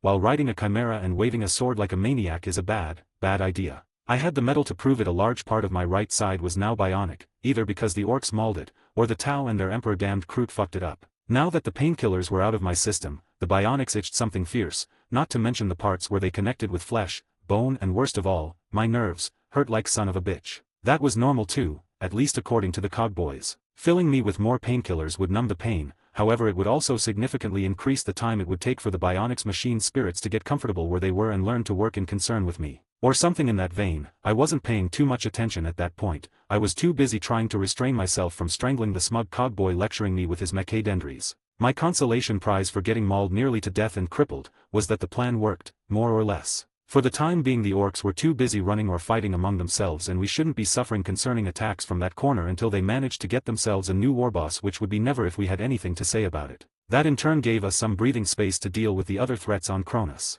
The Chaos and Traitor incursion on the Deimos Peninsula was the primary threat, and we had to purge it as soon as possible. Figuring how to do it with the assets available would be the topic of a meeting I would be having with General Alexander and Captain Thule in less than an hour. Unfortunately, we would be unable to throw everything we had against the Chaos forces. Doing so would beg for either the Tau or Eldar to backstab us, and if that wasn't bad enough, there was confirmed Necron presence on Cronis, which was an existential threat as well. Given the circumstances, the last thing I needed were painkillers that might mess up my judgment even further, which needless to say, made me particularly irritable. On the other hand, the way the common troopers treated me ever since I awoke at the makeshift apothecarium was a mixed blessing. Everyone who saw me straightened up and stared, looking with wonder and awe, instead of the ill-disguised fear and apprehension that I knew would meet an Inquisitor walking in the open. It took me a bit too long to connect the dots and figure out this was all because of my crazy stunt against the orcs. The poor bastard were looking at me as if they expected that I would be repeating that particularly insanity as a matter of course. That was something I had no intention of doing ever again if I had any other acceptable alternative. The stabbing pain in my side at every movement was a grim reminder of the price such heroic deeds extracted from those brave,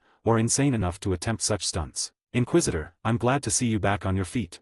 A deep jolly voice exclaimed behind me and made me jump, which predictably felt like an angry orc just buried its choppa in my side. Antia's armor-clad figure materialized behind me like from thin air and he peered at me. I sensed him give me a curious once-over through the warp before reining in his power. It could have been much worse, all things considered. Are you all right? Considering that I should be very dead right now, I'll better than I have any right to be. I answered quietly. Nonsense, you acted in the best traditions of the Imperial Guard, and most importantly, it worked. The librarian smirked. If it was dumb and it worked, then you were lucky and the Emperor looked out for you. I shot back. There's that too. Antias nodded sagely, and just like that, the levity he surrounded himself with vanished. I'm glad you're all right, Inquisitor. We've got a situation requiring your expertise. He stated gravely. My expertise. As far as the command staff of either the Imperial Guard, the Blood Ravens and what little Imperial naval assets we had in orbit went, I was among the most junior and least experienced, my status as an Inquisitor notwithstanding. Antias clearly heard the incredulity in my voice but disregarded it and motioned me to follow him. Considering the situation, the opinion of the Ordo Xenos is going to be vital, Inquisitor. Please follow me. I'll explain once we're at General Alexander's HQ. I don't like the sound of that, Antias. Don't worry, Inquisitor, you'll like it even less once you know the details. A hint of grim amusement found its way in the librarian's voice. What in the Emperor's name did I do to deserve this? 31, Chapter 4 Part 3. Chapter 4, Strange Alliances. ATBS. Part 3. ATBS. Eldar FOB. Tyria. Cronis. The frozen north of the continent held a stark majesty that was largely untouched by the brute hands of the Mon-Ki. If it was up to her, Farseer Taldir would have seen to it that the arrogant primates wouldn't be able to ruin anything ever again, which was one of the many dreams she held along with the great majority of her Bealtan compatriots. She had a dream, that one day her people would return to their rightful place as rulers of the galaxy and put everything the way it was supposed to be. In the meantime, it fell upon her and her fellow Eldar to do their best to preserve as many of their people as possible and when practical, weaken their various enemies. It was in the pursuit of this mission she brought her war party to Cronis. Jungr, the ancient enemy slumbered here. Taldir foresaw their awakening, she saw how weak they would be and hurried to capitalize of this priceless opportunity to nip a danger in the bud. The Farseer did expect that the Mon-Ki would be furious over her actions back on the planet they called Lorn V, she did expect that they would try to follow her. Naturally, Taldir expected that the beasts would fail to actually keep up with her. That, she reluctantly admitted to herself, might have been a mistake. Shortly upon her arrival, Lucas Alexander, the Mon-Ki she tangled with on Lorn V arrived as well along with a sizable force of the crewed Imperial ships. The upstart Tau who had been slowly taking control of Cronis objected to the Mon-Ki coming back in strength, which soon led to a massive battle in orbit. While unanticipated, that development did offer an opportunity to cripple the primitives and in one swift strike gain the upper hand. The Farseer sighed. That had been another miscalculation. She had her small, yet potent fleet moving in position to fall upon the weakened combatants, when a fourth fleet arrived in system. It was a second Mon-Ki task force, spearheaded by a strike cruiser bearing Space Marines. That put Taldir's plans into disarray. She couldn't allow the Mon-Ki to gain uncontested control of the orbitals and was forced to act, engaging the humans in open battle. The Eldar's superior voidcraft, ships and weapons proved themselves without peer, yet Taldir simply lacked sufficient numbers to win a decisive victory. They would have won anyway, if it wasn't for the rude arrival of swarm of orc hulks that fell upon everyone, turning the battle into pure chaos. In the end, she had to recall her surviving forces, while a mauled Mon-Ki flotilla took the orbitals. She would have been in better spirits if that debacle was the worst way her visions of the future went off the rails since her arrival in this damned system. Stirring up the local feral orc population to act as a distraction while the Eldar struck should have been simple, easy even. The Mon-Ki should have fought among themselves, encouraged by a few strategic assassinations and misdirections courtesy to Taldir's warriors. It was even true for a time, then everything changed, leaving her drifting among a sea of uncertainty. She didn't foresee the survival of the orc warlord she humiliated on Lorn V, much less that he too would make an appearance on Cronis, thus upsetting her plans first in orbit, then on the surface. Said brute united the majority of the fear orcs on the planet and used them to launch a massive wa'ik against everything and everyone. As if that wasn't bad enough, Taldir failed to foresee the outcome of his short-lived campaign of terror. The orcs should have swept over the Mon-Ki defensive lines with only a swift strike by the Tau allowing the humans to survive the onslaught. The resulting fighting should have weakened those three factions significantly, making them easy prey for strategic strikes, which would have left them crippled and easy pickling once the Eldars dealt with the real threat, the Necrons. Of course, that prediction didn't come to pass. First, the Mad Monkey summoned Warp Storm, one that now threatened to engulf the planet and throw them all to the non-existent mercy of She Who Thirsts. Next, Gorguts, the brute, managed to either get himself killed against the humans or the next best thing, losing his massive army, something that Taldir could have used to throw against the madmen on the Deimos Peninsula. The only thing that went more or less as predicted was that the Tau did act the winner of the clash between the orcs and the Monkey. They were less successful than predicted as well, due to the humans for once almost acting as civilized beings and ceasing killing each other to face the new threat. The Monkey positions were still unbroken, the Jünger were awakening, chaos would soon spill forth from the Deimos Peninsula. Taldir huffed in frustration. There had to be a way to win this. She was an Eldar Farseer, she should be able to see the way. It was her role, her sole purpose. The orcs failed, the brutes mucking up, that really shouldn't have been much of a surprise. They still had significant numbers, like the 2 tribes she used to protect the approaches to her base. Perhaps their broken horde could still be useful as a distraction, however they would no longer be able to break the Monkey by themselves. Taldir's warriors were undoubtedly up to the task, however she had limited numbers at her disposal and real enemies to face here on Cronis. Speaking about the Jünger, she had already dispatched scouts to harass and sabotage their efforts to properly awaken this Toon world, which all things considered should have been her primary concern. However, with the Jünger being as crippled as she foresaw, she had time to deal with them. First, she had to neutralize the Chaos incursion, yet in order to deal safely with them, she had to remove the Monkey out of the equation or risk the crude humans taking her forces from behind during their hour of triumph, and that simply wouldn't do. The Monkey had to go first, that much was obvious. In that regard, the Tau upstarts might just prove useful, she decided. Now she just had to decide how to approach them and make sure that anyone she brought with her to parley with them could control their emotions and actions. Having to threat with such beings who had no concept of respect for their betters, well, that naturally stirred the blood of any and all Biltan warrior with even an ounce of self-respect.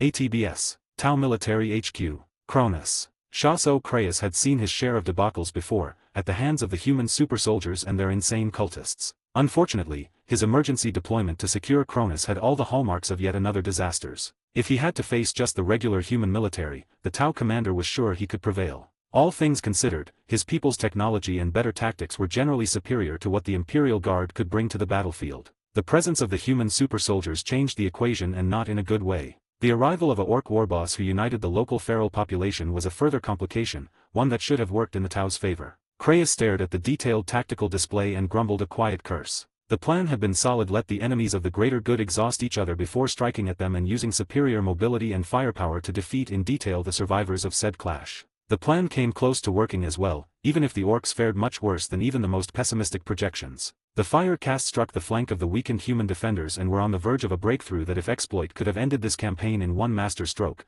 only for the Space Marines and enemy super heavy armor to intervene, bog down the swift assault and allow the Imperial Guard to regroup and redress their lines. At that point, Kreis had to call off the assault or risk wasting too many of his warriors for questionable gains. After all, there were other enemies upon Cronis to deal with, like the insane cultists who apparently took over the Deimos Peninsula not so long ago. Then there were the Eldar who struck during the fleet engagement in orbit. The same Eldar who requested a diplomatic less than an hour ago, one that Ethereal Shurors gleefully approved. Their delegation was supposed to arrive any moment now, and Kreis couldn't shake off the feeling that he was about to be screwed by the numbers by the Nifeers. Rumor had it, that they had that refined to an art form. 32, Chapter 4 Part 4. Chapter 4, Strange Alliances. ATBS. Part 4. ATBS. Tau Military HQ. Cronis. The little blue aliens attempted to impress Taldir with their military might. That was her best guess about the parade formation that greeted the Farseer and her honor guard. Rolls upon rolls of hover tanks and gunships flanked the only free path leading to the command post. In front of every single vehicle stood a squad of infantry armed with pulse rifles backed up by large armored suits complete with built-in oversized railguns. The primitives, their barbaric crude auxiliaries and the Vespid insects buzzing around certainly lacked the proper deference and respect for their betters, that much the Eldar could sense from the gathered troops without even trying. The same was true for her warriors, a cadre of banshees and aspect warriors striding proudly behind her, displaying their perfectly crafted arms and armor, which unfortunately failed to properly awe the aliens. That fact naturally put Taldir's guards on edge, and their slowly boiling emotions spilled over her too, forcing her to work even harder to keep her composure. This right there was a prime example of how far her people had fallen. Once upon a time, when the Ildari reigned upon the galaxy, no one would have dared show such lack of respect for their betters. The Farseer bottled down her emotions and sent a wave of reassurance to her comrades. There was one useful benefit of this cute display of martial might the Tau put forth. It was now obvious that while crude, their weapons and vehicle weren't as crude as those of the Monkey. They were going to be useful tools for the Eldar, and while it wouldn't be as satisfying to see the upstarts die at the hands of the Monkey, as it would be for the Eldar to put them in their place personally, die they will. Taldir schooled her features, smiled beautifully and slowly and deliberately removed her helmet once she stood face to face with the Tau leaders. Their military commander towered above her clad in his combat suit, which was almost impressive for something built by such a primitive species. Beside him stood the so-called Ethereal, the representative of the civilian leadership of the Tau, who was in fact ruling over his clueless subjects thanks to liberal application of pheromones. The single interesting thing about that was the fact that said chemicals apparently worked on a wide range of aliens, which all things considered wasn't particularly common. Naturally, said pheromones had no effect on the superior Eldar physiology. Taldir cradled her helmet in the crook of her arm, leaned on her spear staff and relished at the reactions her psychically touched appearance had on the Tau. Now she had everyone's undivided attention, which was a good thing, even though she didn't appreciate beings little above common beasts drooling over her in their enclosed helmets. The primary downside was that with her own helmet off, the Farseer could very much smell the Ethereal's pheromones and frankly, they stank worse than a pile of burning orcs. It was a close call, however Taldir managed to keep her beaming expression on without showing even a flicker, not that it would have mattered in the short term. The Ethereal was all but smitten with her already, though the Tau military commander was apparently made from a sterner stuff, which got him a very tiny and very grudgingly given grain of respect. Still, that was certainly damning him with faint praise, as it was proper. Greetings, Tau. I am Farseer Taldir. The Eldar sang, keeping the sneer she felt far away from her voice. It is a pleasure to make you an acquaintance. Keeping a civil tone with these beings was one of the hardest things she had ever done to date, still duty called. The pleasure is mine, my lady. The Ethereal at least bowed, even if the display was crude and graceless as expected. I am Aunel Shurors and this is Commander Shaso Kais.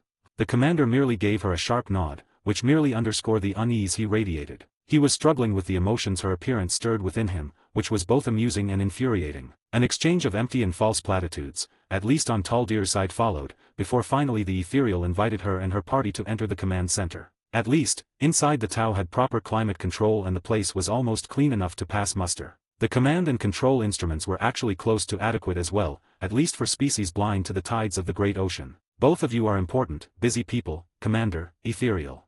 Taldir sang, layering her words with strands of power. I won't presume to waste your time and will come straight to the point. We, Tau and Eldar alike have a common problem and cause, here on Cronis. This pleasant world now suffers under the dual infestations of Mon-Ki, their insane cultists and feral orcs. Sadly, many humans, especially among their leadership persist in resisting the greater good.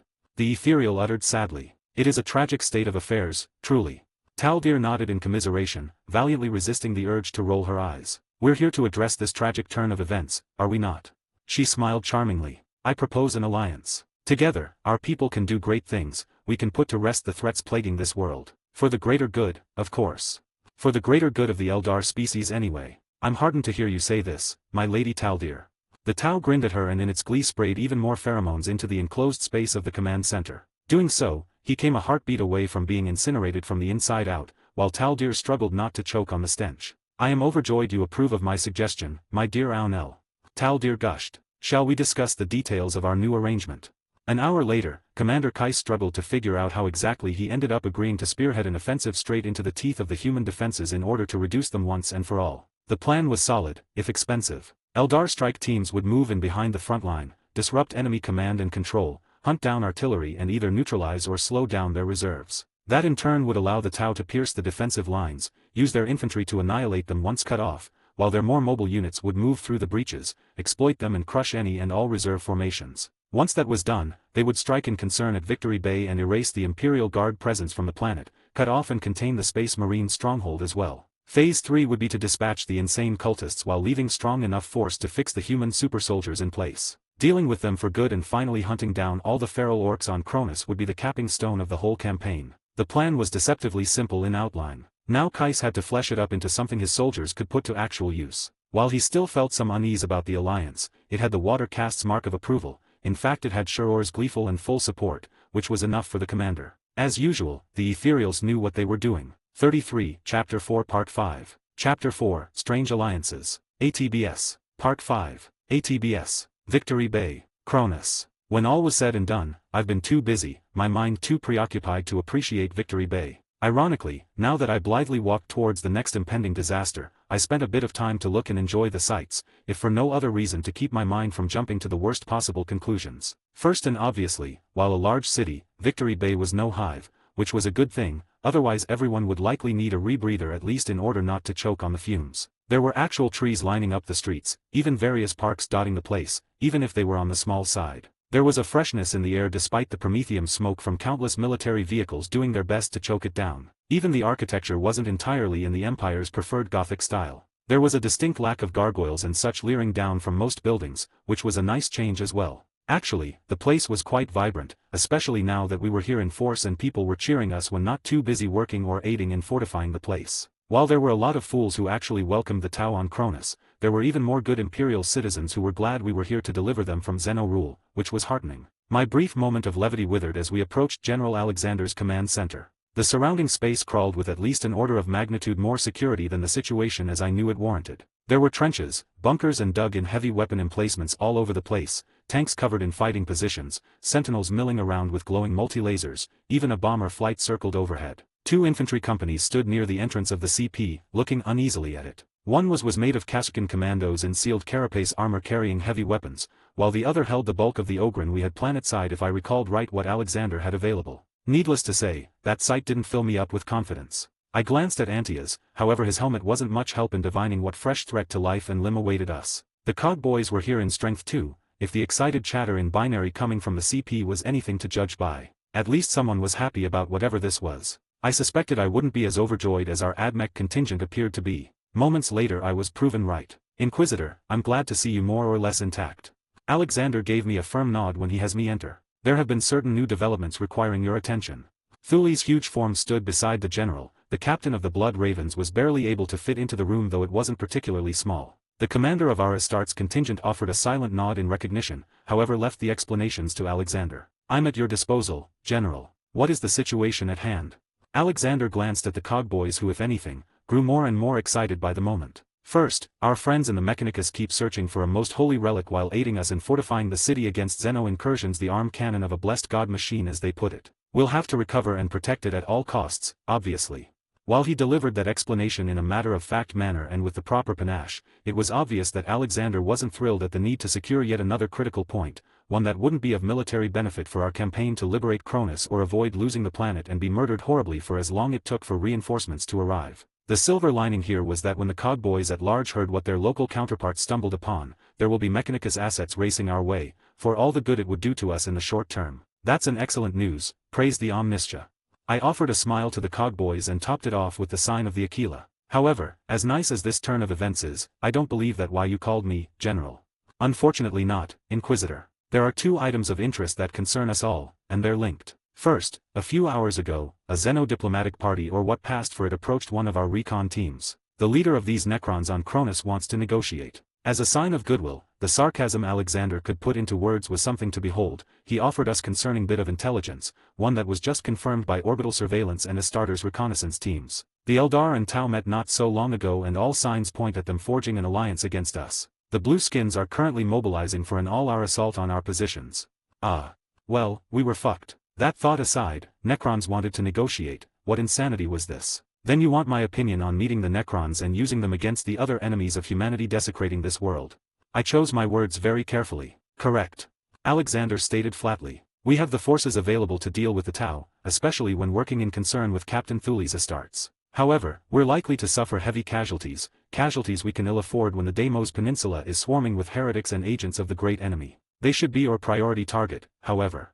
If we move against them now, we'll risk being defeated in detail. Damn Eldar. Liberal orbital support. While we technically control the orbitals right now, our naval elements are damaged and stretched thin between protecting our transports and keeping surviving enemy naval elements honest. There is the remnant of a Tau battle group in system as well as the survivors from the Eldar flotilla that engaged us before your arrival, Inquisitor. Our naval commanders aren't confident that they can keep Victory Bay safe if we provoke the enemy by purging their strongholds with cleansing orbital fire.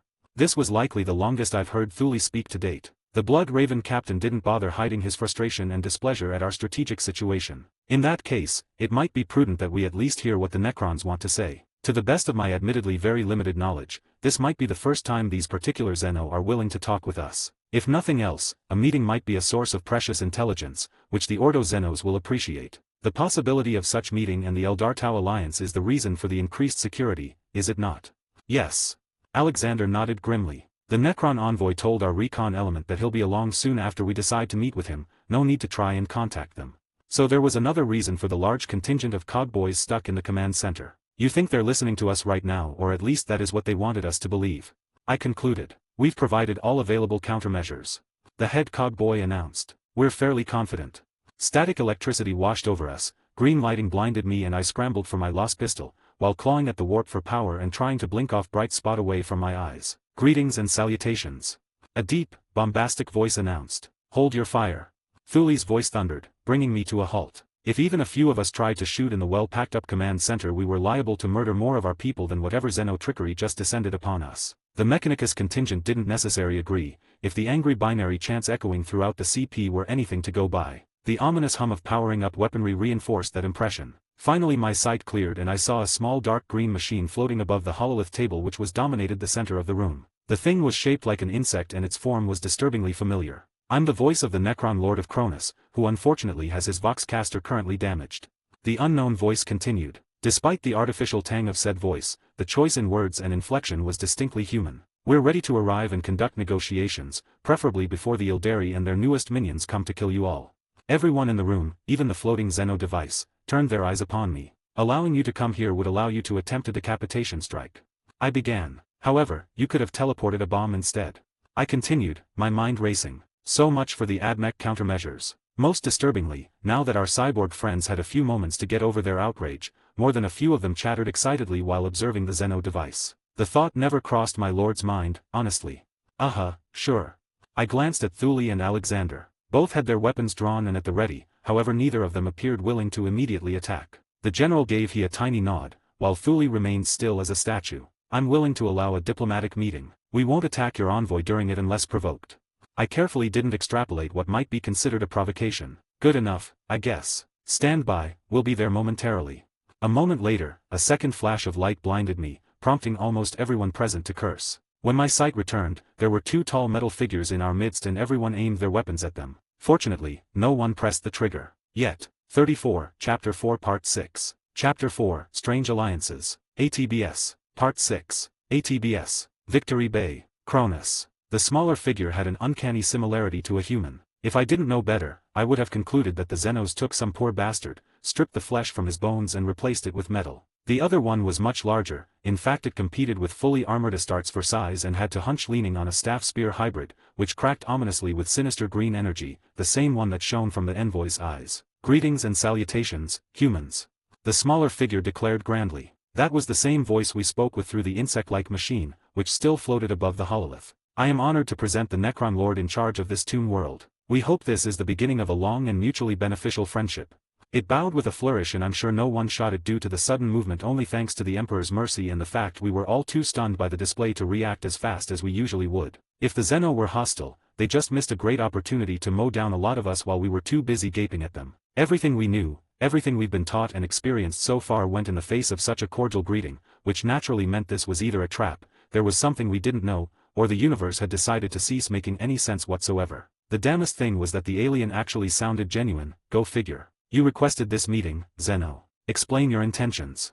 Captain Thule demanded. As befitting to an Astartes, he was among the first people to recover. We're both in an unenviable position. The Eldari and those Tau upstarts just allied, there is an abomination incursion upon this world, the orc threat is merely temporarily diminished. While my lord has called for reinforcements, we're yet to receive answers and ETA on their arrival, which means we'll have to deal with the local problems with our currently limited means. An alliance of convenience rises the statistical probability that both of our sides will survive long enough to be reinforced if we're unable to win outright. Does your lord have a name and why isn't he speaking for himself? This question came from one of the senior Mechanicus representatives. Their whole contingent was divided between making what suspiciously sounded like covetous sounds while watching the Xeno and the technology they had on display, while the rest of them were angry and agitated, presumably at the affront to the omniscia the Necrons were. Another division in the ranks was a complication that we didn't need. Our tactical position on Cronis is less than ideal, that much is no secret. I said, choosing my words very carefully. If I screwed up now, the absolute best outcome I could look up to in the future would be a nice, clean bolter round through the head. Nevertheless, why should we even entertain the idea of actually working with aliens? No matter the outcome of this campaign, doing so can see us all shot as traitors or worse depending on what our superiors decide once they turn up with a proper fleet. I pointed out. The two Xenos looked at me for long, tense moments and the large one gave me a single nod. Politics. We really should have seen this coming. In our defense, my lord has been stuck into stasis for over 60 million years and he's still recovering. The same is true for the bulk of our assets, thus the need of an alliance in the first place. The speaker shrugged in a very disturbing human-like fashion. And what would have your lord done if he had all his assets in fighting shape? Exterminated the Eldari, abominations and orcs, given the rest of you squatters a chance to leave. This planet has been a Necron world for longer than your species has existed, no offense meant. We're reasonable people, not like some of our compatriots. That declaration prompted a litany of curses and incredulous exclamations from our contingent. I knew that the Necrons were old, but that old? Of course, I couldn't take anything they told us at a face value. Your lord still hasn't introduced himself, it's only polite to do so. I pointed out. If we lived we would at least have a name of this Zeno in case the Empire ran into it again. Besides, hopefully my question would be enough to stave off the building explosion for a bit longer. Apologies, human. Even the Necron stasis technology isn't perfect. Non-vital data had been highly compressed and sequestered to secondary databanks. A lot of it has been either corrupted or lost for good. My lord currently can't recall his proper designation. The good news is that his tactical and strategic combat memories and capabilities were preserved. While my lord lacks comprehensive memories pertaining politics, and how those might lead to your side shooting you for working with us, perhaps a deal can be struck. My lord promises to put a good word with the Necron naval units, which will arrive to reinforce this world and do his utmost to convince them not to use you as target practice. That envoy could have chosen its words better. I swear, he was trying to stir us all up without being too blatant about it. The outrage from our military contingent wasted no time in materializing. Enough. I snapped as loud as I could without using warp fuckery to enhance my voice, before this mess could comprehensively get out of hand and see us all killed. Inquisitor, do you expect us to let such a provocation go unpunished? Someone exclaimed boldly from the back of the crowd clumped within the CP. I expect you all to carry yourselves with the integrity, discipline and honor the Emperor expects from us all. I shot back. If the muttering that followed was anything to go by, I did score a few brownie points with the general and his top advisors, something that could come in useful in the future. I couldn't have put it better, Inquisitor. The Necron Lord's voice continued to be distinctly unhelpful. What deal do you have in mind? I looked at the towering metal figure as I spoke. My lord has observed your technology, and while it is primitive in the extreme, there should be various odds and ends in our vaults that might just be obsolete and old enough your people might find them useful. We have no need of any captured enemy technology, with the exception of what the Eldari use, it's obsolete at best, and we have no need nor use of their toys. As it spoke, I glanced warily at our Martian contingent. The binary chanting, screeching and the mechadendries waving around grew more and more agitated by the minute. Some of it was obviously too happy for comfort, we'll have to keep a close eye on the cog boys and girls, yet too many were clearly enraged by the insinuations fielded by the Zeno. The voice might have been blithely ignoring what was happening, however his superior apparently didn't. My lord will owe you one as well and if at all possible will mediate in a future encounters between you humans and the Necrons. Hopefully, such mediation will prevent the human squatter population upon another Toon World or 10 from being exterminated when its rightful owners awake and properly retake control of it. This is preposterous. It's heresy. Why are we even listening to the abominable Zeno? Because all previous encounters I'm vaguely aware of ended up in a disaster or extremely costly victories if you can call them that. I stretched the truth. While what I just said felt right, there wasn't really much I knew for a fact about any previous encounters between the Imperium and the Necrons, except the obvious they were very old, very powerful, and until now, didn't deign to speak with us. The Inquisitor is correct. The few encounters I know of between us and these aliens were extremely bloody affairs. While it galls me to admit it, we are in no position to fight a three-front war and win. At best we might not lose for a time, and even that plays in the traitor's hands. We need to purge the chaos taint from the Deimos Peninsula before it's too late. Captain Thule pleasantly surprised me. With him supporting or at least not speaking aloud against an alliance of convenience, this might just work. If it wasn't a trap in the first place anyway. And what do you expect in exchange, Necron Lord? I asked. Our forces will not engage each other, we will eliminate the Eldari and Tau as threats so we could concentrate on the larger danger. In the name of cooperation, I must admit that there are rogue Necron units operating on this planet. They're refusing any and all orders and the only thing they care about is killing everything living that catches their attention. They're to be neutralized with extreme prejudice. Of course, it had to say something like that just as we were about to take a step back from the prospect of utter disaster. Emperor, damn that thing. I was sorely tempted to fry it with my warp powers, and damn the danger and the consequences. The envoy blithely ignored the stir its declaration caused and continued to speak on. Our best guess on the enemy strategy is that the Eldari would use their abominable powers and mobility to engage critical targets behind your outer defensive lines. We'll have strike teams ready to teleport in the moment we detect them. We'll pin them in place and together with you forces they were meant to target, we will overwhelm and destroy the raiding parties in detail. At the same time, we will deploy what little heavy forces we will be able to make ready to strike at the rear of the Tau assault columns attacking your defenses.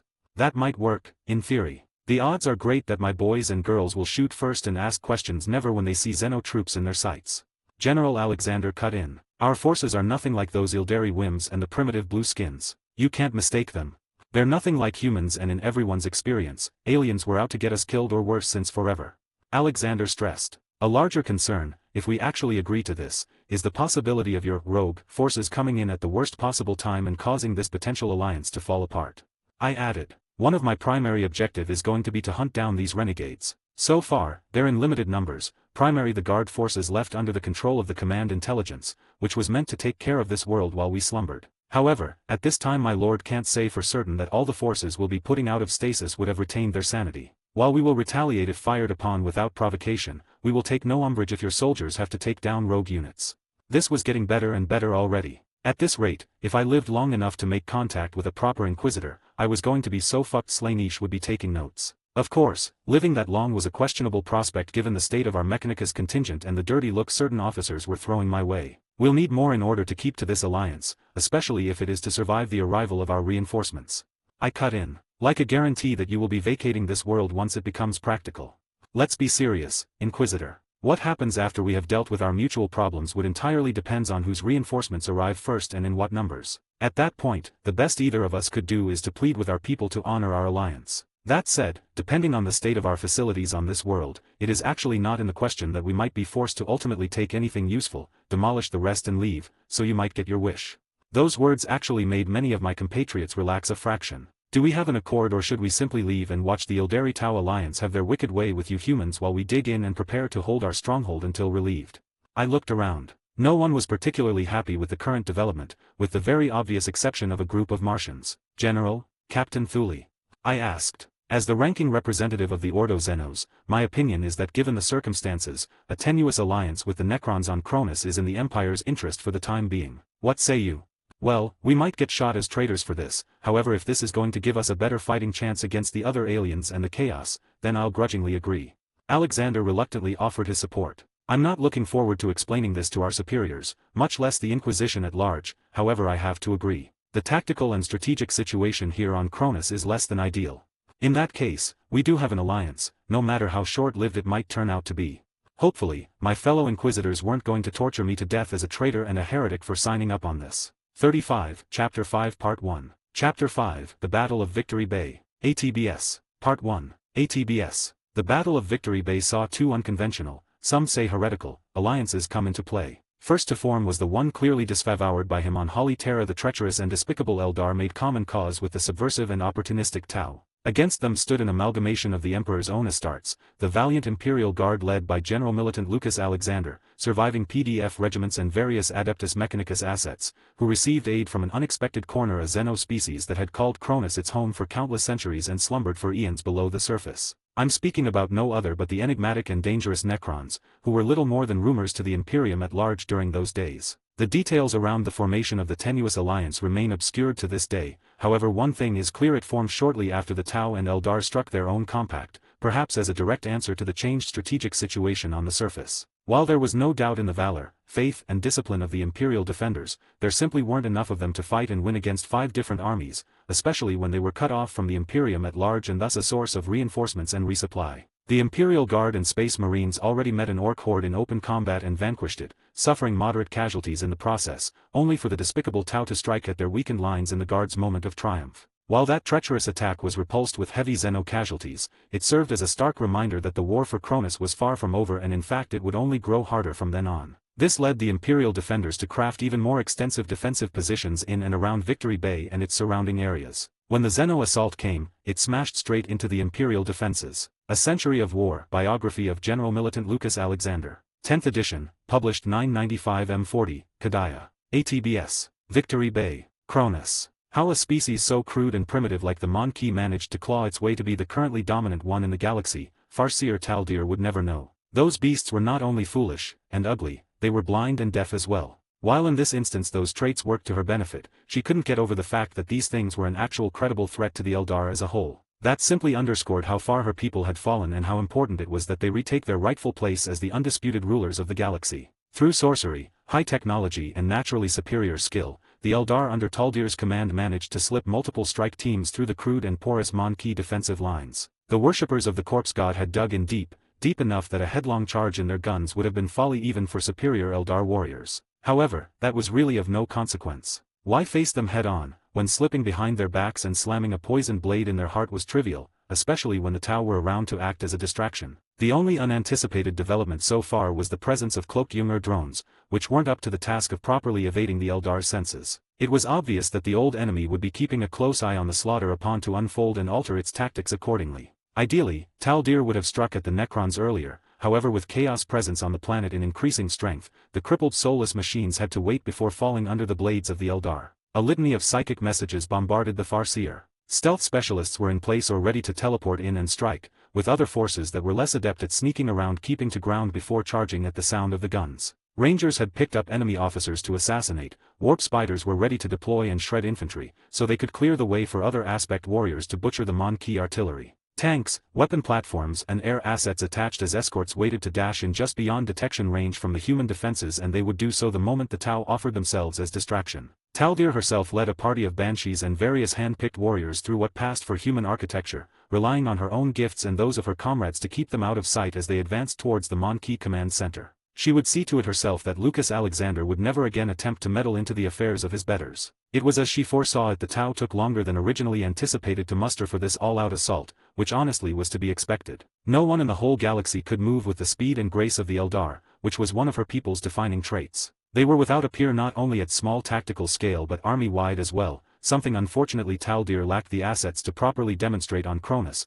otherwise she wouldn't have needed to use such blunt instruments like orcs and Tau. Primitive railguns cracked in the distance, followed by missiles, both Eldar and Tau alike. Just like in her visions, those weapons bathed the Mon-Ki in cleansing flames, removing the stain of their existence from the face of this world. Armored spearheads converged on previously identified weak points in the Imperial defenses, and it all happened just in time. Taldir turned around the corner of a particularly ugly Mon-Ki dwelling and laid her eyes upon the enemy command center. "Strike them down," the Farseer sang, her psychically enchanted voice carrying all over Victory Bay. At that point, reality decided it was time to do its own thing and go off the rails set up by Taldir's visions. Squads of Necron warriors materialized all over the region among localized lighting storms. Larger units tore their way from the ground or drove through buildings where they were concealed. Despite the danger of the warp storm pressing upon Cronis, Astartes Terminators teleported from their ships in orbit, while others came from the sky riding rocket packs. Taldir herself had no time to rage at the impossibility of the Jünger allying with anyone, much less the humans, when the truth stared her in the face. Two of the Mon-Ki dreadnoughts walked through the walls of the command center,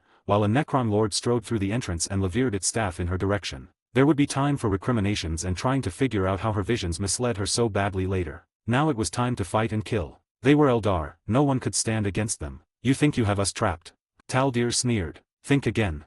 With those words, she unleashed her psychic might upon the Jünger leader and the Mon-Ki in his vicinity. The Eldar warriors wasted no time and scattered, slamming into their would-be ambushers with predictably bloody results. ATBS. Eldar were never to be underestimated, that was one of the first thing they taught us in the Schola. We had them where we wanted them spread thin, at a time and place of our own choosing. We had the numbers, we had the firepower, and we had the element of surprise, even if none of the sneaky bastards was obliging enough to walk into the kill zone when the assault began. It didn't help that the two Astartes dreadnoughts painstakingly smuggled into the command center jumped the gun before we could open fire. That short delay proved fatal for all too many guardsmen. In a blink of an eye, the Eldar scattered, some teleporting, others moving so fast they were hard to follow blur. The Banshees unleashed their screams, and even with ear protections, the psychic component clawed at everyone's minds. "Fire! For the Emperor! Kill the Eldar!"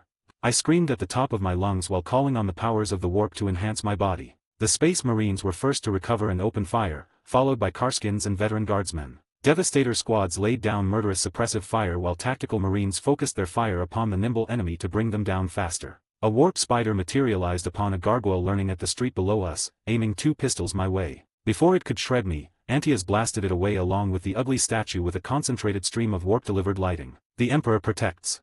The Librarian roared, hefting his thunderhammer. It was pure bloody madness from then on. 36, Chapter 5 Part 2. Chapter 5, The Battle of Victory Bay. ATBS. Part 2. ATBS. Victory Bay. Cronis. It was one thing to hear the stories about the pointy-eared Xenos, it was something else entirely to face them in combat. Sergeant Gabriel Forcas learned that lesson the hard way. One moment he was hiding within the interior of a living room on the 10th floor of a residential complex, taking care to keep himself away from the windows. He was with a heavy weapons section, who had a multi-laser deployed and ready to be pushed to the balcony overlooking the avenue below so it could do its lethal work. The place was very pleasant, much better furnished than anything someone from his family could even dream of back on his home hive, at least before he made the cut and not only joined the Imperial Guard but qualified for the commandos. Nowadays, he sent a large portion of his salary their way and it might have improved his family's fortunes. However, he was unlikely to see it for himself barring a disaster at home calling for the deployment of the guard there or Gabriel having the good fortune of living to retirement. All things considered, if he lived long enough to retire, he would have much preferred to do it on a nice civilized world like Cronis, instead of a bloody hive. That of course was before Forkas knew that a veritable list of who's who of the Imperium's enemies would descend upon this poor world while his regiment was stationed there. Crown actual to all elements, we have hard contact. Follow contingency alpha.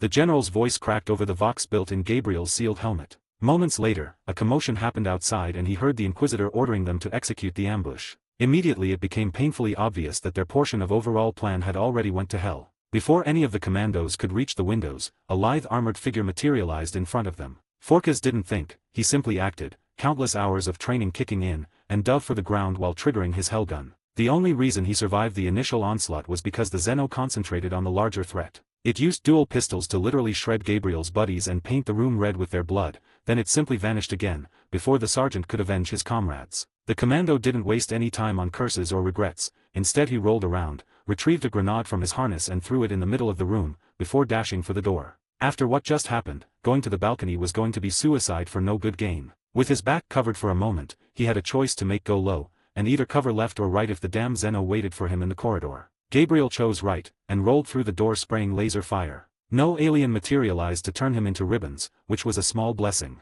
His comrades outside and in the rest of the building weren't so lucky. The sergeant could clearly hear human and alien screams that were almost lost under the thunder of weapons fire. Forkas got away from the door just in time to avoid being perforated by shrapnel from his own grenade and sprinted to the closest friendly position to reinforce it. After what he just saw, he had no illusions about trying to face the aliens one-on-one. Unfortunately, the Xeno had other ideas. Gabriel sensed something and ducked, somehow managing to avoid a kick aimed at his head. The alien made an impossible twist in the air and landed on the wall. It leered at him through the glowing eyes of its helmet and aimed its pistols at him. Forkas knew it was futile, yet he tried to bring his hellgun up to spray the bastard. Instead of meeting an inglorious death then and there, the sergeant had the privilege of seeing the ceiling going down and at least a ton of Astartes land upon the fucking Xeno. The floor didn't appreciate the abuse and collapsed under the impact with almighty crash, thus leaving Gabriel to stare at the resulting hole like a drooling imbecile. ATBS. I was going to be perfectly content to keep to the high ground and take potshots at the Eldar with a borrowed hellgun, while the Astartes, Necrons and the guard overwhelmed the Eldar. It was a good plan, it was safe plan, it was the sane thing to do too. Said plan went out of the shattered window shortly after Antias jumped through surrounded by a halo of psychic power so he could get close and personal with the Eldar. From the kitchen we hid in, I had a front row seat of the aliens in action and after seeing them, I had no intention of going anywhere near the bastards. One of the shrieking female ones, a banshee blurred straight into a third-room apartment across the street and in the time it took me to raise my weapon and aim, while still trying to enhance myself with warp energy, she butchered a whole squad of veteran soldiers, made it look pathetically easy even. She danced almost faster than the eye could track, practically leaving an afterimage, which was the only thing the quickest guardsman managed to hit before she took his head off with a swipe of her curved blade. I just managed to take aim, when a burning sphere barely missed my head, making me flinch and ruining the shot. Without thinking I dove through the window, hoping beyond hope that the arcane energies running through me would be enough to keep me alive upon hitting the ground. That was the prudent thing to do too, because a moment later, my hiding hole transformed into an inferno thanks to the plasma grenade. I landed hard on my feet and felt my bones protest the impact, however I didn't think I managed to broke anything. At any rate, I didn't have time for such trivial concerns like shattered bones. Another of the banshees was nearby, busying herself with dismantling a pair of Ogren. She had one of the poor bastards hamstrung, his arms hung limply to his side and he stared dumbly at his open belly. The crazy bitch was busy repeating the performance with his friend, when I sent a burst of hellgun fire at her back. She sensed something, because she twisted even as I was pressing the trigger and actually managed to throw off my aim just enough so 2 of the 3 shots missed. The last one caught her in the shoulder blade, it boiled a chunk of her armor and by the way she shrieked, that had to sting. However, the wound didn't slow her down much and she headed my way, well tried anyway. A paw of a hand grabbed her knee and she stumbled, managing to drag the second Ogren with her. She screamed pure murder and twisted around, severing the arm at the wrist and slammed her blade in the trooper's throat. That gave me more than enough time to send 2 bursts in her back and this time there was no avoiding them. Her armor ablated and boiled away from the first 3 shots, and the second burst struck unprotected flesh. The Eldar bitch collapsed, however I shot her 2 more times just to make sure before sprinting to the nearest available cover. That was when my personal plans about this battle went totally off the rails. I managed to get behind an abandoned ground car without anyone else trying to murder me, and saw and felt the Farseer unleash a storm of psychic energy at the command center and the Necron who had came out to face her. I also saw a small, thin figure run out of a building downstreet followed by alien fire that shredded the ground just behind its heels. It took me a moment to wrap my head around what I was seeing. That was the same lass we recovered when we went to save Requista. She was supposed to be safe under guard, not anywhere near the fighting. One of the banshees jumped through a window to land in front of the girl and I was sure I would see the child die before I could shoot the alien bitch. Instead, the Eldar stumbled as if she was drunk and her well-aimed strike turned into a crude swing that missed by miles. I shot the banshee in the back before she could recover and was glad to see her go down like my first target. Over here. I shouted at the girl, who continued to run, her wide terrified eyes darting every which way, though I wasn't sure she was seeing anything in her panic, nor caring about a thing besides getting as far away from the fighting as she could. An Eldar teleported behind her, and he stumbled too before he could aim his 2 pistols at her. I shot him in the chest for his trouble, however his heavier armor absorbed the lost bolts, merely causing him to stagger as parts of the chest plate ablated away. Seeing no other good option, I continued to shoot at the bastard, who vanished after I hit him a second time. I felt a presence materializing behind me and knew that there was no way I could turn around fast enough to matter. All I had was the warp energy I was using to bring my body's performance closer to the capabilities of the aliens, and what I did was a damn foolish idea under the best of circumstances. I released all the psychic energy I was channeling as a crude blast wave behind me. Just the backslash brought me to my knees and felt like someone just took a Warhammer to my brain. As if that wasn't enough, with my concentration gone to hell, I could feel something clawing at my mind, trying to find purchase. Something laughed and hissed at me in a language that wasn't just wrong, but it hurt to hear.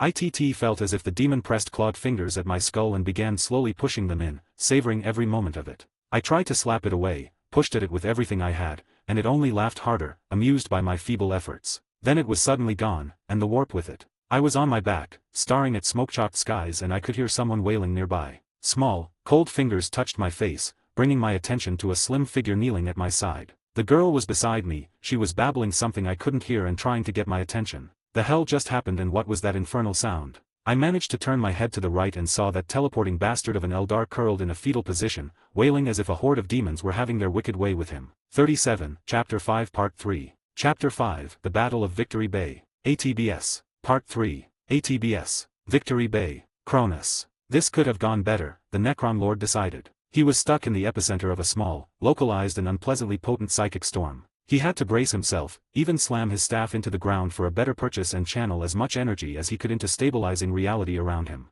The psychic phenomena tore apart the human command center behind him, which was emptied of anything but a bare-bones staff meant to help sell the illusion it was still a prime strategic target. Those humans were now either dead or running for their lives. The 2 machines that hid along with him in anticipation for the Eldari assault weren't fast and agile enough to flee, they were too close to the epicenter to make it anyway. The so-called dreadnought on the left took the brunt of the storm. It broke through its heavy plating with ease and tore the soul of its crippled pilot to shreds. The second machine was more fortunate. While it lost its left arm and the flamer attached to it, it managed to stumble into the reality-enforced zone near the Necron before the storm turned it into a pile of useless scarp. That was a foolish thing to do. The machine rumbled humbly. Smoke rose from its chassis even as rivulets of molten metal slid down deep gorges blasted into the armor. At that moment, the Necron Lord really wished he could have voiced his agreement. The standard Necron units lacked working voicecasters, those in storage were little more than scrap, and the data on building them was either gone or it would take days if not weeks to be recovered if at all possible. He lacked the know-how to put to good use a human voxcaster, though if things went well enough, he might get something working on that front in the future. Relying on that transformed human as a voice was less than ideal if the reactions of the other humans during the brief meetings between the 2 sides were anything to go by. The Necron Lord checked the feedback from his deployed forces, and lamented the fact that he was still largely crippled, otherwise he wouldn't have been stuck tanking the Eldar attack. It was almost a frustrating thing to experience. At least the other parts of the battle were going better. A pair of destroyers with infantry hanging off their backs emerged from the ground right behind an Eldari raiding party. The Guardians and Aspect Warriors were too busy enjoying themselves slaughtering the human infantry support of an artillery position to pay attention, and by the time they sensed the danger, half of them died due to overlapping Gauss blasts. The rest scattered and found themselves fighting for their lives as the humans rallied and charged them as well. A ranger squad perched on the top floor of a building took aim at their targets, yet before they could decapitate the leadership of a Dug-in infantry company, a pair of wraiths detached from a transport flying above, crashed through the building and engaged them in close quarters combat. 2 units of line infantry whose reliability the Lord doubted found themselves engaging a large group of fire dragons advancing towards the human armored reserve. That blocking force wasn't enough to stop the Eldari by themselves, however the time it took the enemy to turn them all into molten slag was more than enough for human artillery to zero in on the fire dragoons and erase the whole grid with a massive sustained barrage. Finally the psychic storm subdued and the Necron Lord wasted no time in teleporting away, relishing in the fact that the power transmission between the working reactors in his base and his form was one of the few things still working. He materialized behind the Farseer, who was already ducking and rolling to avoid his attack. The Necron merely sent a blast of Gauss energy her way to keep her honest, if that was at all possible, and slung his staff around, while channeling and discharging as much energy as he could through it. One of the screeching banshees acting as honor guards managed to get away just in time, merely having her armor scorched. The second one, who was closer, was much less fortunate. She managed an impossible twist and turn, avoiding a proper strike from the staff, which merely grazed her foot. That and the corona of power surrounding it was more than enough to vaporize her armor, burn her whole leg to a charred ruin before the Gauss energy got to work flaying the rest of her. One of the Eldari phasing specialists popped up nearby and opened fire with his shuriken pistols. Those things were lethal to lightly armored targets, like most of the Necron's new allies. Against the heavy plating protecting their lord, most shots glanced harmlessly away thanks to the energies running through and just above the necrodermis, which greatly increased its already substantial durability. The Necron Lord waved a hand at the offending warp spider, the motion releasing a crescent of emerald energy. The Eldari phased out only to appear behind the Necron. He managed a single burst before a human sniper hit him in the side, sending him spilling on the ground. The warp spider teleported away by reflex and his luck ran out. It appeared right in the path of the damaged dreadnought, who didn't even slow down and stomped on his chest, crushing it underfoot. For the Emperor. The crippled human cackled like a maniac as he ran straight at the Farseer. ATBS. Taldir drew her own sword and in one smooth motion pointed it at the charging machine, channeling sorceress energies through it. The moment its needle-sharp point came to a level with the small vision slit on the machine, she would unleash the energy and properly scrap it this time. She was a heartbeat from doing it, when a group of freshly awoken immortals appeared between her and her target. Taldir unleashed her attack anyway, even as she dove away to avoid the onslaught. She knew it was coming. Her attack struck one of the younger soldiers in the shoulder, the warp energies proving just potent enough to sever the joint before a burst of emerald cracked over the machine and dissipated the rest. That immortal let go of his heavy weapon and retrieved a carbine from an attachment on his back. The 5 others wasted no time in blasting at the Farseer with their Tesla cannons. Taldir threw a psychic shield between her lithe form and the attackers, created a few illusions to help her better evade their attention and dashed towards the closest building. She was confident that she could take on the Necron Lord by herself, or could dispatch those walking horrors. Fighting them all together, she would need to cull down some of the humans around, rally her warriors and then decisively end this nonsense. The damned Necron had other ideas. He brute forced his way through her illusions and jumped to engage her in close combat, while his reinforcements marched their way. Taldir danced around the monster, pitted her mastery over the great ocean against the younger terrible technology, yet she simply couldn't get the upper hand. Every time she saw an opening and was about to take advantage of it utilizing her superior mobility, the immortals fired at her, forcing her to evade. Sadly, the engagement wasn't going much better for her warriors. Oh, they were spilling rivers of Monkey blood. Taldir could both see it and sense it. Dozens of the parasites died all around her with each passing second, yet more and more of the monkeys poured in from the surrounding areas. Worse, good Eldar warriors were falling as well, brought low by the crude implements wielded by the Monkey. As if that wasn't bad enough, there was something wrong nearby that made her skin crawl worse than the few unfortunate encounters she had with the Neverborn. 38, Chapter 5 Part 4. Chapter 5, The Battle of Victory Bay. ATBS. Part 4. ATBS. Victory Bay. Cronis. Sergeant Forkas followed the Angel of Death to his best ability, determined not to face the Xeno alone. He wasn't going to say it aloud no matter what, but having a large, very dangerous target beside him sounded like a good way to divert the enemy's attention and keep breathing for longer, perhaps long enough so the Imperial forces could put down the aliens for good. Following the Astartes was easier said than done. The giant of a man tore through walls, shattered the floor to make a path, a few times blasted through the ceiling with his bolter before jumping up in an impossible feat of strength and agility given the apparent bulk and height of his armor. He left a trail of bloody and dying Eldar in his way too, and Gabriel was more than happy to ensure that the Xeno were dead for good. All good things had to come to an end. Without any warning, the Astartes sprinter forward, ran through a wall after weakening it with a burst of bolter fire, and before the debris had finished falling, he crossed the room beyond and jumped through the shattered ruin of a shot-up window. Forkas cursed and ran after the overgrown maniac before some sneaky alien decided he would make for a good target to pick up. The Space Marine landed between a pair of those screaming bitches and engaged them with bolter and knife that was a full-sized sword for a normal human. The avenue outside was a scene of utter carnage with Imperial soldiers and those metal Xenos fighting the Eldar. There was fire and blood everywhere, and the screaming of the dying Gabriel shuddered but didn't let his fear and revulsion slow him down. He aimed and opened fire at the Banshees, counting that any stray shots won't do more than inconvenience the Angel of Death. A sleek alien fighter roared overhead, chased by Imperial interceptors that struggled to keep up with it. A crack of blinding lighting and buffering wave of displaced air heralded the arrival of enemy reinforcements. More Eldar craft streaked through the sky, this time pursued both by Imperial and Necron machines. There was no mistaking those crescent-shaped monsters for anything else. Of more immediate concern was the reinforcements the Eldar brought to bear. Suddenly the Emperor-damned bloody battle turned into pure slaughter for everyone involved. The fresh Eldar threw themselves in the fight with a relish, preventing their friends' form being properly overran and trampled under the boots and threads of the guard. Fortunately, the Imperial reserves were nearby as well, and a whole PDF infantry regiment threw itself into the fray, pouring countless bodies into the slaughter. The streets ran red with human and alien blood. Forkas saw whole squads die under the guns and blades of the Eldar, some shot, other cut and torn apart, burned, melted and blown up. Then there was the abominable heretical sorcery the Xeno wielded, doing terrible things to behold to those it struck. Gabriel kept firing, pausing only to reload or throw the odd grenade into the fray. He had to displace twice when Eldar marked his position,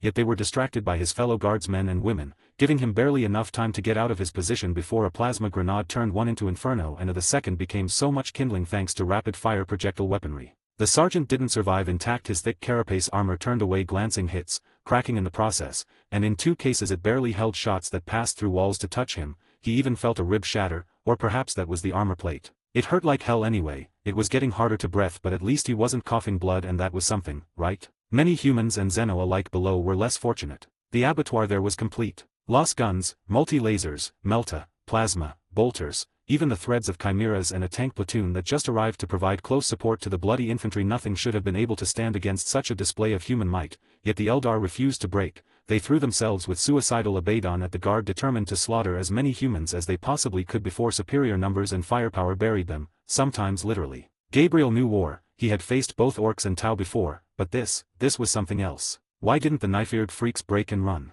That way at least a few of them might make it out, and any of his buddies still alive in this slaughterhouse might yet survive. Forkas kept shooting and without thinking began screaming his hatred at the Xeno who kept killing everyone in sight. ATBS. I don't know how long it took me to get back my faculties, but it couldn't have been that long, because the fighting was still going on around us and we were still alive. On the bright side, now there are more and more guardsmen streaming into the avenue, and they brought armored support sentinels that stood as far away from the Eldar and shot at them with heavy stubbers, multi-lasers and lance cannons, chimeras with similar armament as well, which were sturdy enough to provide some cover from certain Eldar weapons. Another positive was that the freak that tried to shoot me in the back was now well and truly dead. There was an Astartes towering above his body, and the Space Marine's foot had smashed through the Eldar's skull, with the boot still in place, caked in blood and brains, while its owner kept shooting downrange. Inquisitor, are you all right?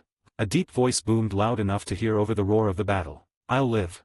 I shouted back and tried to get up. My brain immediately protested, and it didn't help that I had gained a limp. The little girl now clung to my side, empty eyes staring at nothing in particular, and refused to let go. Either she was surprisingly strong or I was more messed up than I thought I was, because when I tried, I miserably failed to pry her away without hurting her. It took a guardsman who had his right arm hanging limply helping me get up, girl attached to my side and all. What's the situation?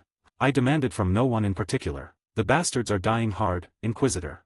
A young commissar, hell the boy looked younger than me, thundered from nearby. When I saw him, he was busy dragging back a screaming guardsman who had his guts shout to hell. Commissar Charles Weber at your service, sir. He flourished his bloody chains word in my direction, shoved the wounded bastard at a medici and drew his bolt pistol. Orders. Do we continue charging the bastards and trying our best to stick them with the pointy end, or do you have something fancy in mind? She's a blank. I shouted back. We can use her to shut down any Xeno sorcery by bringing her close to the bloody bastards. We just need to keep her in one piece. Ah, so we would only worry about being shot and cut open. The commissar nodded happily. I can work with that. Jones, push the chimeras ahead and get me 2 squads of your biggest, toughest bastards to act as bodyguards. And someone help me put her down without breaking her fingers. I added. You intend to lead from the front like you did against that orc? Weber exclaimed, excitement coloring his voice. That was awesome. You're truly a credit to the Inquisition and humanity as a whole, sir. We'll be right beside you, won't we, boys and girls? The nearby troops cheered gleefully, though not a single one of them capable of fighting even slowed down firing at any and all Eldar in sight. What the hell did I just volunteer for? 39, Chapter 5 Part 5. Chapter 5, The Battle of Victory Bay. ATBS. Part 5. ATBS. Victory Bay. Cronis. For the Emperor. At them, no mercy.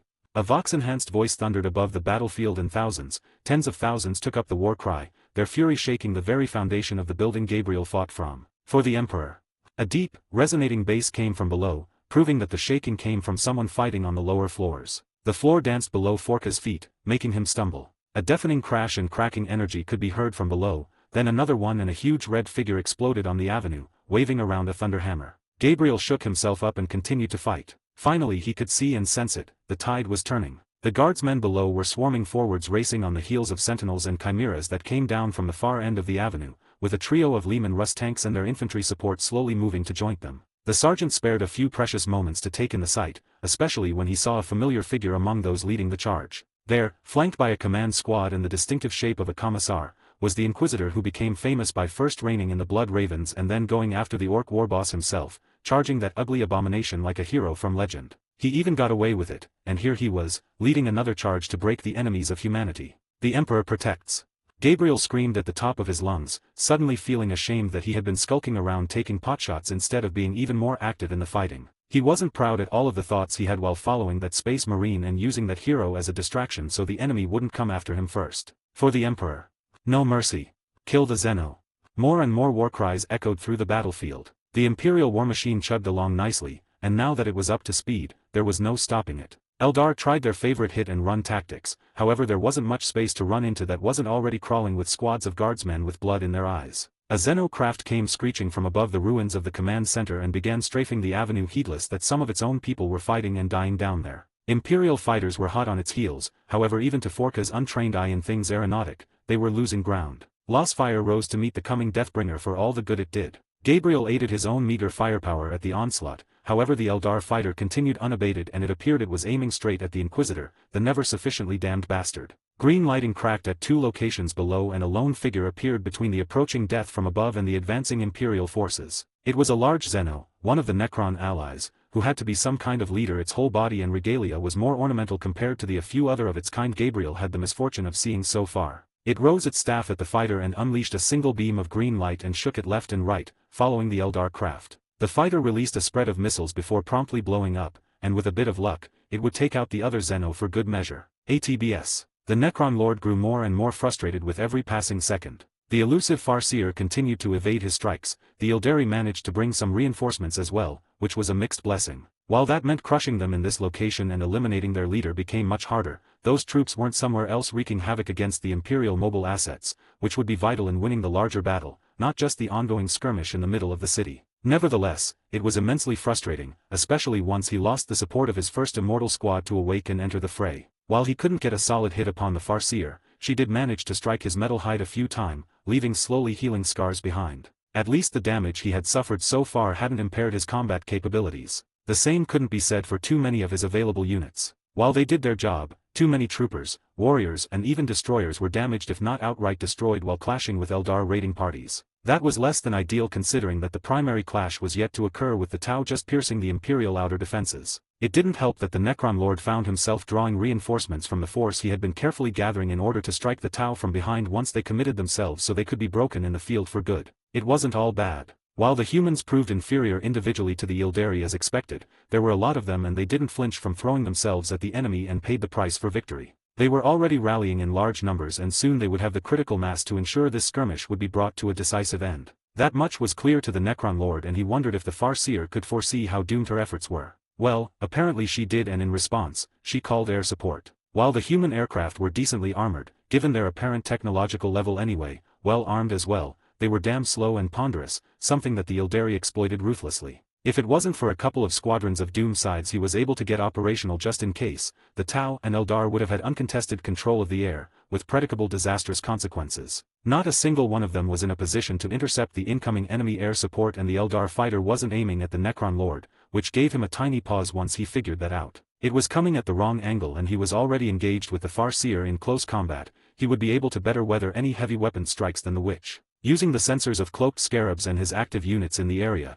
it immediately became clear what the target was. The humans had just rallied and advanced rapidly this way. One of their leaders, the Inquisitor, led them and his death at the hands of aliens might be perilous for the Alliance. From what little the Lord could gather, said human was uncommonly reasonable for someone of his station, which thinking about it, was another reason for the Farseer to want him dead on general principle. It took him a split second to weight the probabilities and decision made. The Necron Lord disengaged, using a power surge to overload his phasing systems and teleport in a better position to intercept the incoming craft. He channeled the excess energy into a makeshift defensive screen even as he fed as much power as he could through his staff and released it as a beam at the coming fighter. His aim was true and the offensive machine blew up in an impressive display of pyrotechnics, but not before it launched a spread of missiles at the Necron. He braced himself and pumped all available energy in protecting himself before plasma warheads turned the immediate area into slice of hell. Even as his system struggled to compensate for the immense heat and he walked out of the inferno with the outer layer of his plating melting, the Necron Lord could see that the Eldar Gambit would be partially successful. The humans couldn't move fast and enforce through the raging fire, only their sealed combat vehicles could brave the impacted area by moving through its outer edges. While that would doom any Eldar behind him,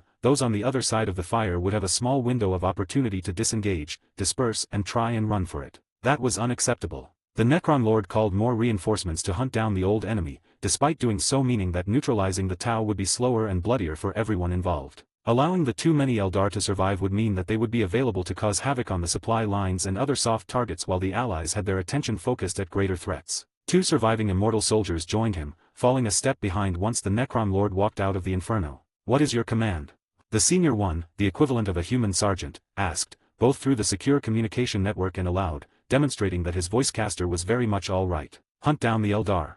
He sent back. 40, Chapter 5 Part 6. Chapter 5, The Battle of Victory Bay. ATBS. Part 6. ATBS. Imperial Command Center. Victory Bay. In just a few short hours, General Alexander found himself hating the Necrons. It wasn't simply because they were Xenos and thus loathing them with a passion was its own reward, as the priests often proclaimed. Surprisingly enough, they were yet to prove how treacherous they were and instead the Necrons were apparently going out of their way to be accommodating, and with the exception of their voice, did go to some lengths to try and be as unoffensive as possible, which was admittedly a tall order for the metal monsters. The root of his hatred was simple and perhaps even heretical. Lucas Alexander was envious. It was becoming increasingly clear that the Xeno Lord didn't lie and its troops were crippled, yet despite all that, what they could offer and display was frightening. First and most obvious, it was the enemy's Auspex equivalents combined with their stealth metal insects, which offered crystal clear real-time intelligence of the enemy's movement. That information was precious commodity at the best of times, and against the Eldar, seeing where they gathered and how they infiltrated the Imperial lines was invaluable in order to prepare the various ambushes and units that were about to be struck.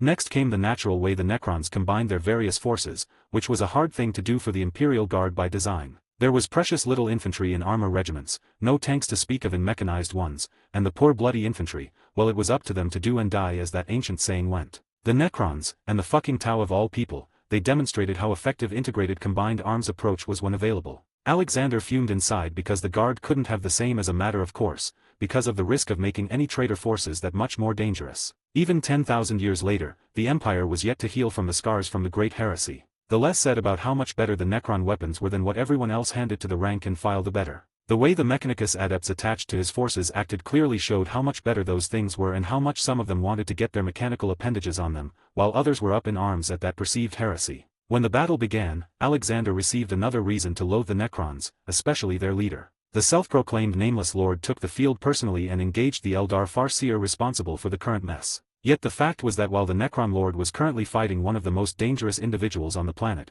perhaps even the sector, he was also simultaneously commanding and controlling his deployed forces. That much was evident thanks to displays on hololith collecting data from hordes of servoskulls and a crystal-clear map projected by a Necron scarab that silently floated nearby. The final reason to loathe the Xeno up to his dying day, Alexander found in the revelation that without this unholy alliance, he would have been unlikely to hold Victory Bay. There were too many Eldar. They were extremely dangerous, and by the time the Tau broke through the primary defense lines, the blue aliens would have faced only scattered remnants of Imperial mobile forces. Even now, when his troops were forewarned, prepared and had the Necrons fighting beside them, the reserve and mobile formations were taking a beating, not enough to break them, not enough to ensure the Tau could roll over them, yet. General Alexander grit his teeth. If the Eldar had taken them by surprise, they would have slaughtered his people in more than enough numbers to ensure the Tau would finish the job before fading away. Well, instead the Knifears were too busy fighting a real war and dying. Unfortunately they were dying hard, the bastards, and taking too many of his troops with them. Lucas wanted to turn his full might upon the Eldar, yet he couldn't. Their armor was already through the defensive lines with Blood Raven assets under the personal command of Davian Thule moving to intercept, and the Tau would still achieve and exploit the breakthrough they desired, and once committed would sign their death sentences. Alexander had no intention of letting them escape and thus prove a credible threat at a time when he had to focus his undivided attention upon the traitors. The command center was full with chatter from the various Imperial forces fighting all over the region, and too many of them were final transmissions of forces being overrun or turned combat ineffective. That was a large issue among the PDF regiments deployed throughout the city, who were suffering the brunt of the Eldar wrath. The same was true for the doomed bastards who found themselves in the way of the Tau advance. 5 regiments stood their ground and 4 of them were already destroyed, with the 5th. Kroot. We're being overrun by Kroot. Final defensive fire on my position. Ave Imperator. Enemy crisis suits have us pinned down. We need artillery support. We lost contact with all friendly forces on our flanks. Tau units are about to encircle us. This is Commissar Nora. The colonel is dead. Vespids raided the HQ. I'm taking command. Hold your ground in the name of the Emperor. Shoot it down now. They got the Commissar. Kill them all.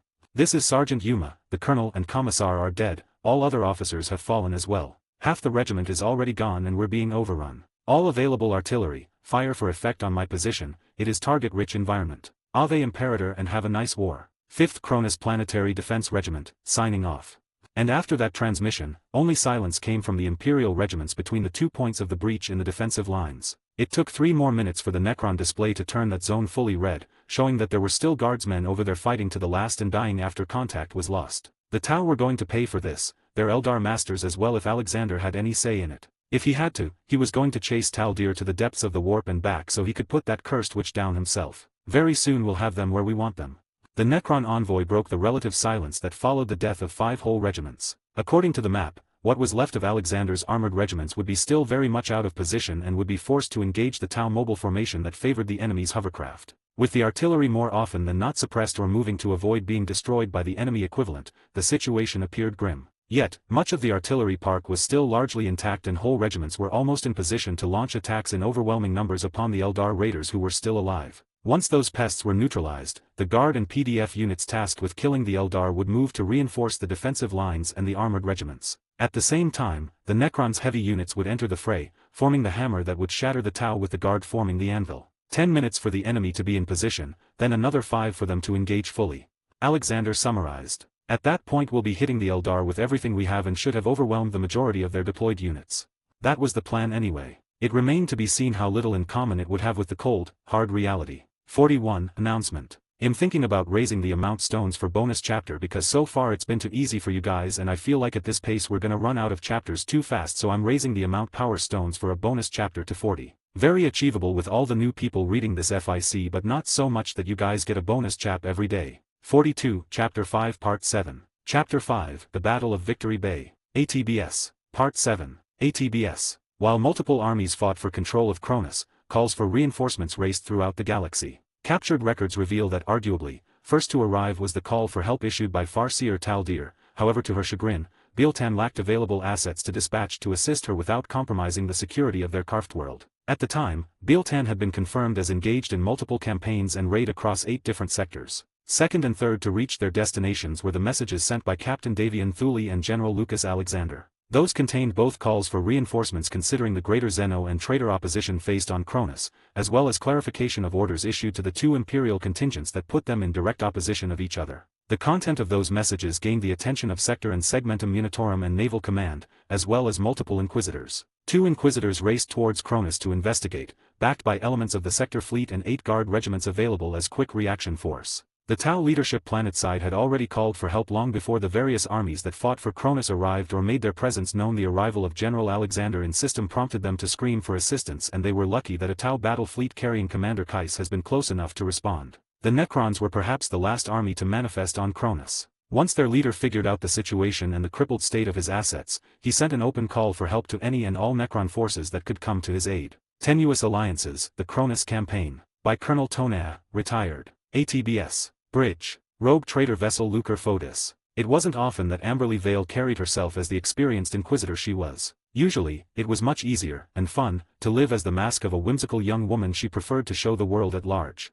Then there were moments when doing so would be decidedly out of place. In the span of a few short hours, Segmentum Command, and various inquisitorial assets in the region received 3 astropathic messages concerning Cronis, a mostly forgotten civilized world in Sector Lythish, as Mott helpfully explained. 2 of those messages, while concerning, weren't too surprising. There were always places where multiple interests clashed, both Xeno and Imperial alike. Seeing all major enemies of humanity descent on a single world's fighting for control, it happened often enough, given the sheer size of the Imperium. Now, the Imperial forces planetside shooting at each other not due to heresy or treason, but because of conflicting orders? That has been happening lately, and the Inquisitors within the whole Segmentum had standing orders to investigate and get to the bottom of it. That fact by itself would have gained Amberly's interest, and the presence of 5 Xeno armies on Cronis was like a siren song for an Ordo Xenos Inquisitor calling her there ASAP. It was the third message, which in fact arrived first, that had her concerned. She was to make best possible speed to Cronis after gathering available quick reaction forces. She was to secure the planet and quietly investigate what the Blood Ravens were seeking down there. It came through the usual channels, it had the proper authorizations marking it as genuine and priority order, however it lacked a clear header explaining who actually sent it. Amberly smelled politics on this one or worse, which was never a good thing. People on the sharp end like her tended to die as a collateral damage due to such games. Still, she had her orders, and as if not more importantly, she had a mystery on her hands to solve. How long until we're ready to depart, Captain? Vale addressed the lord and master of her preferred transport, the rogue traitor Aurelius. He was a middle-aged man, who had a youthful appearance thanks to his access to the proper rejuvenation treatments, paid in no small part thanks to his richly rewarded service under Amberly in particular and the Inquisition in general. 6 hours until we're fully resupplied and have the guard regiment in place. 3 more hours for the Navy task force to assemble, 5 for the transports to be fully loaded and ready to break orbit. 72 hours to reach a safe distance for warp transition. That's too long. We're leaving once your ship is ready, the task force will have to follow us at the best possible speed. ATBS. Stasis Chambers. Necron Tomb Complex. Pyria. He dreamed of warm sun bathing his face, of cool winds touch upon his skin, a lovely, enticing voice calling for him. He lost himself in half-forgotten echoes of the good life he lived before the war, then the dreams turned into nightmares of shattered worlds, enemy armadas that blotted the stars themselves, of the Great Fall, the defeat that brought all surviving Necrother back to the all-but-forgotten homeworld, where they were either left to rot on the surface or if lucky, to die stuck in stasis vaults within the merchant ships in orbit. He remembered the Tin, the fury of his people's leaders at being brought so low, the silent king's own boundless rage at losing his empire. He remembered the deal, remembered his own thirst of vengeance, he remembered the process, how he lost something as he walked into the great machine that stripped his flesh and soul away. He remembered the gifts of the Tin, the massive war machine the newly minted Necrons built, their thirst of vengeance that even the biotransference couldn't drown. He remembered the war that followed, could still savor the despair of the old ones, he dreamed of their madness, of the Eldar, the abominations they unleashed during their final fall. He remembered the great betrayer, when Necron turned upon Necron, when they shattered the few surviving Tin. He remembered how low his people fell again and again, those dreams plagued him for eternity. Then he awoke and wasn't sure if it was a dream, another nightmare, or the real thing. Status displays came to life, internal diagnostic tools activated, then a query came from the outside demanding to know his status. Enraker finally awoke, still feeling the brush of soft lips on his cheek, something he hadn't experienced for eternity even before the great sleep. For a moment he stood frozen in place, trying to better recall the memory, or was it a dream? The diagnostics completed themselves, showing that he was in a surprisingly good shape all things considered. Over 60 million years. He exclaimed aloud once his internal system synchronized with those under control of the caretaker intelligence responsible for the Toon world during the Great Sleep. Affirmative. Priority alert available. Request for all available support. Enraker paid no attention to the worlds and accessed the raw data. He was pleased to find out that the complex was in a great shape, especially considering it has been left to rot for an eternity, and immediately figured out that he had been very lucky, either that or his counterpart had been extremely unlucky. A compromised and decayed Toon world beset by multiple lesser species, the Eldari, who were somehow still around the bastards, and to top it all, there were abominations and their worshippers running around. That place just begged for proper purging, and the local Necron Lord was planning to ally himself with one of the lesser species there in order to survive. That was only going to end well. Do we have squatters on the surface as well, and what's the status of our forces?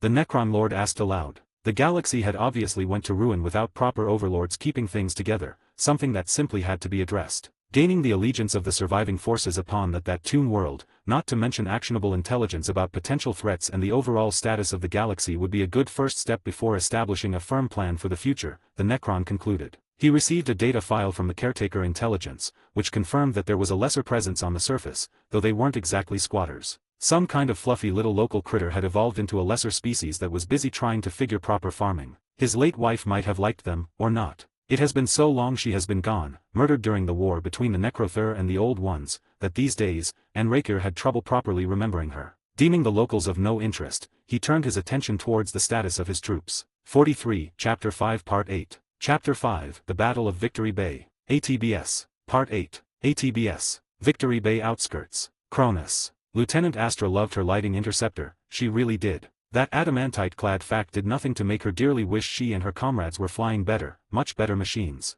Both their supposed allies and the murderous Eldar had fighters that totally outclassed anything the Empire could put in the skies of Cronis. 15 minutes of fighting saw multiple Imperial squadrons decimated for little to no gain. The enemy was faster, more maneuverable, had better acceleration, and worst of all, the Auspex couldn't see the real target through the countermeasures broadcasted by the Eldar. That simple fact made missiles useless and forced the Imperial pilots to close in for dogfighting, precisely the wrong thing to do when facing the Eldar. As if to rub copious amounts of salt into the raw wounds, the only reason there were any Imperial aircraft in the air were their allies, who flew wicked armored tanks that turned on a dime and packed a whole squadron's worth of firepower. The Xeno aid was very cold comfort for all too many Imperial pilots, including everyone else in Erica's original squadron. During the fight above Victory Bay, she had to assume command of the shattered remains of multiple squadrons only to watch and hear them die one after another while they desperately tried to keep the enemy from blowing up the city below them. Considering how the day had been going, Erica really shouldn't have been surprised at what happened next. Behind us, Lieutenant Vitae shouted from the back seat. With the Auspex being next to useless, his primary job was to look all around and warn her when an enemy went after them from behind. Hold on. Astra hissed and threw the lighting into a dive. The interceptor shook from near misses, while she tried to find an operational AA battery to drive at, which would hopefully dissuade the Eldar pilot from pursuing her. She managed to splash one enemy fighter by baiting its pilot into a wall of AA fire that merely dinged her armored fighter but shredded the light Xeno craft. This time, she couldn't see a single conveniently set up AA position, damn it. The lighting screeched and shook, its controls buckled in Arya's hands, however she managed to retain control, if barely. We're hit. Vitae exclaimed, as if Erica didn't notice. We just lost some armor I think. Why are we still alive? Astra wondered aloud, while her head snapped every which way searching for the Eldar fighter. A moment later she saw it overtaking the lighting in a steep climb, trying to evade solid emerald beams. It managed to avoid 3 bursts, then a 4th, though the 5th scored a solid hit on the belly of the sleek fighter, which promptly vanished in a green-tinted fireball. Sweet merciful Emperor. Vitae muttered as a huge Necron fighter flew past the lighting, shook its single crescent-shaped wing at them, made victory roll in full display and only then it boosted away in search for more targets. Erica was sure she would never live it down, being saved by filthy Xeno. Either that or the fact that the damned aliens had better fighters, the bloody lucky bastards. As it turned out, Lieutenant Astra might not have to live it down after all. Broadsword 1-1, Crown Actual, I've got another tasking for you. We have a single operational bomber squadron remaining. You're to assume command of our remaining air assets in the area and escort them in for a strike on the advancing Tau armor. Don't worry about the Eldar, they're beginning to disengage and our allies will continue to harass their air power. Just concentrate on escorting those bombers in. That was easier said than done, much easier. However, Erica wasn't ready to backtalk the general militant in charge of all Imperial forces on Cronis. Flying in the face of the Tau's air defenses might be survivable, a firing squad or worse for disobeying order and showing cowardice in the face of the enemy? Not so much. Crown Actual, Broadsword 1-1, escort in a ground strike, aye. We'll do our best and then some, Broadsword 1-1, out. Well, it was nice knowing you, LT. Erica's Auspex officer interjected. Scanners are clearing up, the Eldar might actually be pulling back. That still leaves the Tau, Merrick. Broadsword 1-1 to all Aeronautica elements receiving this, form up on me above our airfields. We've got a tasking from up high. It wasn't until then, that Erica could afford to pay any real attention to the city below and the reports she could glean about the situation on the ground. There were dozens if not hundreds of fires blazing all over Victory Bay, flashes of green, red and white explosions lit it up, though the fighting was apparently dying down. The same couldn't be said for the outskirts. Astra flew high enough to see flashes of explosions and energy weapons all over the place, signifying heavy fighting. Broadsword 1-1, Thunder 1-1, I'm glad you're still around. New markers appeared on Erica's Auspex screen showing 6 fat and slow Marauder bombers, no doubt loaded to the brims with ordnance. If there were any Eldar left to intercept them, Lieutenant Astra knew that those machines and their crews would be dead meat. Thunder 1-1, Broadsword 1-1, the pleasure is mutual. We'll keep any pests away from you. Do we have a tasking? Broadsword 1-1, Thunder 1-1, transmitting target coordinates now. Be advised, we've got confirmation about Tau fighters in the area harassing our tank regiments. Of course they are. Erica muttered. Only 12 interceptors converged to provide escort, a far cry from the 120-strong air wing that rose to meet the Eldar just a few minutes ago. Damned Xenos. ATBS. Stormguard Actual to all storm elements, we've got the Xeno where we want them, we've got an airstrike inbound to soften them up and the artillery is finally set up and secure, with saturation barrages on the way. All units, you're free to maneuver independently. The counterattack behinds after the first artillery barrage is complete, ETA 69 seconds and counting. Colonel Thad Roval spoke proudly into the Vox. We've done a good thing today, and we're about to do something even greater. I'm proud of every single one of you. He was in overall command of all armored regiments the Guard had on Cronis, or at least what was left of them. He lost a lot of tanks and personnel during the fight with the orcs and consequent Tau treachery, however a lot of the hardware abandoned in the field would be recoverable if he won this battle. Unfortunately the same couldn't be said about his crews, and drawing people from the other regiments would be merely a stopgap measure, one that would hurt future performance, just not as much as not leaving any recovered tanks back in the depot without crew. However, those were ruminations for the future. He first had to win this battle. Venerable Leman Russ tanks made the core of his force, which he used from dug-in positions to maximize their defensive advantages. He was lucky that his tanks were manufactured on proper forge words and were built up to spec, complete with all the advanced gear that they were supposed to have, otherwise the good old Russ would have been dead meat facing Tau armor in anything resembling realistic conditions. Even better, he had a relatively large contingent of tank killers brought in case they faced Eldar armor, which ironically wasn't his problem. The Astartes were dealing with that monumental headache to the south. Missiles, railgun slugs and plasma rained all over the dug-in Imperial forces, and they responded in kind with direct fire, the few precious MLRS and other integrated artillery assets that General Alexander allowed him to control for this engagement. The command vehicle shook from a near miss. Roval could see tanks from both sides die thanks to direct feed provided by servo skulls and a few Necron equivalents skulking around. Most importantly, he could see that the Necron armor was moving, fast too. By the time the artillery struck and the Aeronautica was in position to rain hell upon the Tau, the blue bastards would find their escape road slammed shut behind them. Then they were going to die. Roval had precise orders. The Tau had to be destroyed as a field force today, and the colonel was eagerly anticipating doing precisely that after what those blue freaks did to his regiment. Hundreds of shells screamed overhead and Colonel Roval smiled a terrible smile. The ground shook with fire and thunder, the world doing its best to end through the intense bombardment. Stormguard actual to all Stormguard elements, attack. Show no mercy, offer no quarter, kill them all. For the Emperor. 44, Chapter 6 Part 1. Chapter 6, Victory, you say. ATBS. Part 1. ATBS. Tau forces. In the vicinity of Victory Bay, Cronis. He should have known this was a trap. Even against the humans, plans almost never went off so well unless you were doing something the enemy believed they could exploit. The only thing Commander Kais wasn't aware of if this was merely enemy action or did their allies betrayed them as well. Drones confirmed that the Eldar were still fighting. Their own mobile forces had ran straight into the human super soldiers, which had turned into a mutual bloodbath. The Tau officer was glad he hadn't thrown his own army straight into that particular meat grinder. In comparison, grinding his way through 5 human regiments and taking on their dug-in armored reserves was much easier to swallow, and survive. Let's not forget that. Figuring out the hard way that the Eldar failed to neutralize the bulk of the enemy artillery for good came as a rude surprise heralded by all available sensors screaming in warning the moment they detected a massive barrage incoming. It was fired for effect, coordinated so it would strike in one fell strike, which was a small blessing that gave the Tau a whole minute to react.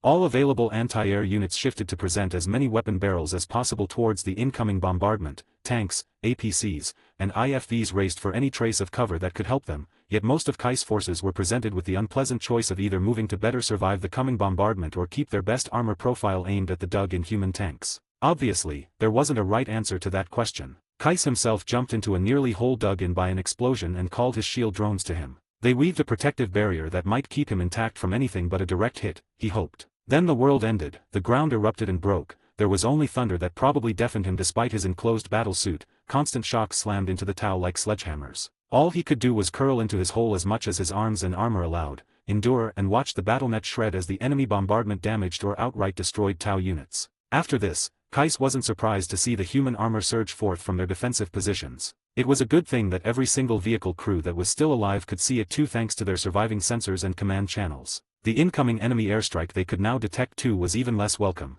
All that was bad, though Kais was still confident that he could fight, perhaps even win if the Eldar could at least keep the blood ravens off his back. Of course, only then, when the trap was about to shut, he figured out how much the humans suckered him in. He got that revelation while digging himself out of the hole he took cover in, courtesy of the ranking Kroot Shaper in charge of securing the breach in the enemy defenses. We're under attack by huge machines. We need help now. The alien screamed, and for the first time in his life, Kais had the privilege to hear nothing but sheer terror coming from veteran Kroot. He really wasn't looking forward to finding out what caused it, however he feared he would be doing so the hard way very soon. A few commands on his display called a drone feed from the former Imperial lines. Sure enough, there were the Kroot swarming over the area, fighting flying amalgamations of metal skeletons and flying sleds, that had fully fledged such robots riding on their backs. In the distance, he could see a huge monolith made of dark green metal slowly crawling towards the Kroot positions. It was a trap, all right. Captain Taurus, take your forces and counterattack the humans. You need to keep them off our backs. Everyone else, we're pulling back to reinforce our Kroot allies, they're being overrun.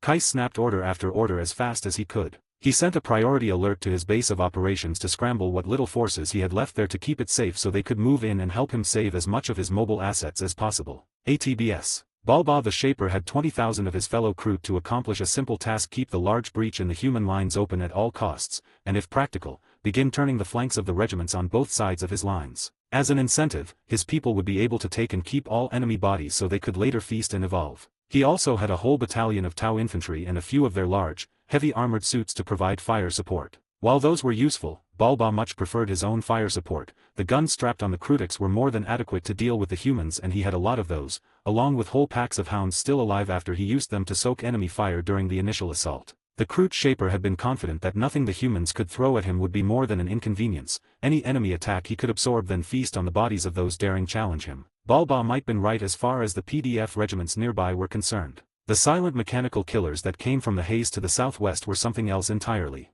His first idea that something was wrong arrived on the heels of green lighting that tore the sky asunder, shattered the ground and flayed the flesh away from any Krut unfortunate to be anywhere near where it struck. The slaughter itself wasn't enough to faze Balba. He had seen much in his long life. The waste of perfectly good food this way, that infuriated him. The Shaper screamed orders, pointed at the approaching enemy and spurred his army to counterattack. Only then did Balba figure out that he could still feel fear. The ground nearby burst open and mechanical killers came out, swinging scythe-like blades that sliced through flesh, bone and armor with ridiculous ease. Every one of them wore the still wet skins of humans, Tau, Krut and even orcs-like clothes, and their evil green eyes blazed with eternal hunger. Balba was a Krut. Eating your enemies, friends too once they died, that was a natural state of affairs to make you stronger. Those things, however, there was something terribly wrong with them that made the primitive part of his brain shake with terror. The Shaper had barely enough time to call his Tau allies for aid before the ground around him blew up as a whole group of the metallic murderers surrounded him. He managed a single swing with his weapon aimed at the closest machine before they struck and tore him apart in a shower of blood.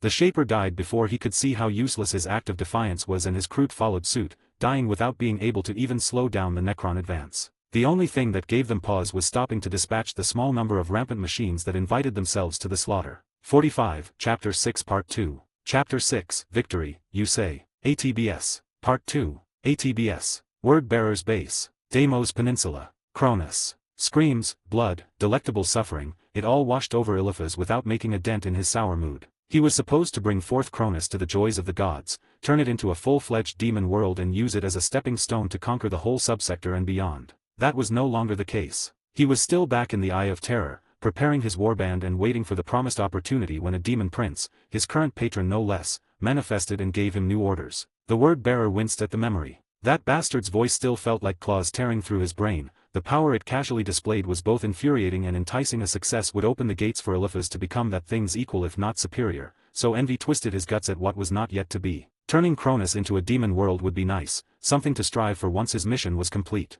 There would be ample opportunities to win further favor with both the gods and various powerful figures watching from the eye. First, however, Eliphaz had to secure or destroy certain relics and records, some as old as his previous visit to this world 10,000 years ago. The damnest thing was that he couldn't disagree. The Great Four had glimpsed a future that might not be. They saw the galaxy rend asunder by magnificent warp storm, saw Kadiah finally fall, Abaddon's 13th crusade almost succeeding in breaking the Empire once and for all. Well, that was less than ideal. The War Master now suffered for his future failure, so he would do best next time. Chaos was plotting and working to ensure that the Empire would be weakened, that the crusade would succeed this time. That in fact was his new primary mission here: set up the whole Blood Raven chapter to be brought into the fold, and with them, Subsector Aurelia. As far as Eliphaz knew, that was merely one string of the plan. Others sow the seeds of future plans. Discord opened the eyes of corpse worshippers, the works. When the time came and the 13th crusade burst forth from the Eye of Terror to swallow Kadiah, there would be no stopping it, and this whole segmentum would be eager to be liberated and shown the truth. He knew this, he saw the logic, it still fucking grated. Eliphaz wanted to be out there, spilling blood, taking skulls, proving his worth. Instead, he was busy properly fortifying his base of operation, building up his forces, while acolytes and sorcerers did their bloody work, sacrificing corpse worshippers in order to open the warp portal and bring forth new units to add to his expanding army. It should have been easy and simple to allow chaos to pour through, yet the corpse had some of his attention upon Cronis, not enough to be decisive, but enough to make Eliphaz's job much harder than it had to be. Otherwise, he would already be engaging the Imperial forces at Victory Bay instead of missing the glorious slaughter currently unfolding there. He scowled at that thought. It wasn't bad enough that there were a lot of corpse worshippers unlikely to see the light there. The never sufficiently damned bastards had allied with the soulless abominations slumbering below the surface. It would have been only worse if they allied themselves with the godless Tau. At least there were some good faithful here on this part of Cronis willing to offer the gods everything they were and had, like that group of young mothers bringing their children to be sacrificed so the demon bound below the Eris Badlands could be finally released for good and unleashed against the unbelievers. The word-bearer champion nodded in approval at the gathered willing sacrifices, and made a shooing motion with his clawed gauntlet. He wasn't about to take any risks and would ensure himself that everything was done properly this time. Failure was not an option. For squads of heavy armored Astartes fell in formation around the sacrifices, priests and sorcerer who was going to lead the ritual. Acolytes made a final check on the transports carrying all other necessary supplies for the ritual and the small convoy finally left. 2 tanks led the way, a pair of dreadnoughts taking up the rear and a Helldrake took to the air to provide both close air support and dissuade any enthusiasts from striking them from above. Behind them, more and more troops poured in with every activation of the warp portal, bolstering the ranks of his warband. Soon, Eliphaz would have the numbers to burst out and sweep his enemies off the surface of Cronis. He'd better, otherwise this time he might not be lucky enough to be thrown in the Basilica of Torments again. ATBS. Victory Bay, Cronis. The whole area was in ruins, many of them burning or at least smoking. Blood pooled at least ankle deep in what was left of the large avenue. An inferno blocked the way forward. This was awesome. We'll be legends after today, won't we, Inquisitor? Commissar Weber exclaimed gleefully. I gave him a sidelong concerned glance. Granted, I knew him for all of 5 minutes if that, but he was enjoying his job a tad too much. His regiment loved him despite that if the ragged cheers coming from all around us were anything to go by. It's a victory of a sort. I could allow that, I guessed. The fucking Eldar didn't slaughter us all, we might have achieved our objectives as well, and paid for it with a small river of blood too. Fucking Eldar, they weren't supposed to stand and fight like this. You hear that, folks? We've done well today, the Inquisitor agrees. First round once this is over is won me. Well, now I was beginning to see why people kind of liked Weber. The man had a natural charisma and might be all right fellow, suicidal tendencies notwithstanding. Besides, I wasn't one to give him shit on that front. You did well indeed, boys and girls. You did the Emperor proud today. I shouted at the top of my lungs and I had to admit, the cheers that met my words were something else. Victory? Victory, you say? A metallic voice decided that this was a great time to rain on our parade. I turned around, raising my weapons in a defensive stance to see a bulky Necron carrying a very large weapon that hummed ominously tower over me. Scarabs detected movements from what you call the Deimos Peninsula. The Abomination's forces are stirring. The real threat remains unaddressed. We need to neutralize the Eldar and Tau fast, so we can concentrate on the Abominations, this my lord decrees. That flat statement was a great way to dampen our spirits and joy at simply surviving the bloody battle. 46, Chapter 6 Part 3. Chapter 6, Victory, you say. ATBS. Part 3. ATBS. In the vicinity of Victory Bay, Cronis. It felt great to face the Eldar in open battle, in a time and place where most of their advantages were neutralized. However, the means that allowed it, they simply grated over everything that made Captain Davian Thule who and what he was. To think that the Blood Ravens and the other Imperial forces on Cronis actually needed Xeno assistance. Lazinans discharged their fury with blinding flashes, missiles rained upon the advancing enemy, while a thin yet unbroken wall of blessed steel moved to interpose itself between the Eldar and Victory Bay. For this engagement, the force commander had either already deployed or had in reserve the bulk of the Astartes' heavy equipment he had available in system. 2 Predator tank platoons led by a Land Raider formed an armored fist he intended to pummel the Eldar with. He had Terminator and Devastator squads ready to deep strike from orbit along with nearly a third of his available dreadnoughts. All that was on top of full half of his company outfitted with heavy weapons and currently busy using explosives to dig in improvised fighting positions. If the circumstances were different, that would have been a waste of time. Usually the biggest issue with facing Eldar was to pin them down so you could bring the fight to them. However, this day it was different. The Eldar were the ones who had to attack in order to make an opening for their allies and extract their infantry who walked straight into an ambush, the arrogant bastards. The Eldar heavy units came as predicted, and thanks to Necron techno-sorcery, the Blood Ravens not only knew they were coming, they could observe the approach in real time and prepare accordingly. It still grated, even if said intelligence was going to save a lot of his brothers' lives upon this day. The enemy came skimming over the low hills in the distance. A swarm of autonomous weapon platforms led the way screening a Viper reconnaissance unit. Behind them glided the bulk of the Eldar combat power on Cronis, 3 hover tank platoons led by Scorpions flanking an Emperor-damned Cobra. The rest were merely fire prisms and falcons, nothing to scoff at but still paling in comparison to the enemy's super heavy equivalents. If the force commander had to face them in open battle at a time and place of their choosing, well honestly Thule wasn't sure if he would have been able to win the day. Those relatively flimsy machines concentrated tremendous firepower, speed and protection in the form of the Eldar never sufficiently dammed hollow fields, which usually allowed them to strike with impunity. Well, this time the Blood Ravens could see through that shroud thanks to the Necrons, and while the Xeno systems naturally weren't integrated with blessed human technology, the Astartes were more than good enough to compensate thanks to the visual feed provided by a small swarm of scarabs. The enemy is in sight, brothers. Fight for the Emperor. Let's smite the Eldar in his name on Terra.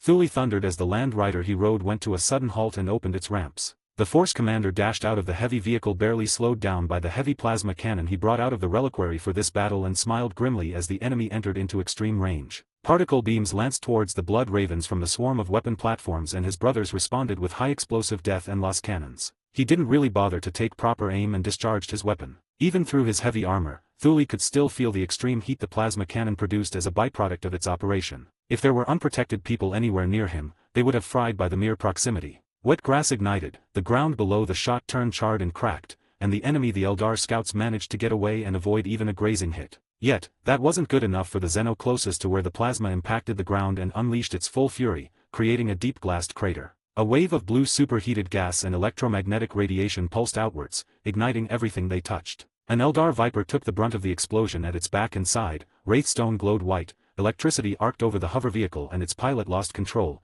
plowing into the ground. A moment later, a multi-laser secondary from the Land Raider shredded the light vehicle, claiming the first blood of the engagement. The Eldar responded in kind. Particle beams and more esoteric energies lanced forward from their approaching tanks, which kept accelerating. Thule smiled at the sight. Just as predicted, the enemy didn't intend to fight him at all, merely slashed through his blocking force, take the hits they couldn't avoid and proceed to wreak havoc in Victory Bay. The Eldar might have even pulled it out if they had scattered the moment they noticed his force. If they were from a different craft world, that much would have been expected and a given. Then again, Eldar from a different craft world might have thought twice about attacking the Imperial forces when chaos was active on Cronis. Crow actual to all strike elements, you're clear to deploy, option Marius 3.